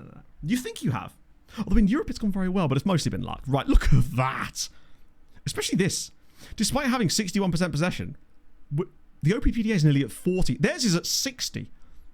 Is every team just taking an absurd amount of time on the ball every single time? Okay. Been terrible so far, but it is only 1-0, which gives us a chance, if this randomly just works.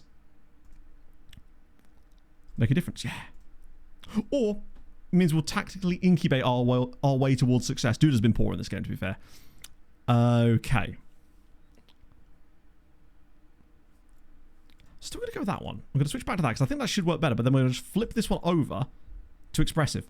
Let them off the leash a little bit in the second half and see if any of the more creative players can come up with something magical, perhaps. I don't know. Hey, Benny. How's it going, man? Just couldn't get into it. Just wouldn't load. I've been having a very fun time on the podcast, especially lately.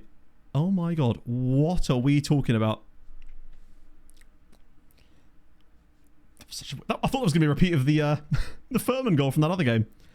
We've been kind of... Things have been changing slightly, I think. I think it's becoming more... less serious, but then I guess that's what you kind of expect when you bring me into any environment. It's going to, by definition, become less serious. I think I'm now feeling more confident in being less serious on the pod, I suppose. That was a very expressive kickoff, yeah. Okay, don't mind that. I imagine if we actually did score off this play. Oh, that's a hell of a pass. Dude is in. Oh, mate, this is more like it. Pull it back. Nigel again. Nigel Lunga. It's 1-1. We don't deserve shit, but maybe this is the beginning of us finally being good.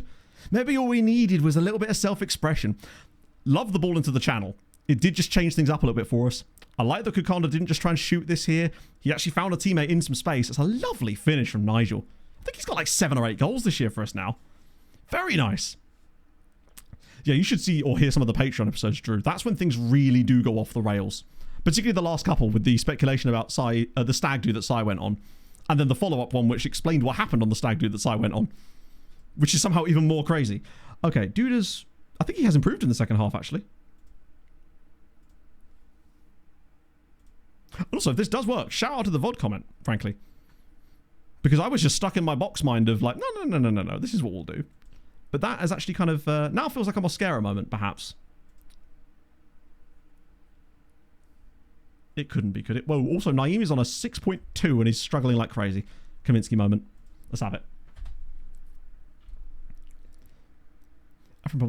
Yeah, I mean, this is what I've always wanted... I've never been that bothered about talking about state of game stuff, but you almost kind of have to acknowledge it in some way. But I'm always more interested in just talking about saves and having a bit of fun with the game. Because ultimately, that's what I feel like is better for content in general. It's why I haven't, like, obviously I do complain about FM on the streams, but I always feel like it's contextual. It'll be like, this is the thing that annoys me. It will happen contextually and then we move on. Because ultimately, we've had our fun. We still had a lot of fun with it in places. This is going to be a mugging if we did manage to get a point out of this. Oh my god, imagine if it was 3 though. Imagine if it was 3. I think he was offside from the original pass. I'm pretty certain that Audi was offside. So I don't think this is getting given, but nice little bit of play. Certainly isn't the be-all and end-all. This hasn't suddenly fixed us, let's put it that way. Yeah, disallowed. We did at least create a chance with it though. It would definitely need some more little tweaks. If anything, our original version of the tactic might be better just with the more expressive style of play brought into it. He's miles offside. Oh, good finish though. But a draw wouldn't be the... I mean, with the way this game has gone, a draw would be absolutely delightful. It would be so undeserved, it's unreal. And again, Sane would have bailed us out if we got a draw out of this match. He is keeping us involved frankly, at this point. We have no right to be anywhere near this at the moment. Just kind of hoping... Oh, no. Don't do this to me. Not like this. Not probably track when the players have already been used. Oh, really? So you're bringing on players you've already taken off. You've managed to end up with rolling subs. This is going in a minute, isn't it? We're just not tracking our runs properly. Oh, wait, maybe not. Hopefully you'll just drill this. Ooh. I say good save. It's not really a good save, is it? But there we go. A massively fortunate 1-1 draw. We had one shot on target in the entire game and it's gone in. We are getting some proper luck in the last couple of matches. The OPPDA definitely dropped a lot in this game in the second half. Interesting. You're unlucky today. I kind of want to say that just for the memes. Yeah, lads, go on. Unlucky. Deserved more. Top 2. Is this your youth intake? Oh, next gen. Ooh. Big fan of having top 2 on the next gen. I don't think we've had a single player on the next gen yet, right? As far as I remember in this save. Thus far. Big win there, but it's a friendly. I'm then wondering if we do revert back to what we were doing originally. So it was Wisła narrow and Wisła wide. And just try the more expressive thing. Like, this is a season to try stuff out. Ultimately. It's wide, right? Yeah. And then try the more expressive thing. To be fair, it doesn't even need to be more expressive. It could just be not disciplined, but I feel like I want to be one or the other. Players are going to be so damn confused when I rock up and it's like, all that stuff I've told you about being incredibly disciplined goes out the window. I want artistry out there. Plus, if it does work, then the passing moves are going to be absolutely filthy, which is kind of what we were doing originally. I want more of that. If we can. We should have another European game straight in a minute, right?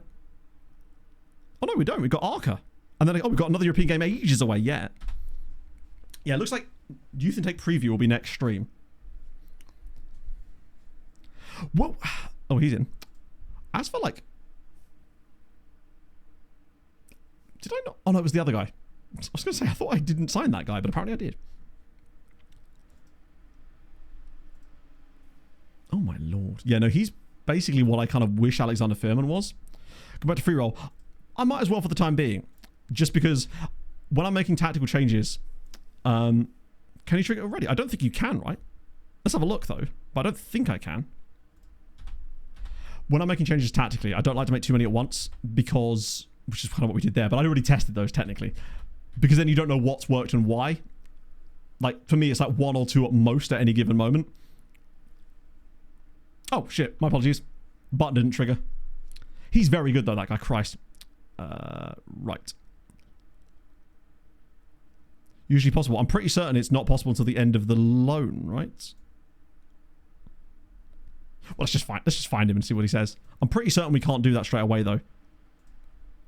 Oh, well, hang on. Crucially, he needs to be willing to talk to us. One of the reasons we did it like this was because it would allow us to trigger it at the end of the loan in theory. But at the moment, he wasn't willing to even discuss terms with us. That's why we did the loan with the option. So let's see if he's now willing. Which he is. Which is good. That might actually... I don't know why he is now, but particularly because he's not even played that much. But if we are now able to trigger it...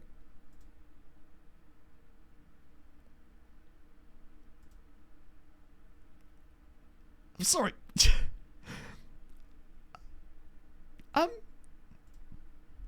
Sure, why not? Sure, I'll just pay less than the agreed amount that I agreed to pay you. What? Probably got broke with the patch or something. Has he even got that clause in his contract? I swear he has a clause in his contract.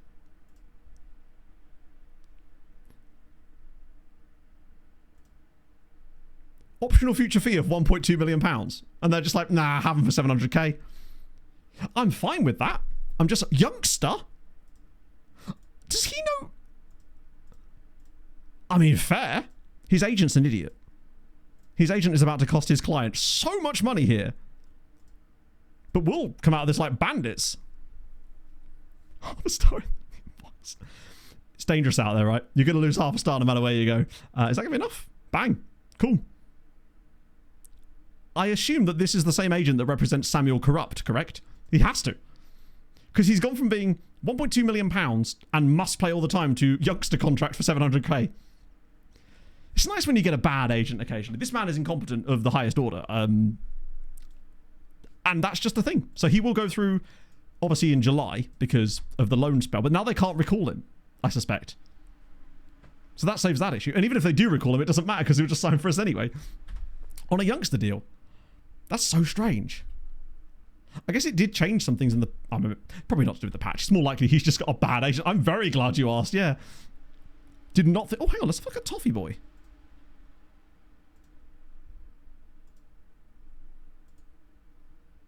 He's reasonable, but... like, attribute-wise, he's actually okay.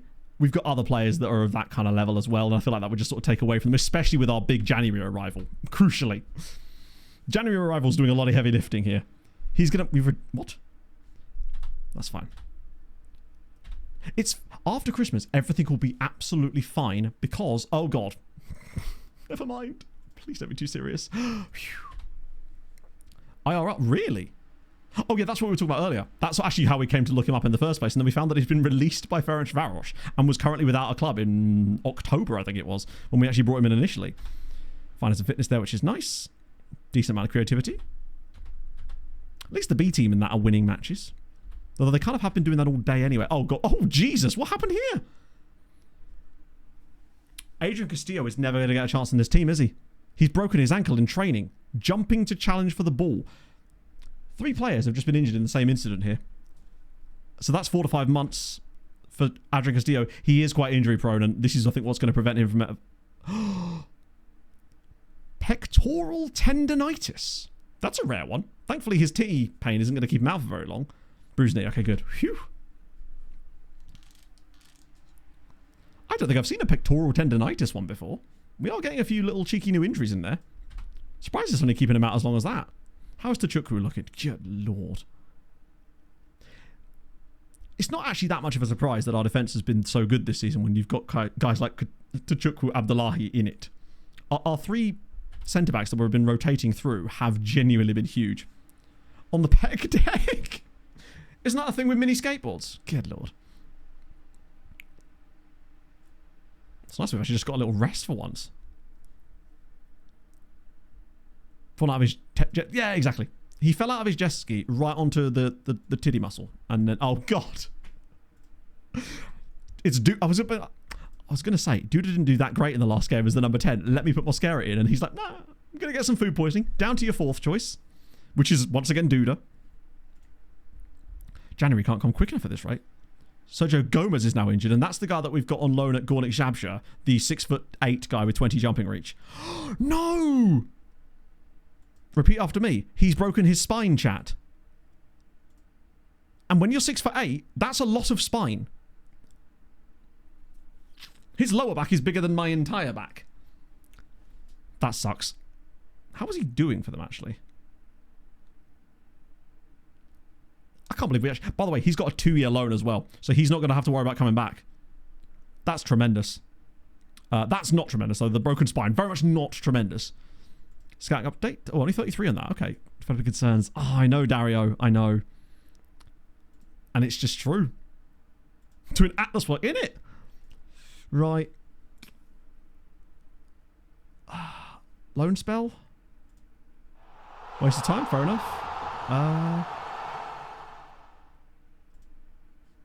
Don't want to leave. Didn't think so, mate. Knapsack! Thank you for the 5 months, friend. Hope you're having a wonderful Tuesday. I literally forgot what day it was. Afternoon. Oh. We'll do the X game. We got to. It's the X Games. Oh, hang on. I'll save the scouting update because there's only 33 players in it, so I'll save that for later so we can get to the game against Arka. Arka are bad. This needs to be a win for us. Like a serious win. Okay, they've actually recovered a little bit. They're still pretty bad, but not as bad as I thought they were. But with the way things have gone lately, this needs to be the beginning of the turnaround. I guess the bonus is that if we do sort our shit out a little bit before Christmas and then that after spell, we're still not that far off of... we're still only 7 points off the top. It's closer than we were last time. Is John Carver still in charge of Lechia? He actually is.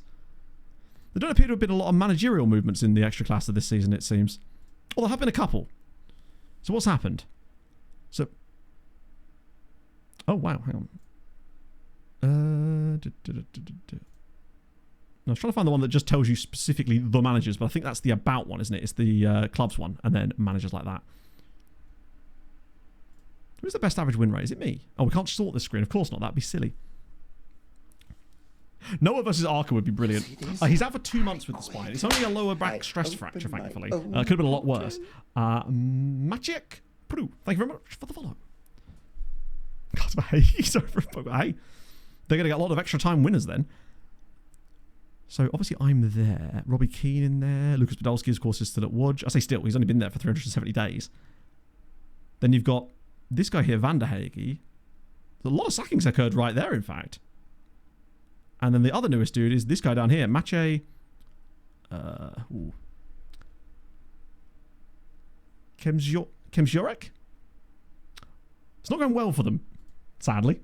Hello, Andy. Jumping back in. This overall, yes, Andy, I would say so. This update is a little bit weird because I've had 3 crashes on stream today, which is odd. More than usual, and there's a few things that do seem to have gone almost backwards from the last one a little bit. But if you play from beta to here, you will notice a massive difference.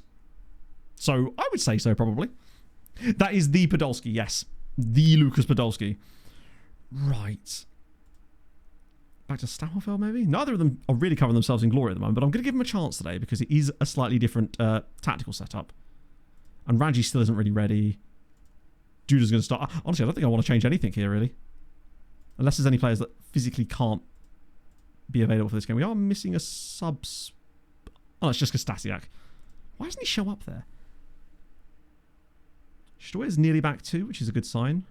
Yeah, I'll be fine. A female manager. Oh, it's Sonia Bonpastor as well. That's dope. That's really, really cool. We did see a lady manager in, was it Germany? During the last save, we noticed a lady manager was doing, or was it Scotland? She was kind of cooking. Right. Let's see if this makes the difference. Now, they're a bad team, so it makes sense to go for the narrow one possibly. But I have switched them both to that, right? Yes, okay, cool. Let's try it. Let's see if the expression was the way to go. If they simply needed to express themselves nationally. I might leave that actually to my assistant this time. Wait, apply all advice. That surely couldn't have been my advice, right? I don't remember. Okay, sure. Is he just copied that over now? Oh, he's on holiday. Right, of course. Yes, he is. Do they just disappear off on holiday really fast then? Because it is only November. I guess the youth leagues just finished really early and he's buggered off on holiday. In that case, I might just preemptively get Ranjbal back on the bench because he's going to be in the team sooner rather than later. Cristiano Ronaldo's managing Brighton. God damn. It's rare that I ever used to see Ronaldo turn into a manager in-game for whatever reason. Hello, Captain Z. It's been ticking along. Ticking along is the best way to describe it. In Europe, amazing. Things are absolutely popping in Europe. Domestically, things are just kind of there. We're fine. But falling quite far behind the league leaders again. Now, if last year's anything to go by, we'll be fine. But I'm a bit worried that because they've got no European football on their cards, they may well win the league as a newly promoted side. I believe it does it, 3-2-1, automatically now. In the previous games, there used to be a little tick box you'd tick that would tell your youth teams to play the same tactics. But I've not noticed where that is. I'm sure it does exist, and someone in chat will probably know where that box is, because I may have already ticked it in this save. But I think now they just seem to play the same tactic as you regardless. Could be wrong, though. It might have just been something that I set, I don't know, stream 2 of this save, and I've just not gone back and found that box ever since then, really. Was it always like that? Interesting. Yeah, I think it was. Because on the other FMs, you could go in and there was a little tick box that would say, use tactic as first team. And you could actually get them to play a different tactic, I think. So you could have... didn't we try this on... It was either with Tenerife or Sochaux. We were trying to get our B team to play a very specific style of play that was slightly different to ours because of a player they were training. Yeah, so it just defaults now, which I guess does kind of make sense. And I wonder if it's just one of those things where they decided to just simplify it a little bit. Oh, nice little build up here. That's not a penalty. Come on now. Although I'm a bit concerned about the breakaway here. It's 2-on-1. There's loads of space. I can't get a toe in. Oh, Jesus. He's offside there, I think. But... Show it to us later. Just to clarify, I can't show you anything because there is nothing to show. We have just explained that. Hang on. Right, I'll show you it now. 'Tis done. That's the best I can do. Why is Rodriguez there? He's a centre-back. It's odd that he's one of the ones for the counter-attack, although tell you what, the runners are everywhere. It's everybody through. It's Duda! Oh, big save. That was a nice little counter-attack, actually. Very strange, though, that Rodriguez was one of the players for the counter-attack. I probably should have played the... Which one am I playing? Is this the narrow one or the wide one? Oh, it's the narrow one. I maybe should have just started to go back to the original wide one for a little bit, as that does seem to be more effective at times. And if we're going to make these changes, we should probably be using that as a base. He's just staying up there. The main tactic of the manager. I think, maybe was it an earlier FM where it wasn't the default or something? Maybe I'm just imagining that. I do that a lot.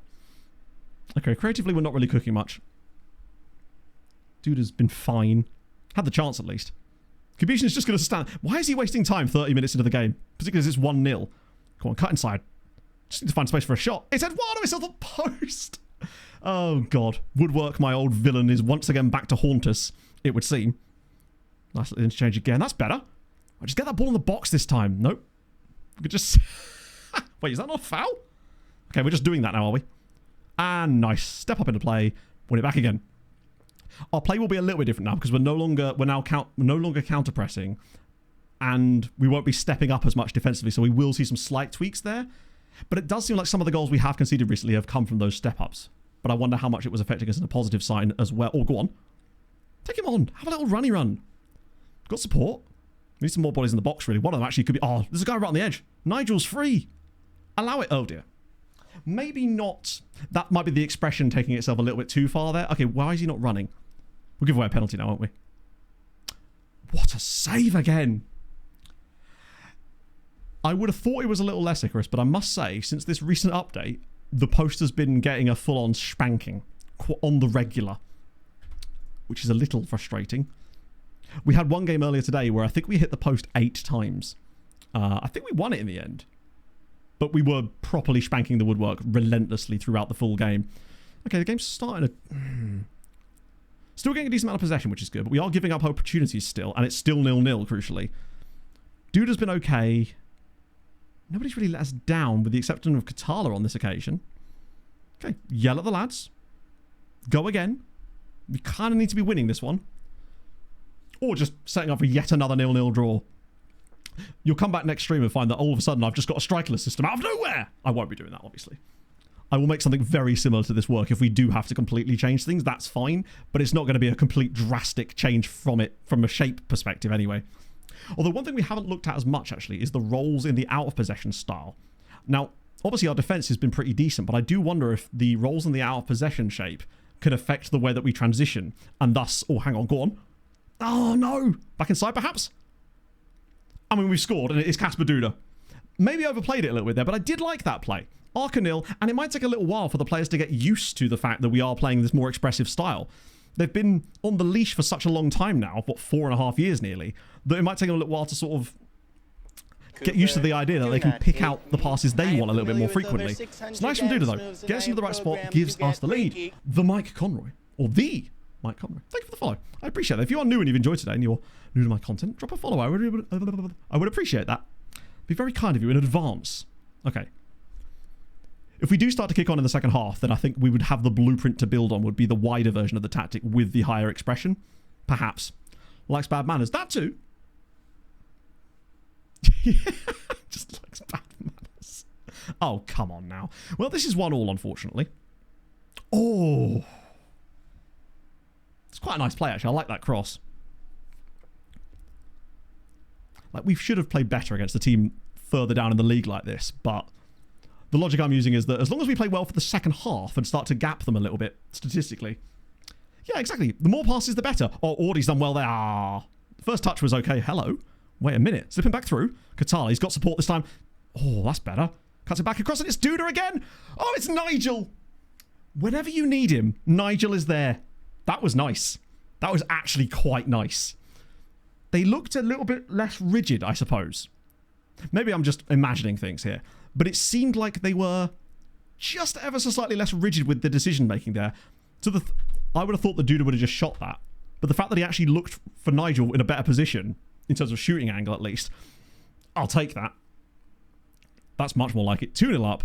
2 reasonably good chances created as well, with some nice into-box play, where it didn't look like we overplayed it at least. Because that's something we tend to do as well.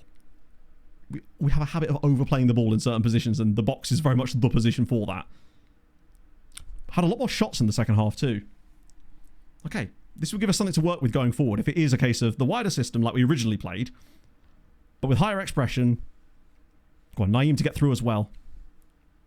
Yeah, I feel like Lunga doesn't really do him justice. He's full on Nigel. It's Nigel ball.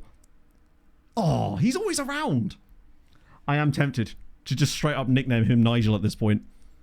I think he's earned it. To be honest. You can't do it from here, can you? Remind me after this match to nickname him properly, because he deserves it. He's earned the name Nigel. Some people are born with it. Some people earn it. He's earned it.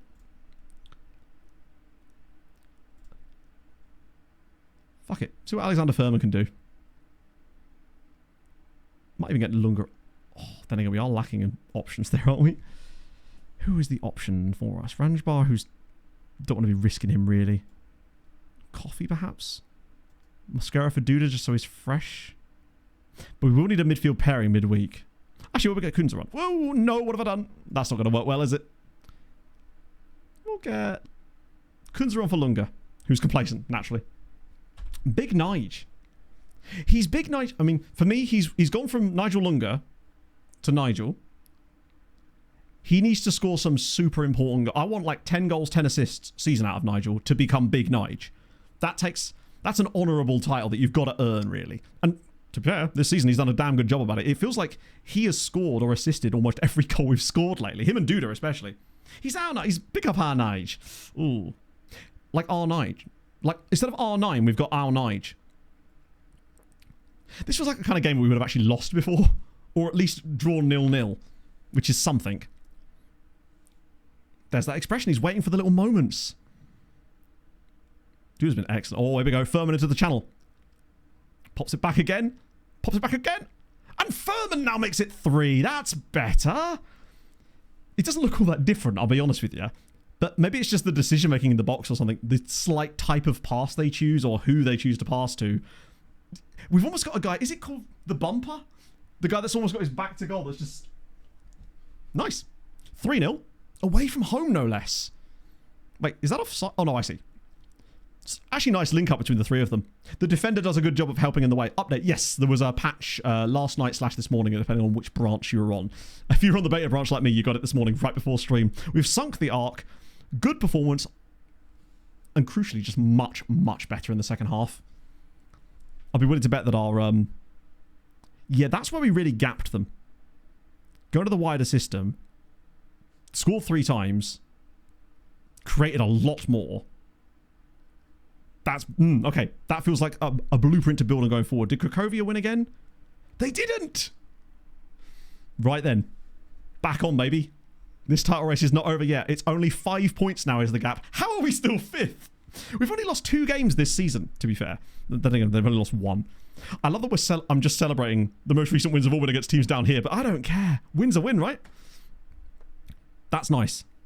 And we scored 3 goals in the game. Well done, lads. About bloody time. Whoa! Yellow Stadium. Holy shit. Scared the crap out of me. Right, what was that? Oh, I was going to nickname Nige, wasn't I? Tremendous. Amram spotted at... Wait, what is Amram spotted here for? He's looking at Katala. He can keep looking at Katala. Just look at through the shop window and that is all. So, good God, he's our second highest goal scorer. He's got 8 goals this season, does Big Nige. To be fair, I didn't think he had as many as that, but that's awesome. Right. From now on, for the time being at least, you are just simply Nigel. You've earned it. That Brazil call-up is coming for you, bud. 9 goals for Katala as well. XG's flowing a bit more for him, which is nice. Anyone else that's sort of standing out? Story hasn't played for ages because of his injury. Furman's... He actually does have 5 goals, to be fair, but Duda. Lovely. Who's the top assister? Krzyzanowski with 8 is good. Nigel's got 8. Sorry, 6 goals for him. Katala's got 5 as well. Is he our top? 14 for him. They're tied as far as the most productive players anyway. Nigel also has the most expected assists. I love that we've got a central midfielder that's getting this many expected assists. It's nice. Highest PPG obviously is Naeem. My God, 2.5. Is there anyone that's really suffering here? Duru Do Campo. Kaminsky to a little extent. Stoyer's actually a little bit low down on this too. But even, that's insane. Even now that he's played 800 minutes, he's still averaging nearly 10 dribbles a game. You can see how much that drops off whenever we don't have him on the pitch, because Kaminsky and Coffee are both on 3.6s. Yeah, when it's Tromsaman and Nigel in the midfield with rotating around Ranjbar, delightful. Nigel could get the big Nige by the end of the season. 2 more goals and 4 more assists. It's very much on the cards for a James Igbekeme-esque year. Nice. Fair play. Right, before I forget, that feels like the one to go with default for the time being. The wider version. That looks really, really tasty. Okay. Which means Tromsø guy joins us next stream. We get Youth Intake preview and January transfers as well, because like there's only, 2 more games before Christmas? Actually, there's a few more. In fact, there's 5 more. Christ. Oh, that's January. Never mind. We got 2 more games before Christmas. Yeah, we got Lech Poznan and then obviously Aberdeen, which they'll probably clap us because they're quite good. And then it's just January transfer loveliness. We're still in this. Europe's going very, very well, crucially. Let me just find a person to raid before we do anything else. Would make sense. Who's live this afternoon? I haven't raided. I feel like I haven't raided Kev for a little while. A 6'11" striker. If he doesn't have 20 jumping reach, I'm going to be most disappointed.